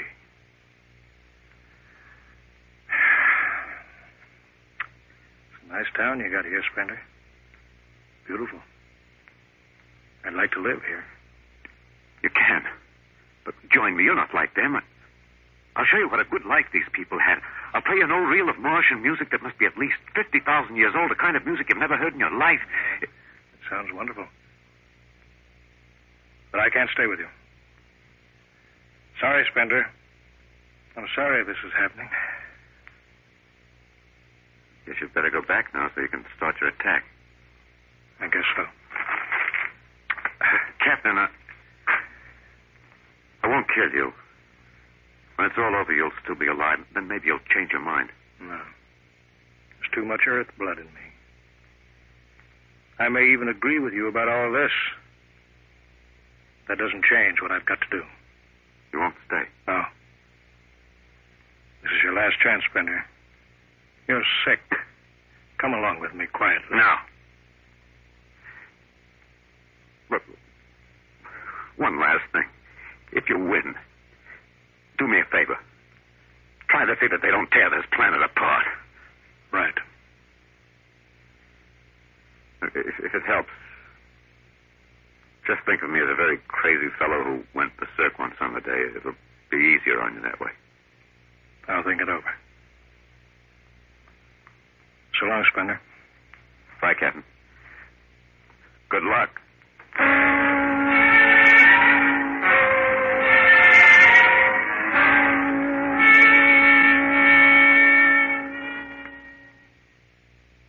All right, we'll go after him now.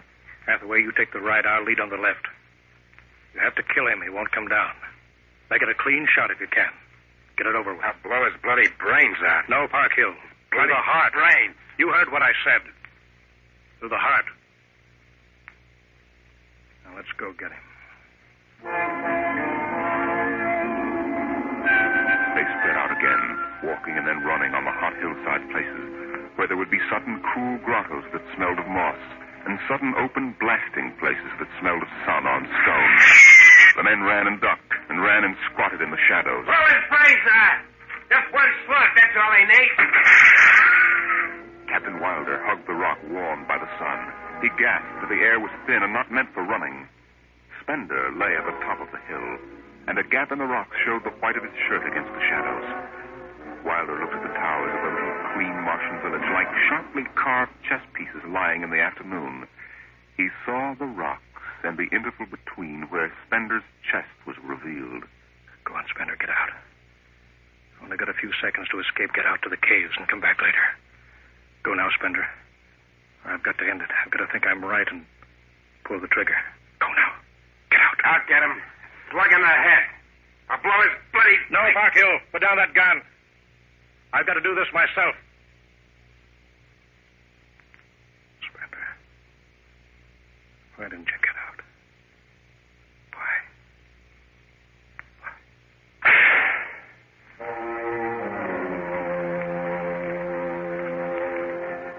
They buried him in that ancient valley town, where the music of the wind played on through the days and the nights. They laid him in an ancient silver sarcophagus with waxes and wines which were 10,000 years old, his hands folded on his chest. The last they saw of him was his peaceful face in the cold silver light of the racing twin moons. The captain found the poem in Spender's pocket, and he read it before he shut the marble door. So we'll go no more a-roving so late into the night, though the heart be still as loving and the moon be still as bright, though the night was made for loving and the day returns too soon, yet we'll go no more a-roving by the light of the moon.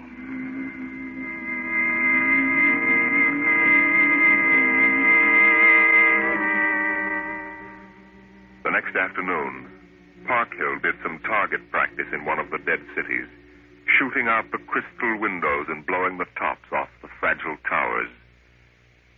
Captain Wilder caught Parkhill and nearly knocked his teeth out.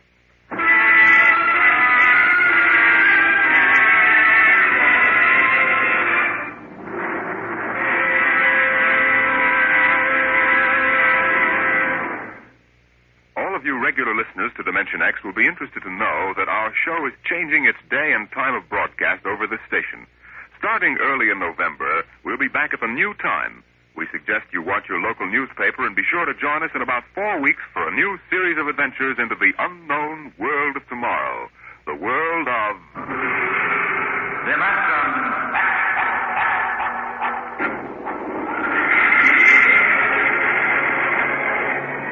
Dimension X is transcribed, and the moon be still as bright.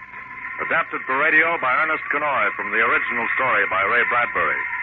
Featured in the cast were Alexander Scorby as Spender, Wendell Holmes as Captain Wilder, and your host and narrator for the story, Norman Rose. Music by Albert Berman, engineer Bill Chambers. Dimension X is directed by Edward King.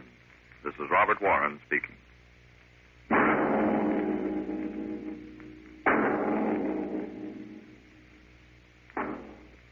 Enjoy the life of Riley with William Bendix next Friday on NBC.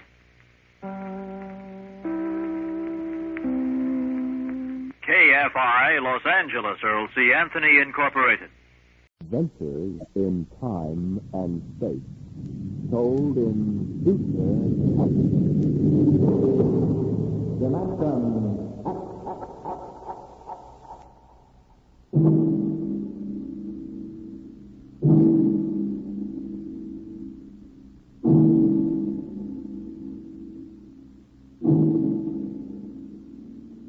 Have you heard of the new science called cybernetics?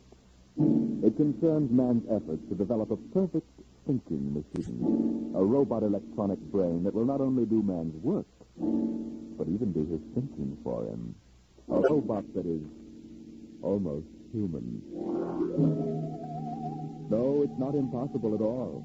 In fact, one day, something like this may happen. A tall, suave gentleman in a black raincoat will walk down the street until he reaches a shuttered, isolated house. Then he will slowly mount the front steps and push the doorbell.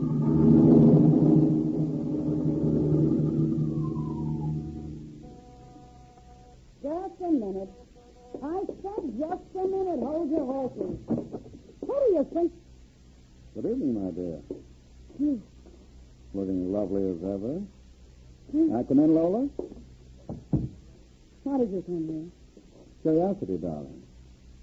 I've been thinking over what you told me at our chance meeting last week. Duty promised me. I decided to come and take a look for myself. Where's the professor? In his study. Anyone else in the house? No, just the professor and I. Where's Junior? In the nursery. The nursery? Oh, quaint. And you, I take it, are Junior's nursemaid? I helped the professor. Tell me as a guest. He's a nice old guy. Tell him, darling. All right. Yes. What is it, Miss Williams? Professor Blossom, a gentleman is... What? Here? I don't understand. He's waiting for you. But I gave orders. No one was to be admitted to the house. He insisted. Very well. Now, you wait here, and I will get rid of him. Sir, what can I do for you? Professor Blossom? Yes? How do you know my name? I've come to see Junior. Junior? There must be some mistake. There are no children in this house. Professor, what you feel pressing against your belly is the muzzle of a .45 caliber pistol. Oh. Now, shall we visit Junior? Well, what do you know about it? I know everything. Shall we go inside? I warn you. On the contrary, I warn you. Very well. This way.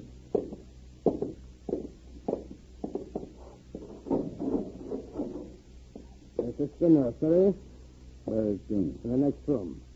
Behind the door with the panel in it. Very considerately furnished. Mother Goose figures on the wall. Blackboard, toy block, candle, bunny rabbit doll. Cartoon. All right. Let's see him. Now you can look through the panels.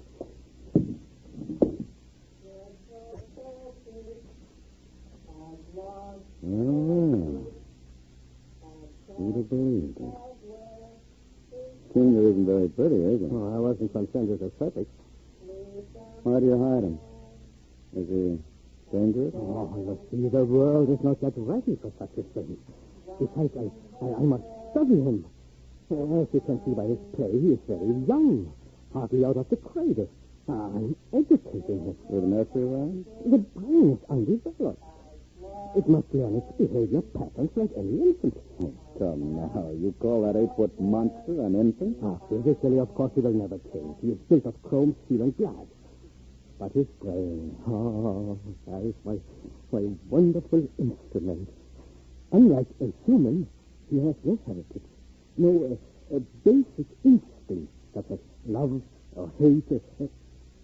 But this is none of your business. This is making it my business. Well, then in some respects, he is like a blank tablet. What is written upon the tablet will remain. You mean he has no feelings? He will learn quickly, very quickly, because his brain is not blocked by emotional considerations. Most interesting. Well, now if your curiosity is satisfied, I trust you will keep my secret. If anyone discovered at this point... Open the door. I beg your pardon? The door. I want to see Junior in person. I almost head into place. Now, look here. I don't know you. I don't know how you learned my secret. Only Miss Williams and I... The door, Professor. Very well. Junior, come here.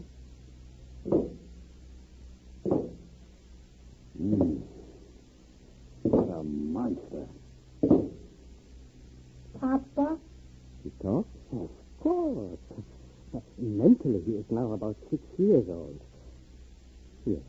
Now, what is it, son? Who is that man, Papa? Yeah. Let me handle this. Yes. You may call me Duke, son. I've come to meet you. That's nice. Nobody ever comes to see me except Lola. Miss Williams. Do you like to play with black? Why, yes.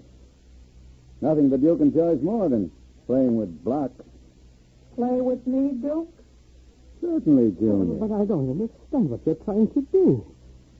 Who are you? Quite simple. I came to play with Junior. We're going to be friends, Junior and I. When I finish playing, you can have Lola... Miss Williams prepare my room. Your room? I forgot to tell you, I've decided to stay until the climate changes and I can go out again.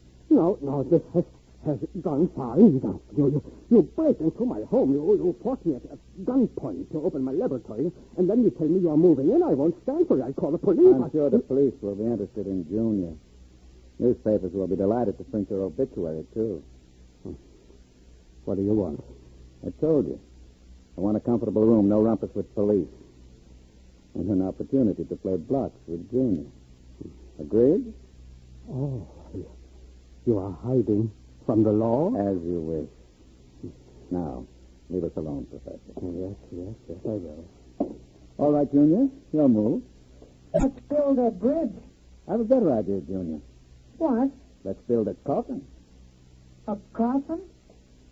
I don't know that word. I'll teach you, Junior. I can see the professor's been neglecting the moral side of your education very sadly.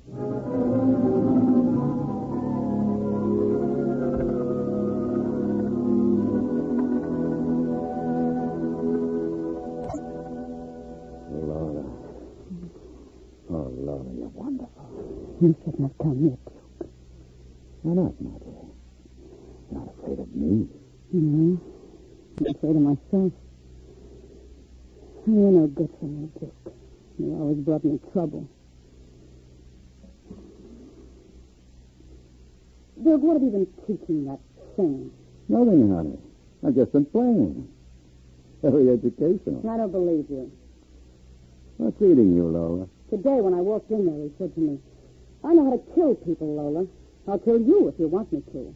He's learning very quickly. Oh, Duke, I'm scared of that thing. It's unholy. A machine that acts like a human. With that voice grinding up and saying things you'd expect from a child. You dislike him so much, why did you take this job as his nursemaid? I answered him mad. I wanted to start over again.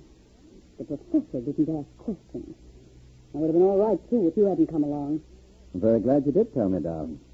Because Junior's going to make us two very successful people. How do you figure that? You don't think I spend hours each day playing with Junior just to kill time, do you? I'm improving his mind, darling. Improving Like his any mind. child, Junior listens to what he's told and imitates his parents. Right now, his parents are you and me. Ha! Couple of fine examples we are. I don't know what you're teaching, Junior Duke, but I can guess. And it isn't right. It's evil. Oh, my dear, you know me better than that. What makes you think I teach a child anything evil? I never taught you anything evil, did I, darling? Well, did I? Yes. Yes, you did. Only you taught me to like it.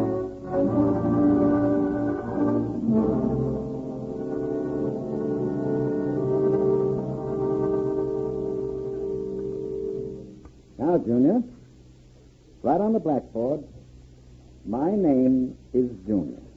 My name is Junior. People are evil. People are evil. Evil must be destroyed. Evil must be destroyed. The professor is evil. The professor is evil. The professor must be... What are you doing? I warned you to keep out of the nursery, Professor. What are you teaching him? I said get out of here. Junior, what are you doing? Go away. Junior, you don't even remember me, Junior. I know you. You're Professor Blossoming. You want to keep me as your slave. You didn't tell me about things, about outside. You didn't tell me that people are evil. Oh, people are not evil. Yes, they are. They might be destroyed. Oh, stop it. I'm not a child any longer. No, you are not a child. You are a monster. Junior, Yes, Duke. remember your lesson. Yes, Duke. The time is now, Junior. Yes, Duke. Oh, keep away from me. Now, Junior. Yes, Duke. Junior. Junior. Junior, don't do it. Listen to me. Junior. Listen to me.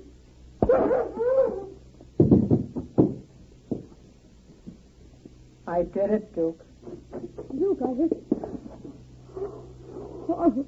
Can we go away now, Duke? I don't like it here anymore. Yes, Junior, I think we're ready to go away now. Duke, why did you do it? The professor was in the way. We'll have to move very quickly now, Lola. We? Of course, if you don't plan to come along, just say so. I can have Junior write your name on his blackboard. Duke, you wouldn't. We'll go to Charlie's.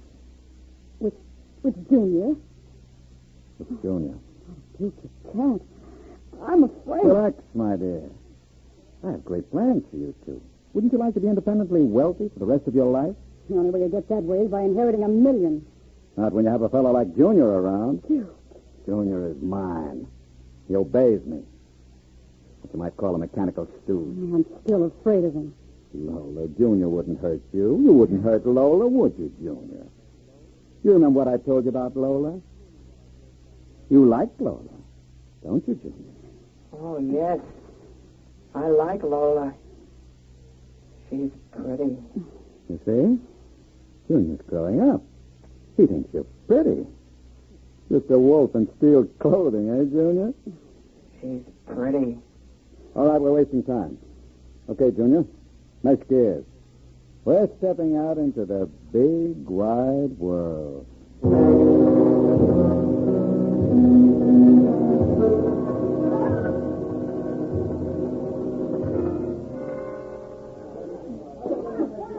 Sit down, Charlie. Sure, Duke. Lola and I are going to hide out here for a while. We'll need some help. Listen, Duke, I'm trying to keep the cops away. You wouldn't refuse the Duke your hospitality, would you, Charlie? What? Ain't that, Good. Duke? Now listen to me. I need a casing job done. Casing job? You know the Armored Truck Service? Yeah, I sure. want to know when they take the Acme deposits from Boston to Worcester. Well, Duke, you ain't thinking of a payroll truck, are you? They got cannons on those trucks. They travel in pairs. You couldn't get near one of them. I asked you to do a casing job, Charlie. Yeah, sure, Duke. Anything you say. Find out what time they pass the narrow, most deserted stretch of road. If you're going to pull a job like that, you'll need 50 men. You want me to get some of the boys? I won't need anybody. I've got somebody. Where? He's out in the car. What's his name, Duke? Anybody I know? His name is Junior. I don't know any Junior. You will, Charlie. You will.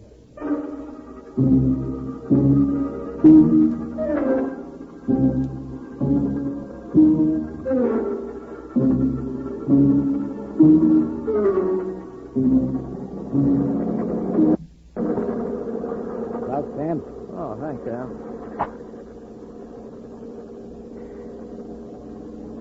It is hot in these armored trucks. Hey, you get used to it after you've been driving one for 15 years like I have. How much we hauling this time? About $250,000. Brother, could I use a hunk of that? Yeah, who couldn't? Well, I'll be coming into Worcester any minute now. It's almost midnight. Yeah, what's our first stop? Acme National Bank. Then we unload a payroll at the Bronson Watch Plant. Yeah, I wish we could open a window and get some fresh air. We can get that after we unload. It's the rule of the company that we... What's that up ahead? It looks like something shiny in the road. Throw up your spotlight. Right. Holy smoke. You see what I see?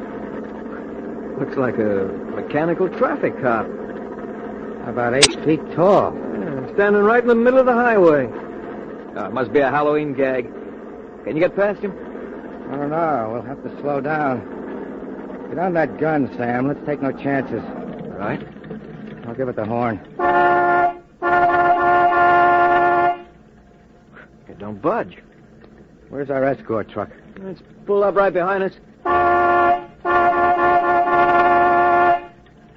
Thing won't move. Sure looks like something out of Buck Rogers, doesn't it? This is a heck of a note blocking traffic like that. Well, we'll have to try and get past it. It looks like you might squeeze by in the shoulder. Here goes. Holy smokes, it's moving. It's coming toward us. Yeah. Get on that gun. Give it a blast. The bullets are bouncing right off it. It's still coming. Look at the eyes. Al, back up. I can't. The other truck's right behind me. Al! It's lifting its arm. Al's gonna smash our window!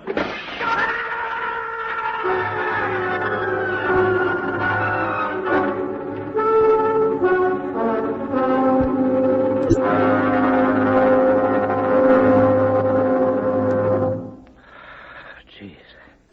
If I hadn't seen it with my own eyes. Duke, we got to quit this. What's the matter, Charlie? getting shaky? Oh, you know me, Duke. It takes nerve. Charlie's always been right there. But this, the papers say he killed all 4 drivers. Listen, Duke, that robot is hot. We got to get rid of it. Stop your blubbering. I don't mind a little heist, but killing 4 guys... You know, Charlie, for a fat man, you certainly have a slim mind. You ought to take a lesson from Junior. He doesn't worry. He doesn't even know what a policeman is. He has no conscience. He never sleeps. He doesn't get tired. He doesn't even want a share of the profits. All we need is one more good robbery. You ain't going to pull another one. Why not? Count me out, Duke. You have to lamb out of here with Lola and that thing there.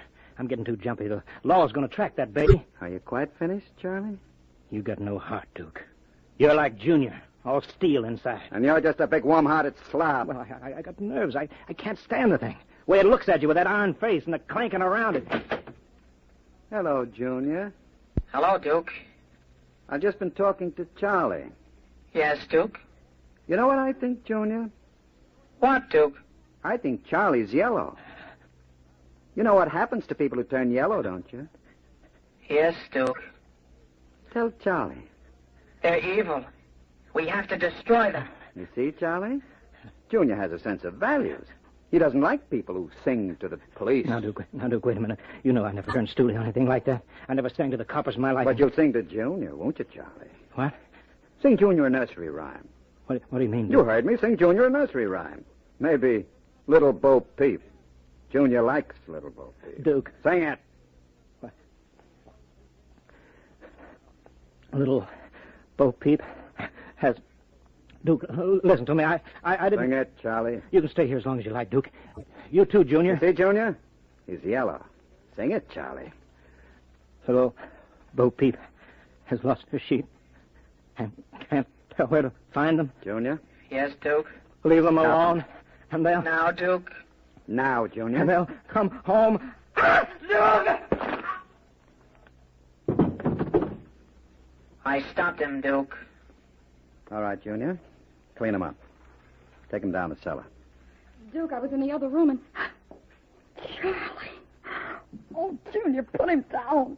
Take him down to the furnace, Junior. Yes, Duke. Oh, Duke. Duke, you can't. Relax, darling. Stop shaking. Duke, we can't stay here now. No? We've got to get out of here. Charlie's going to be missed. He's got friends. Now we'll have the gangs after us, too. Stop worrying, darling. I'll take care of everything. Where are you going? Out to a travel agency. You and I are going to take a trip, Lola. You leaving me alone? Nothing to worry about. The roadhouse downstairs is closed. Nobody will bother you. Oh, that doesn't frighten me.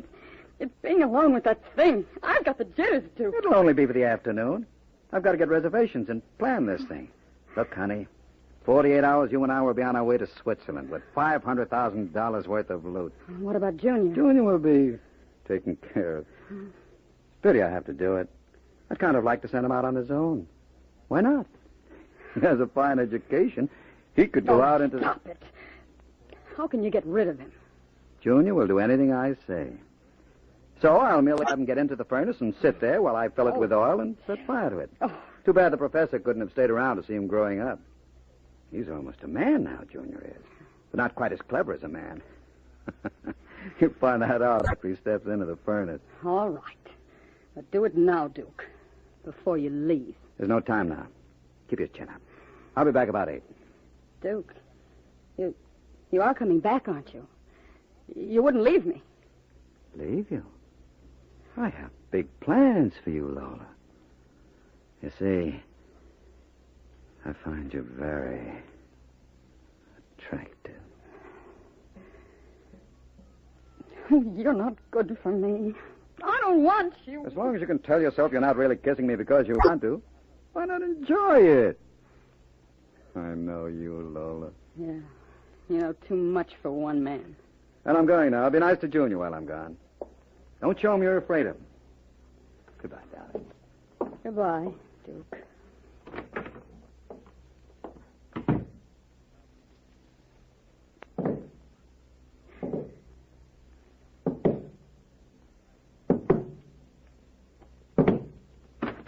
Lola? What, Junior? Lola? Oil me. Oh, Duke might not like it. Can't you wait till he gets back? I want you to oil me, Lola. All right.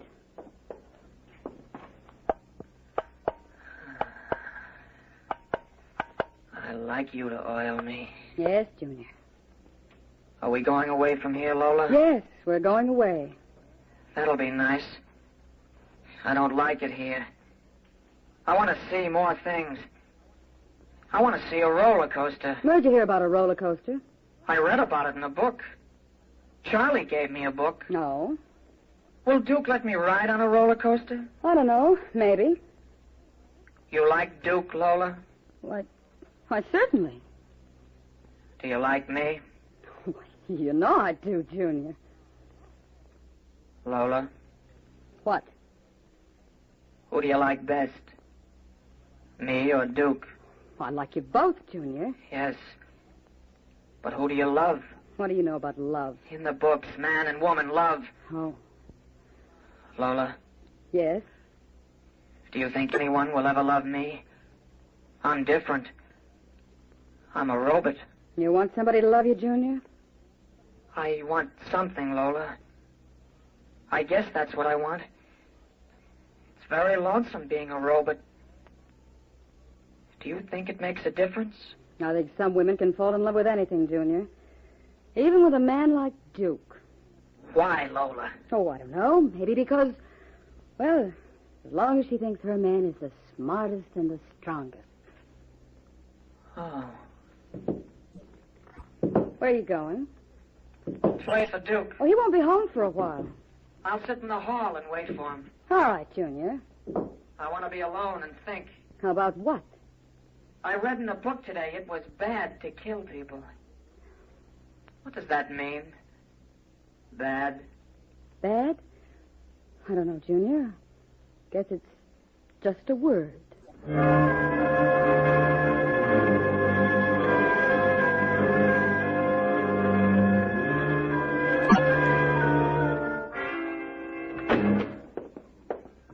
Lola? Hello, Duke. Oh, it's you. What are you doing sitting in the dark?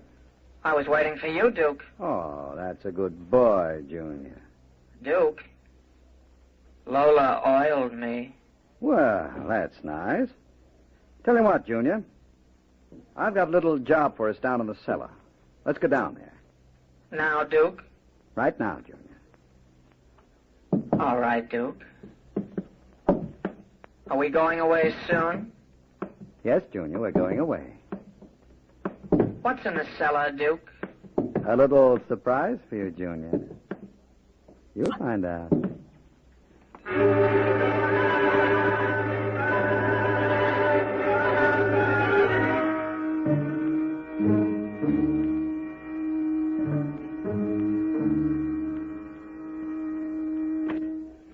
Duke? Is that you? Junior. Hello, Lola. I thought I heard Duke come in. He came in. Where is he? Down the cellar. What's he doing? Nothing. Did he say he'd be up soon? No. Maybe you'd better go down and get him. He's dead. Oh, he's dead. You said the woman loves the strongest and the smartest. Well, I'm stronger and smarter. But you're a human. I'm almost human, Lola. No. Oh, stay away. Lola. Oh, those metal hands. Don't touch me. I love you, Lola. No. I love you. No. I love you. I love you. The last thing I she love heard was the robot's I love harsh you. voice, droning it over and over again. I love you. I love you. I love you. And strangely enough, it did sound almost human.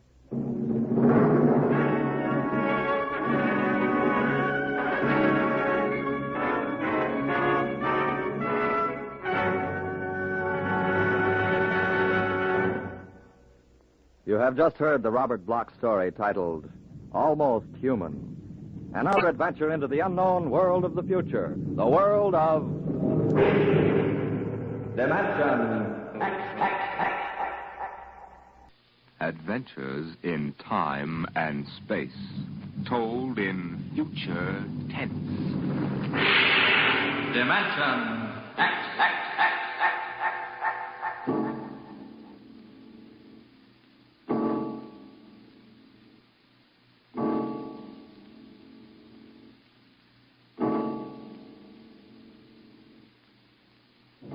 When man first crossed the vast distances of outer space to land on strange worlds, he found that someone had been there before him. The ruined canals of Mars, the smashed cities of Titan and Centaurus II and III, all these were evidence that 100,000 years ago, a race of intelligent beings built their cities across the galaxy. They knew space travel, atomic power, astrophysics, and engineering. And then they destroyed themselves completely, so that of all the cities on 1,000 worlds, only dust and rubble remained. Why? Why did these beings obliterate all record of themselves? That is the mystery of the lost race. The freighter Carillia, bound out of Earth for Cetus Alpha 2, came into normal flight after 103 days in overdrive. The stars were unfamiliar. The constellations known on Earth had disappeared. But there was a yellow sun off the port, and about it revolved 3 planets.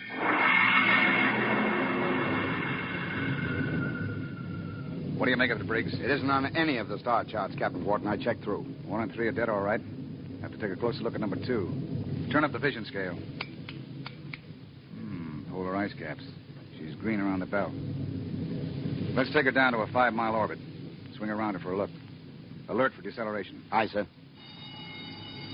Throw in the manuals.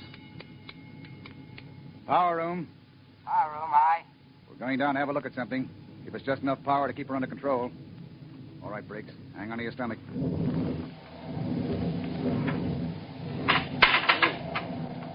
You sent for me, Captain Wharton? Come in, Mr. Howell. Do you mind if I sit down? Free fall sickness? Well, I'm afraid I'm not an old space hand. Oh. We'll level out in a minute. Do you want something? Yes. We come out of overdrive, smack in the middle of a new planetary system. Briggs says it's unreported. Well, that's rather good news, isn't it? Depends. Press report's pretty common. So we'll stake a claim on her, in case there are any mineral discoveries. Well, I meant the possibility of archaeological finds. I'm afraid I'll leave that to you, Mr. Howell. You're the expert. Coming up 5, Captain. Level off. Hang on, Howell.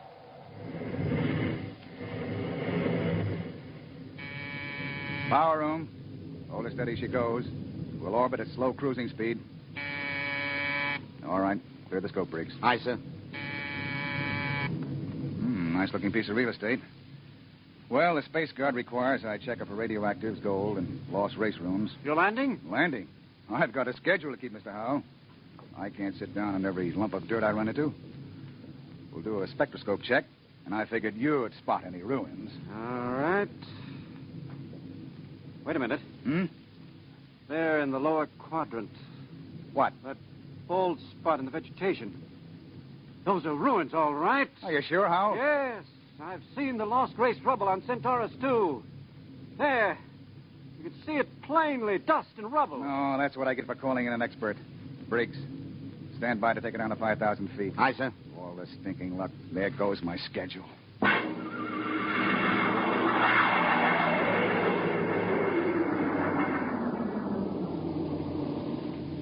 Seen enough, Howell? This is going to set me back 5 hours. Interesting. Wait a minute. What's wrong? I don't believe it. Marvelous. Incredible. Stop sputtering, Howell. What is it? Look over that rise in the ground. It's a section of the city still standing.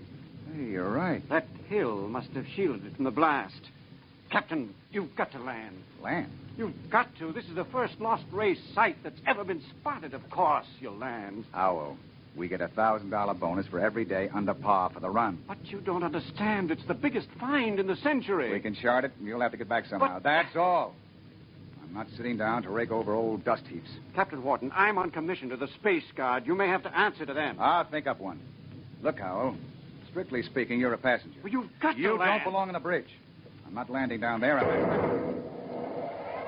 Briggs! Emergency from the power room. Something must have blown. Power room. Power room. Danton, what's wrong down there? Danton. He doesn't answer. Anything serious, Captain? Reaches the fuel locker. That 5 pounds of ascending will go and kick us right out of space. Denton! Denton! Power room, aye. What happened? What blew? Main tube coupling. She's secured What's now. the damage? The main tube's burnt out. The bearing, the coupling, injector valve, and the needle gauge. Can you make repairs? Not in flight. Can you raise enough power to land? I don't know, Captain. The wiring's shot. It's bad like a tomcat. I might be able to get something from the deceleration auxiliaries. Get a jury rig on her. We'll try to set her down. Aye, sir. Briggs. Yes, sir. Alert for crash landing. Signal room. Signal room. Signal, aye. Langston, get off a position fix and SOS standby. Aye, sir. Well, Mr. Howell, I guess you're going to join your friends in the lost race. I just hope it's not permanently.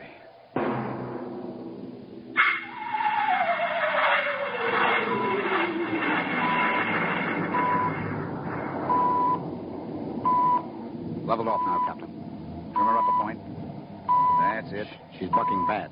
5 more minutes and the whole place will shake loose. Power room. Stand by for bow blast on signal. Power ready. I'm going to try for that clearing. Too narrow. 2 to 1 for $1. All right. Hang on.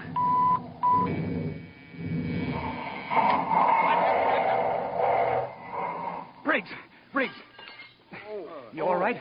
I hit my head on the panel. Well, I seem to be all assembled. We're down. Guess our luck hasn't run out yet. Calling power room. Power room, aye. All right down there? Yeah, I'm all right. Danton, I want a complete damage check and repair estimate. Get up here as soon as you got it for me. Briggs, you all right now? Yes, sir, I guess so. As soon as we get Dan's report, get a detail aft. Help him with repairs. Captain Wharton. What is it, Langston? My speaker line's out. Sending circuits blew. Spare tubes? That was a pretty rough landing, Captain. They're gone. I can't replace them this side of Lunar Space Station. I see. Well, the SOS ought to do it. And the Space Guard monitor reports our position. They aren't going to, Captain. Why not? Sending circuits went out when the blast went off down there. I didn't get the SOS out. Thank you, Langston. Get back and see what you can salvage. Aye, sir. Does that mean bad news? We were in overdrive, Mr. Howell. It would take 40 years to search the distance we've traveled in one day. Consequently, when a ship doesn't make port and doesn't transmit a position fix, they forget about it. Oh. I see. And with the radio out, we blast off on our own power. Or we don't get off. Got your damage report, Captain. Well? Here. It's on a B-23 checklist. Not bad? Worse. Stanton, how long will it take you for repairs? I don't know. An estimate. I know gypsy fortune teller. How about the lifeboat? For deep space? What are they teaching at Sands Point now? Basket weaving? Stanton, Lifeboat couldn't lift half a light year off this here mud heap. Stanton, I'll take just so much. Look, can it be converted to Bessendium drive? The converter links were mashed when we came down. How long is it going to take you to repair the main drive? Look, Captain, I got 2 hands. You want me to hold a lug wrench in my teeth? See here, Danton. You see here, Captain. The whole lousy crew's been spitting all over me ever since we blasted off. Now you can all wait on me. Who do you think you are, Danton? The only power man on this ship, that's who. Ain't satisfied with the way I'm working, go hire yourself another boy. The woods are lousy with him. I'll take my own sweet time. What's the matter with him? Got a bug in his ear? Space fatigue, Captain. He's been locked up in the power room 4 days. Oh, we don't have enough trouble. Briggs, remind me to slug the psychotechnician when we get back. Don't tell me nobody gets into deep space who isn't emotionally stable. What are you going to do about him, Captain? Nothing. Stay off his back. Oh, but you can't. Captain's the only man who can get us out of here. We want to hit the cradle at New York Spaceport again. We've got to keep him happy. Captain Wharton, as long as we're landed and we do have to wait for the engines to be fixed, I suppose we can explore the lost race ruins. Look, Mr. Howell, I can't spare the men. We are now stuck tight until Danton gets those engines fixed. And if he can't, which is entirely possible, we are stuck, period.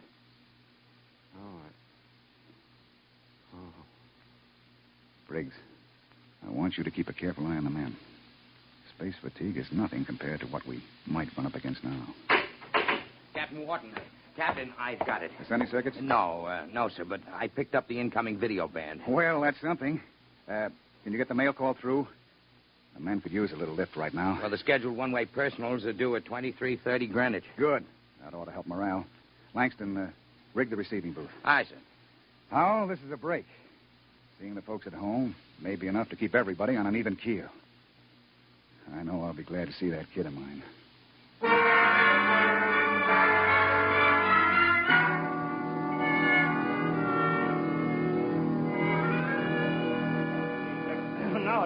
Yeah. Mr. Langston, get Hanson out of the booth. You wear the glass right off the tube. Take it easy, Williams. Everybody gets 3 minutes. Hey, Kelly, I bet that dame of yours burned up the circuits, huh? How'd you know it was his girl? You can't tell through the booth. Well, who else would call that eight? What'd you say, Kelly? Oh, nothing. She don't have to. She just stands in front of the pickup tube and, oh, brother. I can still see that. Hey, it's a boy. A boy. Alice had a boy. They're going to show him to me in the circuit tomorrow. Congratulations. Who's next, Mr. Langston? The last call's coming through now on ticker. It's for Williams. Well, wait a minute, Williams. Hey, let go of my arm. What happened to my call? No call today, Dan. You're a liar, Langston. Hey. My girl calls on every scheduled circuit. That must be mine. Let go, Dad. Maybe Janie was busy waiting tables at the lunchroom. What do you know about her, Hanson? You kidding? She's a swell kid. Everybody at New York Spaceport knows her. Yeah, I've seen you hanging around Jane, too. Now, wait a minute, Danton. Take it easy, Dan. You and Williams made this up between you, didn't you? You're going to take my call, huh, Williams? You're space happy. You used to hang around with her before I cut you out. Now, listen, Danton, you were lucky enough to get her. Let well enough alone. You bet I got her all right, and you're not going to steal her back. Williams, I'm going to... Are you crazy? Danton!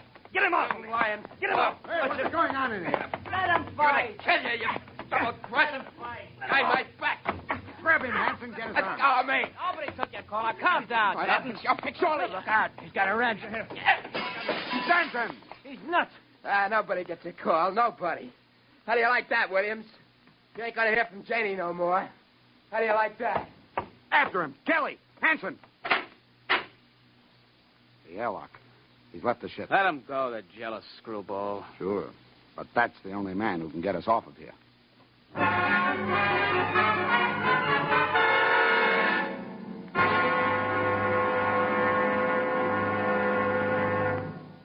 I warned you, so help me, Briggs. I warned you to keep an eye on Danton. Well, I didn't think he'd go off this way. Well, it's that girl of his, sir. He's crazy jealous about her. Any reason for it, Williams? No, sir. She's a good kid. Too good for Danton. I guess he's just so afraid of losing her to some other guy, he's getting psychopathic about it. Well, we've got to get him back.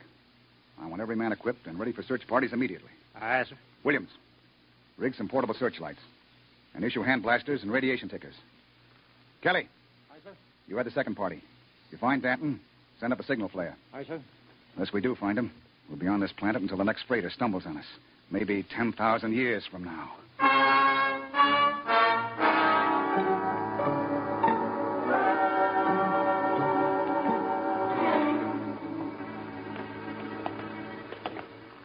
Hold that light up, Hanson. This is amazing, Captain. Lost Ray's building's actually standing. Hey! What is it? Oh, it's nothing. A shadow. Place gives me the willies. We'll be able to find out so much about them, their science, art, what they looked like, perhaps even why they destroyed themselves. I'm beginning to wonder about that, Howell. You sure they destroyed themselves? Maybe they lost a war to another race. The winners would have left traces. Genghis Khan, the Mongol emperor, left a pile of skulls as a monument after he destroyed his enemies, but there's been nothing like that found. No clues at all, eh? Nothing. When they decided to wipe themselves out, they did a thorough job. But why? That's what we've been asking for 50 years. They wanted to end like that. Captain, there's a rise ahead. Keep going. Anything on your side, Briggs? No, sir. Hanson, what is it? I don't know, sir. It's a funny kind of a glow. I guess I shot without thinking. Don't get trigger happy. Howell. Yes? Where do you think the light is coming from? Down there. It's an amphitheater. Stone seats and a hood. Looks like a band shell. What's up, Captain? Wait a minute. Well, Howell? No. That's the Lost Race sign on the hood. The what? A sort of hieroglyphic. It's the only thing we'd ever found before, one in each ruin. What does it mean? Some kind of a warning, I think. Come on. We're going down there. Careful now. There's a platform of some kind down there. Looks like a lecture platform, doesn't it? Or an altar. This might have been a temple. Perhaps the Lost Grace sign had a religious significance. Looks like a throne to me. A throne 5 feet high. Briggs, climb up there. And see if there are any controls for this machinery. Aye, sir. This wasn't meant for any man to sit on. There's a lever up here. Shall I try it? Sure, go ahead. Hey, what's that mist? It's like a steam bath. I wonder if Kelly and Williams ran into anything Kelly, like... hold that light up. Shut up and keep looking for Danton. What? Look there, in the hood. It's Williams and Kelly. That crazy jet jockey. When I find him, I'm going to beat his brains out. You could see him, a 3-dimensional image. Some kind of television. Get down, Briggs. Aye, sir. Did you see it, Skipper? I was just thinking about him, and there he was. And we all saw it. Out of the way. I'm going to try it. This thing can pick up Earth. It'll replace the receiver Danton smashed. Just throw the lever, eh?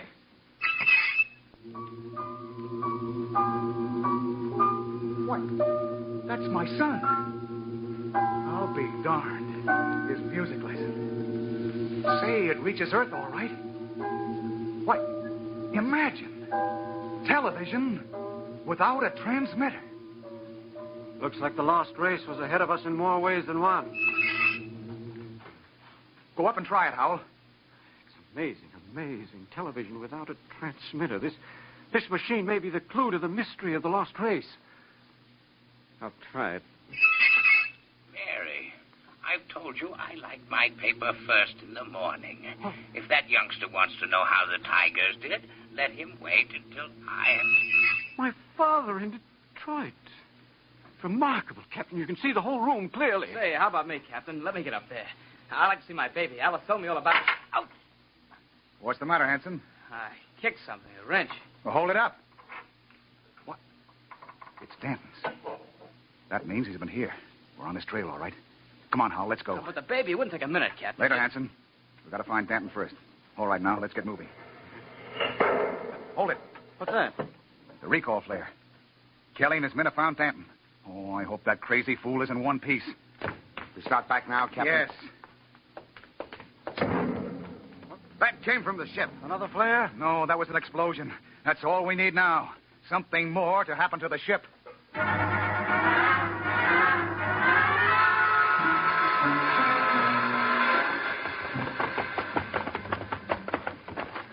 Oh, it's the main jets. Smashed flat. With all the sleeping rot. Check through the ship for further damage. Aye, sir. Oh, look at those plates.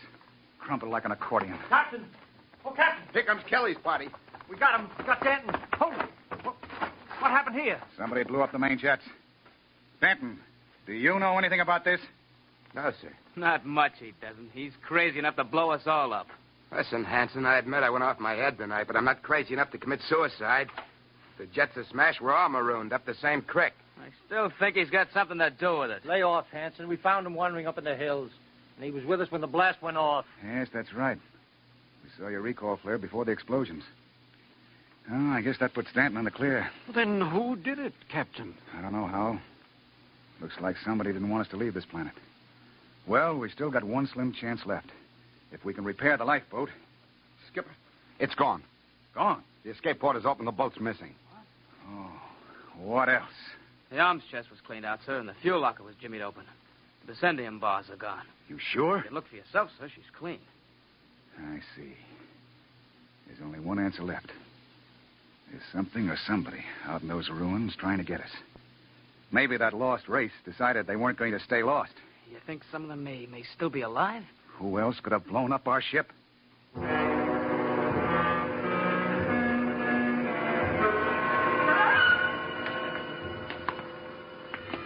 Keep your blaster up, Hal.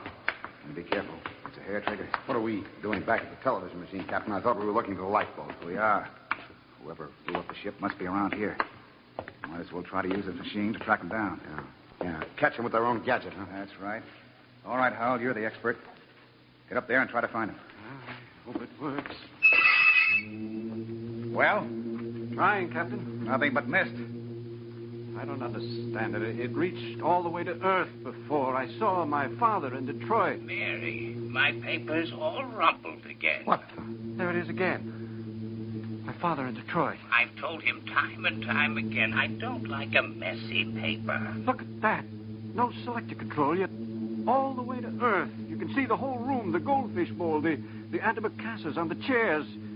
Yet we can't pick up something less than a mile away. Knock it off, Hal. We're wasting time. Come on. That gadget won't work. We'll have to comb these rooms inch by inch. I don't understand. Neither do I.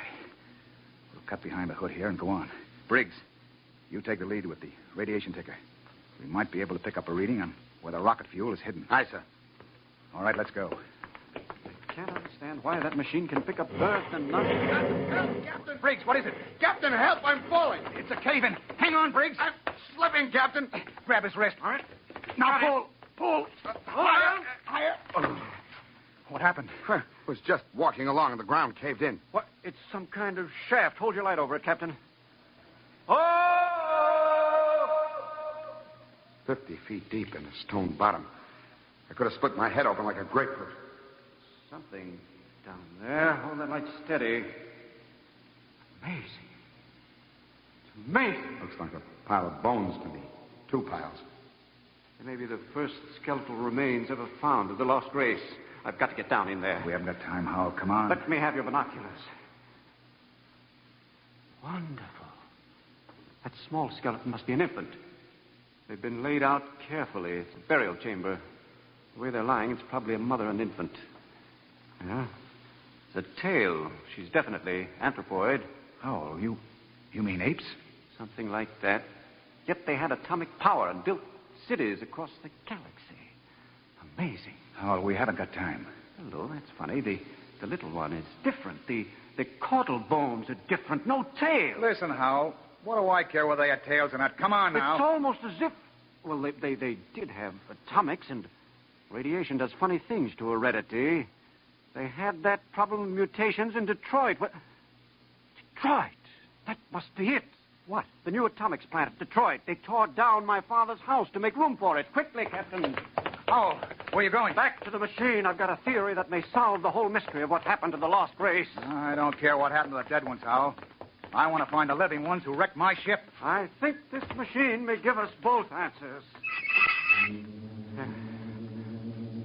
There's the house, Detroit, down to the last detail. Oh, come on down. We know all but that. Don't you understand? That house was torn down. I got a letter before we lifted off Earth. It's gone. But it's on the television machine. Captain, that machine isn't television. It's a thought projector. What? It only mirrors what's in your own mind. But, Mr. Howell, we saw Earth. It was really there. But it was just because we imagined it, Briggs.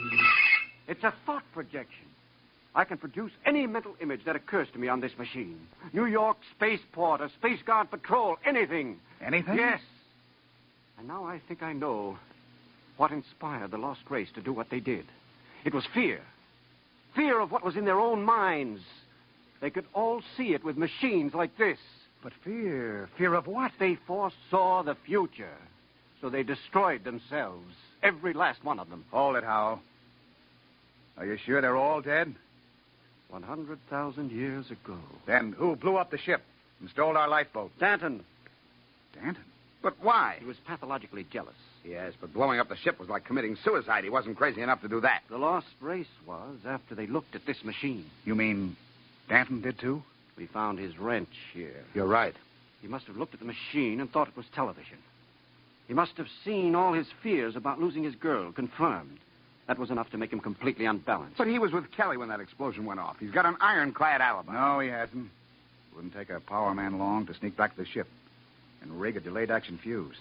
Howell, we've got to get back to the ship before Danton. Never mind, Captain. Stay right there. That's Danton. I'm in the dark. You make a perfect target there. Stop your guns. I got a blaster set at wide angle. Drop him. He's got us cold. I've been following you, Wharton. I wanted to tell you. I'm going back to Earth. I got the lifeboat hidden over that rise. It won't work in deep space. You believed me when I told you that, didn't you? Well, I've got it fixed. And with that Vicendium fuel, it'll be a milk run. I'll reach the Space Guard station at Volta with a long, sad story about how the rest of you exploded in mid-space. Danton, that's murder. Yeah, that's just what it is. And easy, too. Danton, you can't just leave us here. Watch me. Sit in front of that machine and watch me. Yeah, I know what it is. I know it's a television without a transmitter. And I did some checking up. I've seen how you were stealing my call. Trying to steal my girl. Danton, you're sick. You Pretty can't... smart, that lost race. They built some machine, and it showed me plenty. It showed me enough to kill you. Oh, you've got it all wrong. This isn't a television machine. What are you trying to pull, Wharton? I saw it. Those were your own thoughts, Danton. Those things you saw exist only in your mind. Shut up before I blast all of you down. You're just trying to lie out of it, that's all. But I know the truth when I see it. And you're going to die. All right, Danton, but you're not going to get away with it. Look at the machine. What's that? The machine. It's the Space Guard patrol, Danton. Look, they're coming. X3 to command. Spotted the Corellias. Reported. Preparing to land. That's the Space Guard, Danton. Yeah, whole patrol. You're lying. They couldn't come. There wasn't any SOS. X3 to command. Preparing to land. There's a clearing. That's enough, Howell. All right, Danton. They'll be coming over the horizon. Drop your gun and give yourself up. No, they're not going to catch me. I'll be away in that lifeboat before they land. Stay still, all of you. Stay where you are. I still got you covered. Danton, look out behind you! Burial shaft. He fell in it. Hold the light down, Briggs. Well? He's dead. Deader than the lost race. And what about those Space Guard cruisers? Out of my head. I just imagined them, and there they were on the machine. Poor Danton believed they were real. I wish they were real so we could get off this planet. No, it doesn't matter. We know where the lifeboat is now. We can send one man to bring back help. And it won't be Danton. The machine got him the same way it got the lost race. Through fear. But what was the lost race afraid of, Howell? Changing. Changing? Look at those skeletons down there. They had atomic energy, but they couldn't control it. Look, the baby is different from the other. The race was changing by mutation. Mutation? Look at those skeletons. Now imagine a shifted hip socket so they could walk upright. The baby was already without a tail. But Howell, that would mean they were changing into... Yes, Captain. The lost race committed suicide rather than face the fear of seeing their descendants become such horrible creatures as men.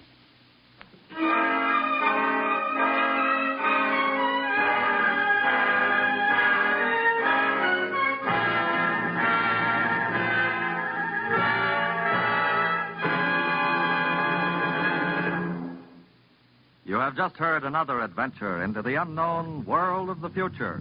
The world of Dimension X. And now, about next week. William Travis and his wife thought they had escaped, but they were wrong. They were being searched out by men from another world, men who wanted them to return. Where? I'll tell you next week. Tonight's drama was based on the Murray Leinster story, The Lost, and was adapted for radio by Ernest Kenoy. Featured in the cast were Matt Crowley as Captain Wharton, Roger DeKoven as Howell, and Joseph Julian as Danton. Your host was Norman Rose. Tomorrow it's Sam Spade. Now hear Truth or Consequences on NBC.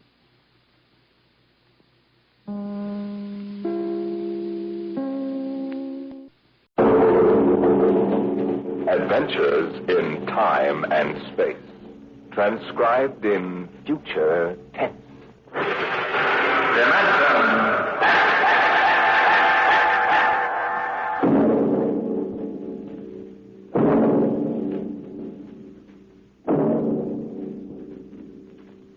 Can you predict what will come in 100 years? Or in 10? Or in the next minute? Some people think they can. Nuclear scientists, mathematicians, astronomers, biologists. They'll predict the shape of the future. Why? Because they make the future. Because they see beyond the known dimensions of time and space into the unknown. Dimension X.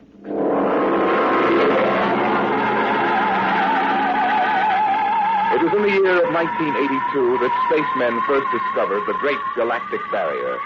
In the past 10 years, rocket travel to the moon and the nearer planets had become commonplace.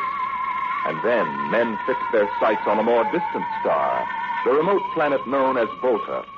5 exploratory ships went out, and none came back, each in turn disappearing mysteriously at the same vanishing point, at an invisible wall somewhere in the vast outer reaches that became known as the wrecker of spaceships, the galactic reef. And yet the explorers refused to admit defeat. It was on June the 2nd, 1987, that the rocket Star Cloud made ready for takeoff, the 6th to attempt to crack the barrier and win through to Volta.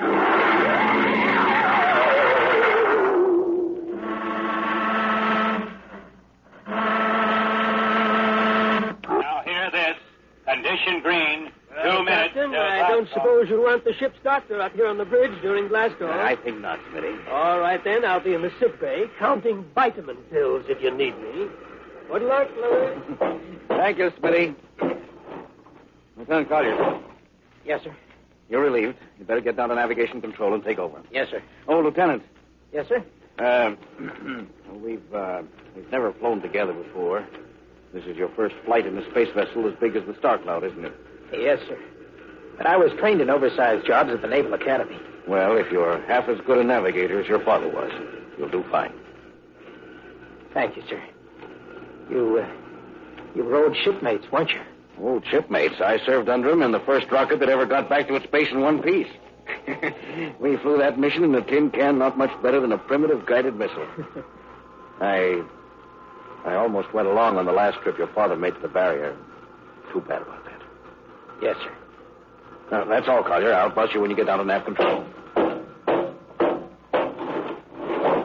Lieutenant Paulson. Yes, sir. Get me ground control tower on the radio. I want to talk to Colonel Harrison. Sparks has the circuit up now, Captain. Go ahead, sir. I patched in our bridge speaker. Colonel Harrison? Yes, Captain? We're standing by for takeoff in 60 seconds. Good. The field is cleared of all personnel. We'll try to reestablish radio contact immediately after takeoff. In any event, there'll be a 24-hour ground monitor. Fine. Good luck. I hope you make it. Thank you. Bridge to navigation control. Nav control, Collier. Ready, Lieutenant? We're ready, Captain. The course is in the integrator for takeoff at 1200 hours. All right. Stand by for blastoff. Bridge to engine room. Fire up your rocket chambers. Take off at exactly 1200 hours. I'll read you off. 20 seconds. 19, 18, 17, 16. Condition red. Hold it, please. Condition red. Who turned in that alarm? We uncovered a stowaway, sir. Stowaway, where, Masters? Hiding in 6th Bay. Dr. Smithson found him. Have him brought up to the bridge. Engine room, kill your rockets and stand by. Person, this is Colonel Harrison at ground control. What's holding you up? Trouble. What's the matter with you? What's the matter with you? There's a stowaway aboard. Stowaway? Yes, I thought your men were supposed to police this base. What's the matter with you? All right, Captain, take it easy. You know what this delay can do to us, don't you? 1 minute later, takeoff can throw us 1,000,000 miles off course. We'll have to reintegrate the whole work. Well, look, how long do you think it'll take? Don't bother me for a while. I'm busy. Stupid idiots. Captain Thornton. Oh, come in, Smitty. Here's your stowaway. I'll court-martial the... Charlie. Can you use a good radio man, Skipper? See you two have met. Met? The Skipper and me made 50 trips to the moon together. Didn't we, Captain? Charlie, if you wanted to come along, why didn't you volunteer? I did, Skipper. They turned me down. What's wrong with you? Acceleration bend. Oh. They said my arteries wouldn't stand another trip. Well, I'm sorry to hear that. But they're wrong, sir. I got one more good trip in me. Now, listen, Captain. You know these green kids don't know the first thing about space radio operations. You put a man like me on, I'll be getting you a bedtime story from Mars. Now, listen, Charlie, you know the regulations as well as I do. I can't take you much as I'd like to. Colonel Harrison will murder me for this. Oh. I'm sorry, Charlie. I'll have to put you aground. I'll tell you what. I'll ask Harrison to put you on as ground radio contact. It'll seem as if you were right here with us. He won't do it, sir. He'd better, or I'll have him busted to corporal for letting you sneak aboard. Now, you'd better be off, Charlie. Masters. Yes, sir. I'm sending this man aground. Give him time to clear the launching platform. Yes, sir. So long, Charlie. I'm really sorry. Good luck, Skipper.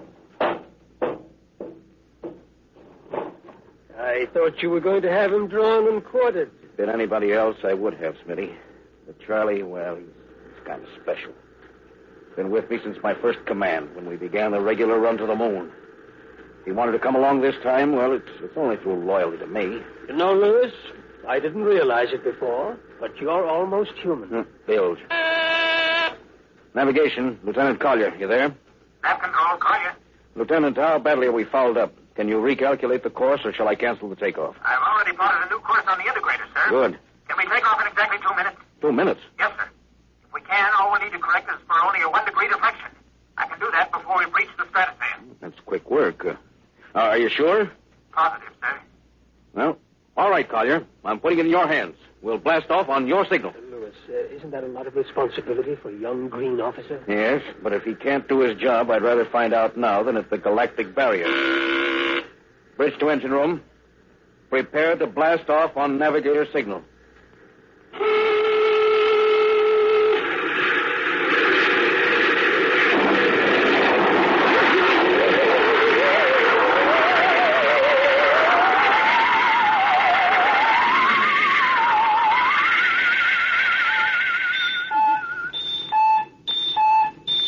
How are we doing, Collier?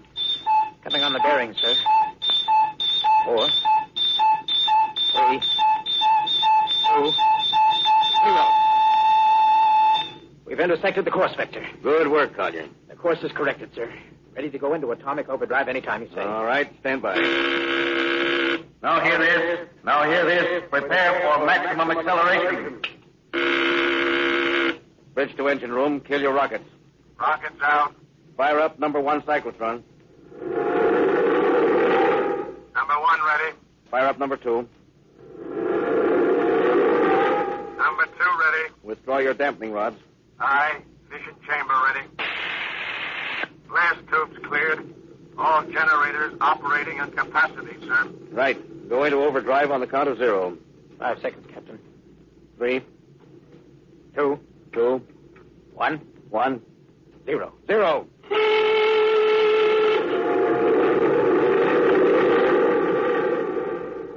How are we doing, Collier? On course, sir. She's running hot and true.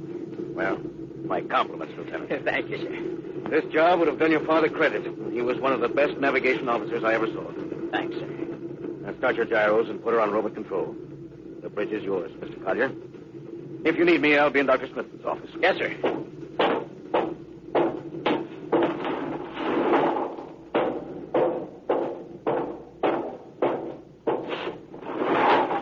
Well, Lewis, I see you got us off the ground. You can thank young Collier for that. Chip off the old block. You knew his father? Matter of fact, I knew him very well. First-rate spaceman. Is he the one who... Yes. He was lost in the galactic barrier on the second ship we sent out to Volta. Lewis, just what do you think this galactic barrier is? Oh, your guess is as good as mine, Doc. All I know is that 5 ships have gone into it. None of them have come back out. How about Miss Strovik's theory that it's a time warp in space, that the ships reach it and slip into another dimension? Rubbish. My theory is that the galactic barrier is nothing more than a radioactive layer of some kind. What makes you say that? Well, we know that radar signals bounce off it like they were hitting an invisible glass wall. And we know that it destroys our ships and crews in some way. There's no other logical explanation. What makes you think we can get through it, Lewis? Because we're ready for it. The others weren't. The entire hull is completely shielded with lead. We can crack through any radioactive cloud ever detected. Besides, we're equipped with some new UHF radio devices that should enable us to maintain radio contact with Earth. Nothing can happen. Absolutely nothing. Who are you trying to convince? Myself, I suppose. Lewis, you've had your share of glory. First skipper to reach the moon back in 1962. You could have retired. Why are you risking this trip? Because 5 ships are missing. And men like Prentice and Marketson and young Collier's father. I'm tired of seeing good men fed into that meat chopper. Then why are we going? We haven't any choice, Smitty. We're in a race, the kind of race where men and ships are expendable. According to Interspace Code, the first nation to reach Volta can claim it. Personally, I want no part of it. Doc, there are a dozen nations who feel very differently about that. I know. You're right, of course. Well, at least it won't be boring. I'll have to play physician morale builder and mother substitute for 112 slightly nervous men. Your morale doesn't sound too good, Doc. As morale officer, I can state without fear of contradiction, it is terrible. And something tells me that as we approach that galactic barrier, I'm not going to be alone.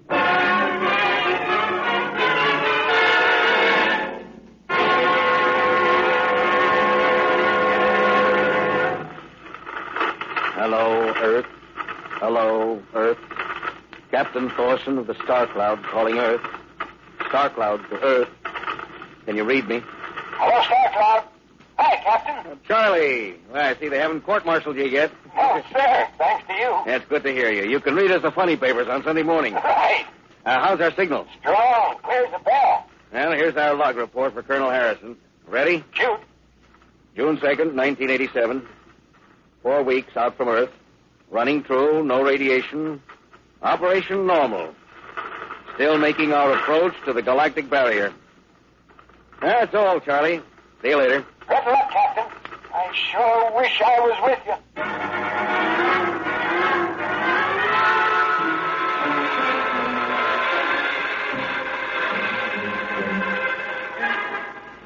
How's the morale, Smitty? Well, the men know we're getting closer to the barrier. They're beginning to show a little tension, Lewis. How's their physical condition? Any sickness? About half the crew has come down with space flu. I was afraid of that. Bad? Oh, same as usual. Lips and hands with a bluish cast. Eyes are sensitive to infrared. I don't know. When I first started flying these tin cans, nobody ever heard of space blues. There's a theory it's caused by the terrific acceleration of the atomic overdrive. The change in gravity affects the circulation. And what do you think? Oh, I think it's psychosomatic. I've noticed that the same men who get space blues under tension on a ship tend to get blue coloration back on Earth when they're upset. I guess it's an occupational disease of space navigators. You think it's just nerves, then? I don't know. Young Collier's got a bad case. Yes, I think it's tension from overwork. Yeah. Maybe you need some vitamins. Lewis, when will you realize that vitamins are not a panacea for all the troubles of mankind?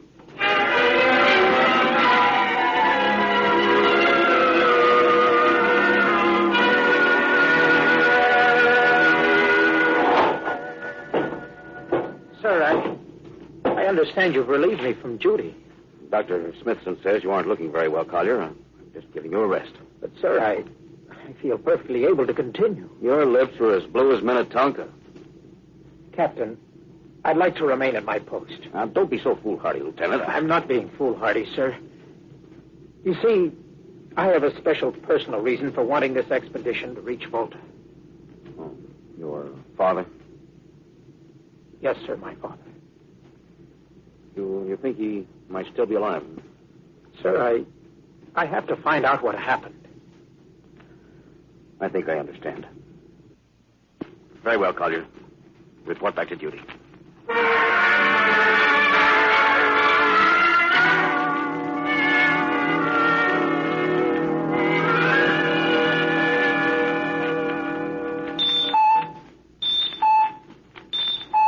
What's the reading, Paul? We're getting a +5 radar bounce now, sir. It's coming off the barrier almost as fast as we send it out. What's the interval?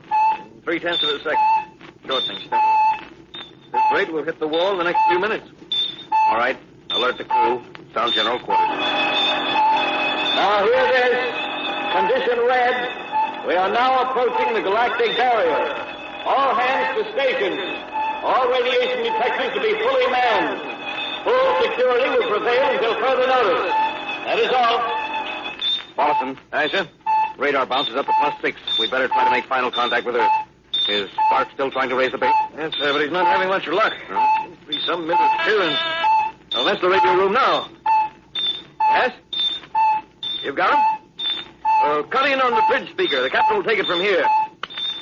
Hello. Star Cloud to Earth. Can you hear me, Earth? Hello, Skipper. I can barely read you. We're getting heavy static from sunspots. That's not sunspots. We're right on the galactic barrier. Getting a +7 radar bounce. Expect to hit the barrier almost any second now. Good luck, Skipper. Look, Charlie, stick with us, will you? We're switching to the automatic center now so you can track us in. Okay. If we crack the barrier and come through still in one piece, I'll try to get back to you on the high-frequency band. Gotcha, Skipper. Don't worry. I'll be waiting. So long, Charlie. So long, Star Cloud. We must be getting awfully close now, Captain. Echoes bouncing back so fast, almost beating the signal. And when they coincide, hold on to your hat. That's when we run into the wall. Any second. Hold on. Here goes nothing. Here it comes.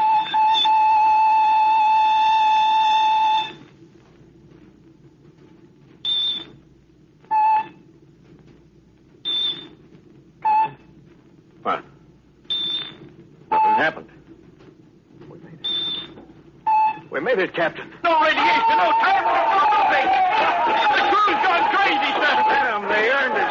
Hey, Doc, can you break a few bottles of snake bite serum for medicinal purposes? I sure can, Louis. This calls for a celebration. How's your morale now? Couldn't be better. How's yours? Couldn't be better. Hey, what the? Condition red. Condition red. Radiation detected. Condition red. Radiation detected. Holy mackerel. Look at the needle on that indicator. Paulson. I see it, Captain. Picking up radiation like crazy. What's it like? It's a strong impulse. What kind? I don't know, sir. Too long for a cosmic ray and too short for UHF. Ship's lousy with it. Man your battle station! Paulson, track it down. Triangulate it and make it fast. I want a directional fit. Yes, sir. Engine room. Yes, sir. We're picking up radioactivity. Is it the fission chambers? No leak here, sir. I'll check your gauges. Nothing here, Captain. Must be coming from outside. Damage control. Yes, sir. Is radiation penetrating the lead field? Haven't found anything yet, sir. Well, keep at it. Paulson, how are you doing? I've got it fixed, Captain. What is it? I'll have to check my figures. Hurry up. Angle is Come on, man, for Pete's sake. What's the radiation from? It's coming from inside the ship. That's impossible. Oh, sir, I checked it twice. Well, it's got to be the engines. If it is, we're finished. Engine room. Yes, sir. That radiation must be in the overdrive pile. No, sir. It isn't here, sir. Are you, sir? Yes, sir. All right, keep checking. Well, only one thing left to do. Paulson, get a Geiger counter. We're going to start combing this ship inch by inch. Yes, sir. Turn it on. Yes, sir. Ready, Captain. We'll check the atomic guns first. Come on. We'll cut through the office quarters to ordnance. Yes, sir.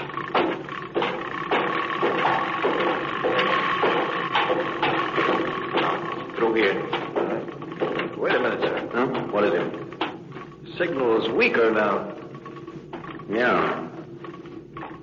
Let's go back.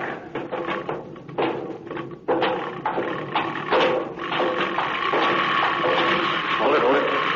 Seems strongest right about here. Doesn't make sense. Whose cabin is this? Lieutenant Collier. Collier. Oh, he's down in nav control, sir. We'll drive the door. It's not locked, sir. Yes, it's in here, all right. Listen to that counter. It's strongest over here. Open that wall cabinet. It's locked, sir. I'll smash it. Shut off the Geiger counter. Well, what do you make of this, Paulson? Well, it looks like some sort of portable transmitter, sir. Must be foreign manufacture. I don't recognize the calibration symbols at all. I've never seen anything like it. Which raises a small question. What is Lieutenant Collier doing with a transmitter in his cabin? I don't know, sir. Well, I intend to find out, Paulson. Get down to nav control and bring Collier up to the bridge on the double. Hadn't we better find some way to shut this thing off first? I know a way.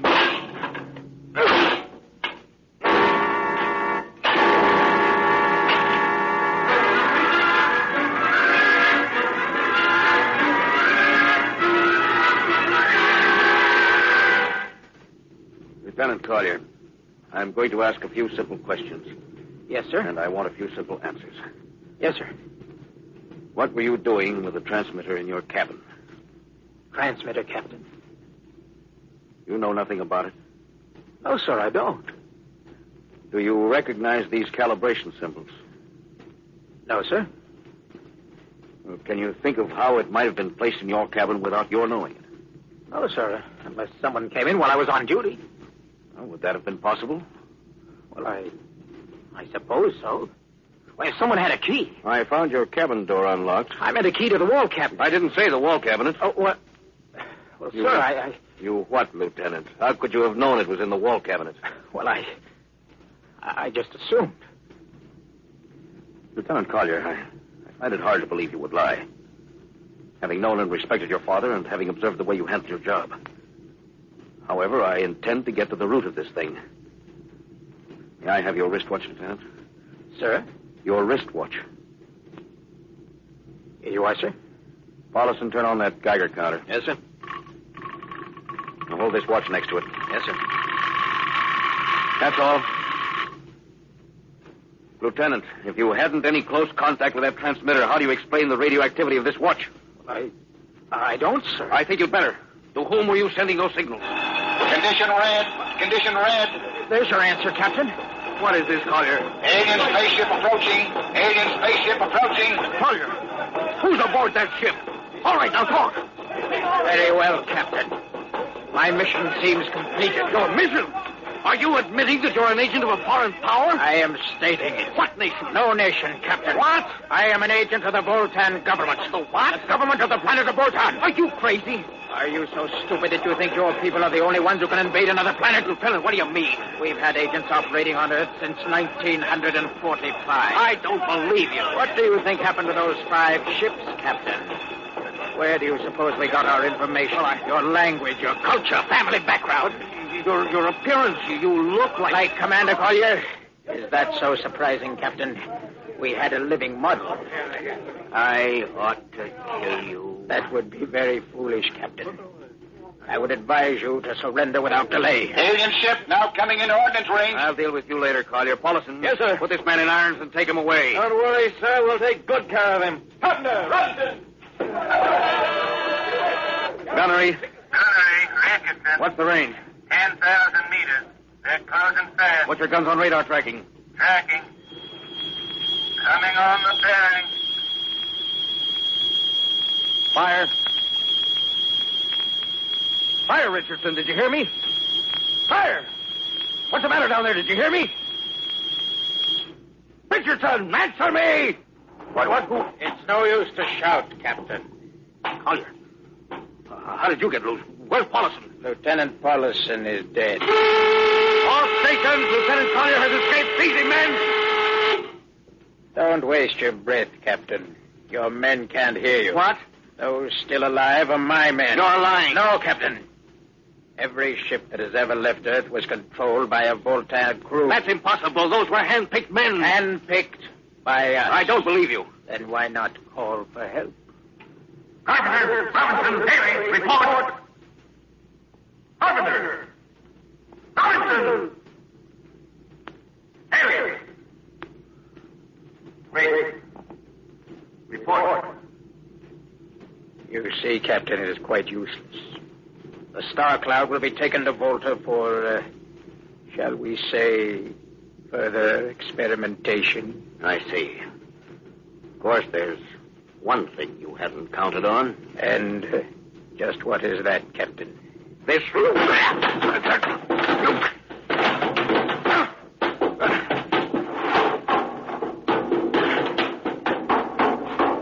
Carpenter! Are you in there, Lieutenant Carpenter? They can't all be dead. There must be one alive. Smitty! Dr. Smithson! Smitty! Oh, Smitty. What have they done to you? Lewis. Those dirty. Don't talk. I must leave, Lewis. Not much time. Lewis, space blues. Space blues? What is it, Smitty? What are you trying to tell me? All men with space blues. Voltan. Here, let me help you. No, Lewis. Get message back to Earth. Voltan, 5th column. Watch out for space blues. Smitty.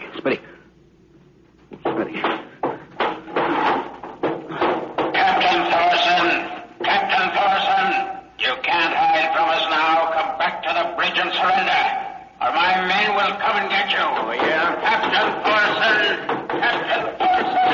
you can't come. Hello. Star Cloud calling Earth. Please, God, let me through before it's too late. Hello. Star Cloud to Earth. Come in, please. Come in, please.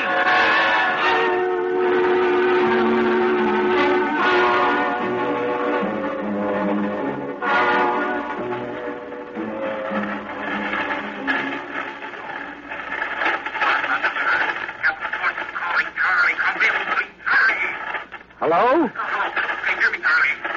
Skipper, is that you? It's coming in a little louder now, Skip. Keep sending.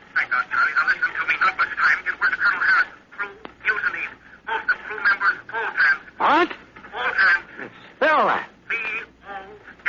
Voltan? That's right. That's from the planet Volta.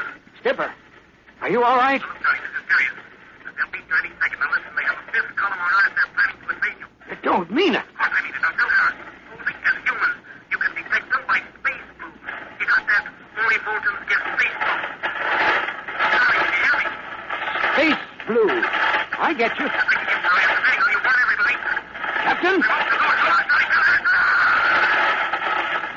Captain? Captain Thorson. Hello? Hello, Star Cloud. Come in. What's the trouble, Sergeant? I was just trying to raise the Star Cloud, Colonel. Had any luck? No, sir. No contact. No contact? No, sir. Nearly an hour since they hit the galactic barrier. I don't understand why they haven't tried to get a message back. No, sir. Neither do I. All right. I'll take over for a while. Yes. You do that. You go right ahead, sir. Right. Oh, Charlie, you'd better go out and get yourself some coffee. You look a little blue around the gills.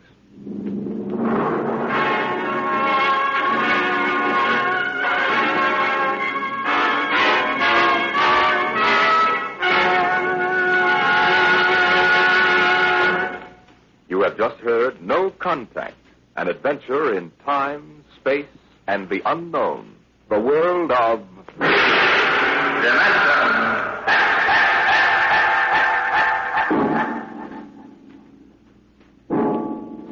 Next week we have a cheerful little tale that starts with the disappearance of Grant's tomb.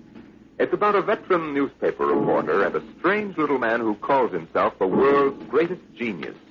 You'll hear all about it next week at the same time when we present The Professor Was a Thief.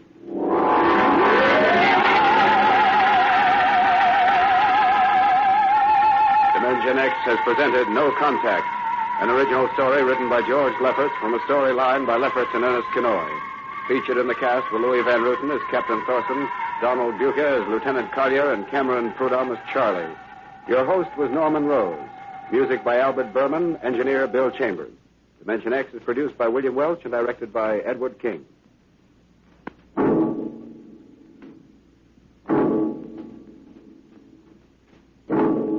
Stay tuned for the remarkable Quiz Kids on NBC.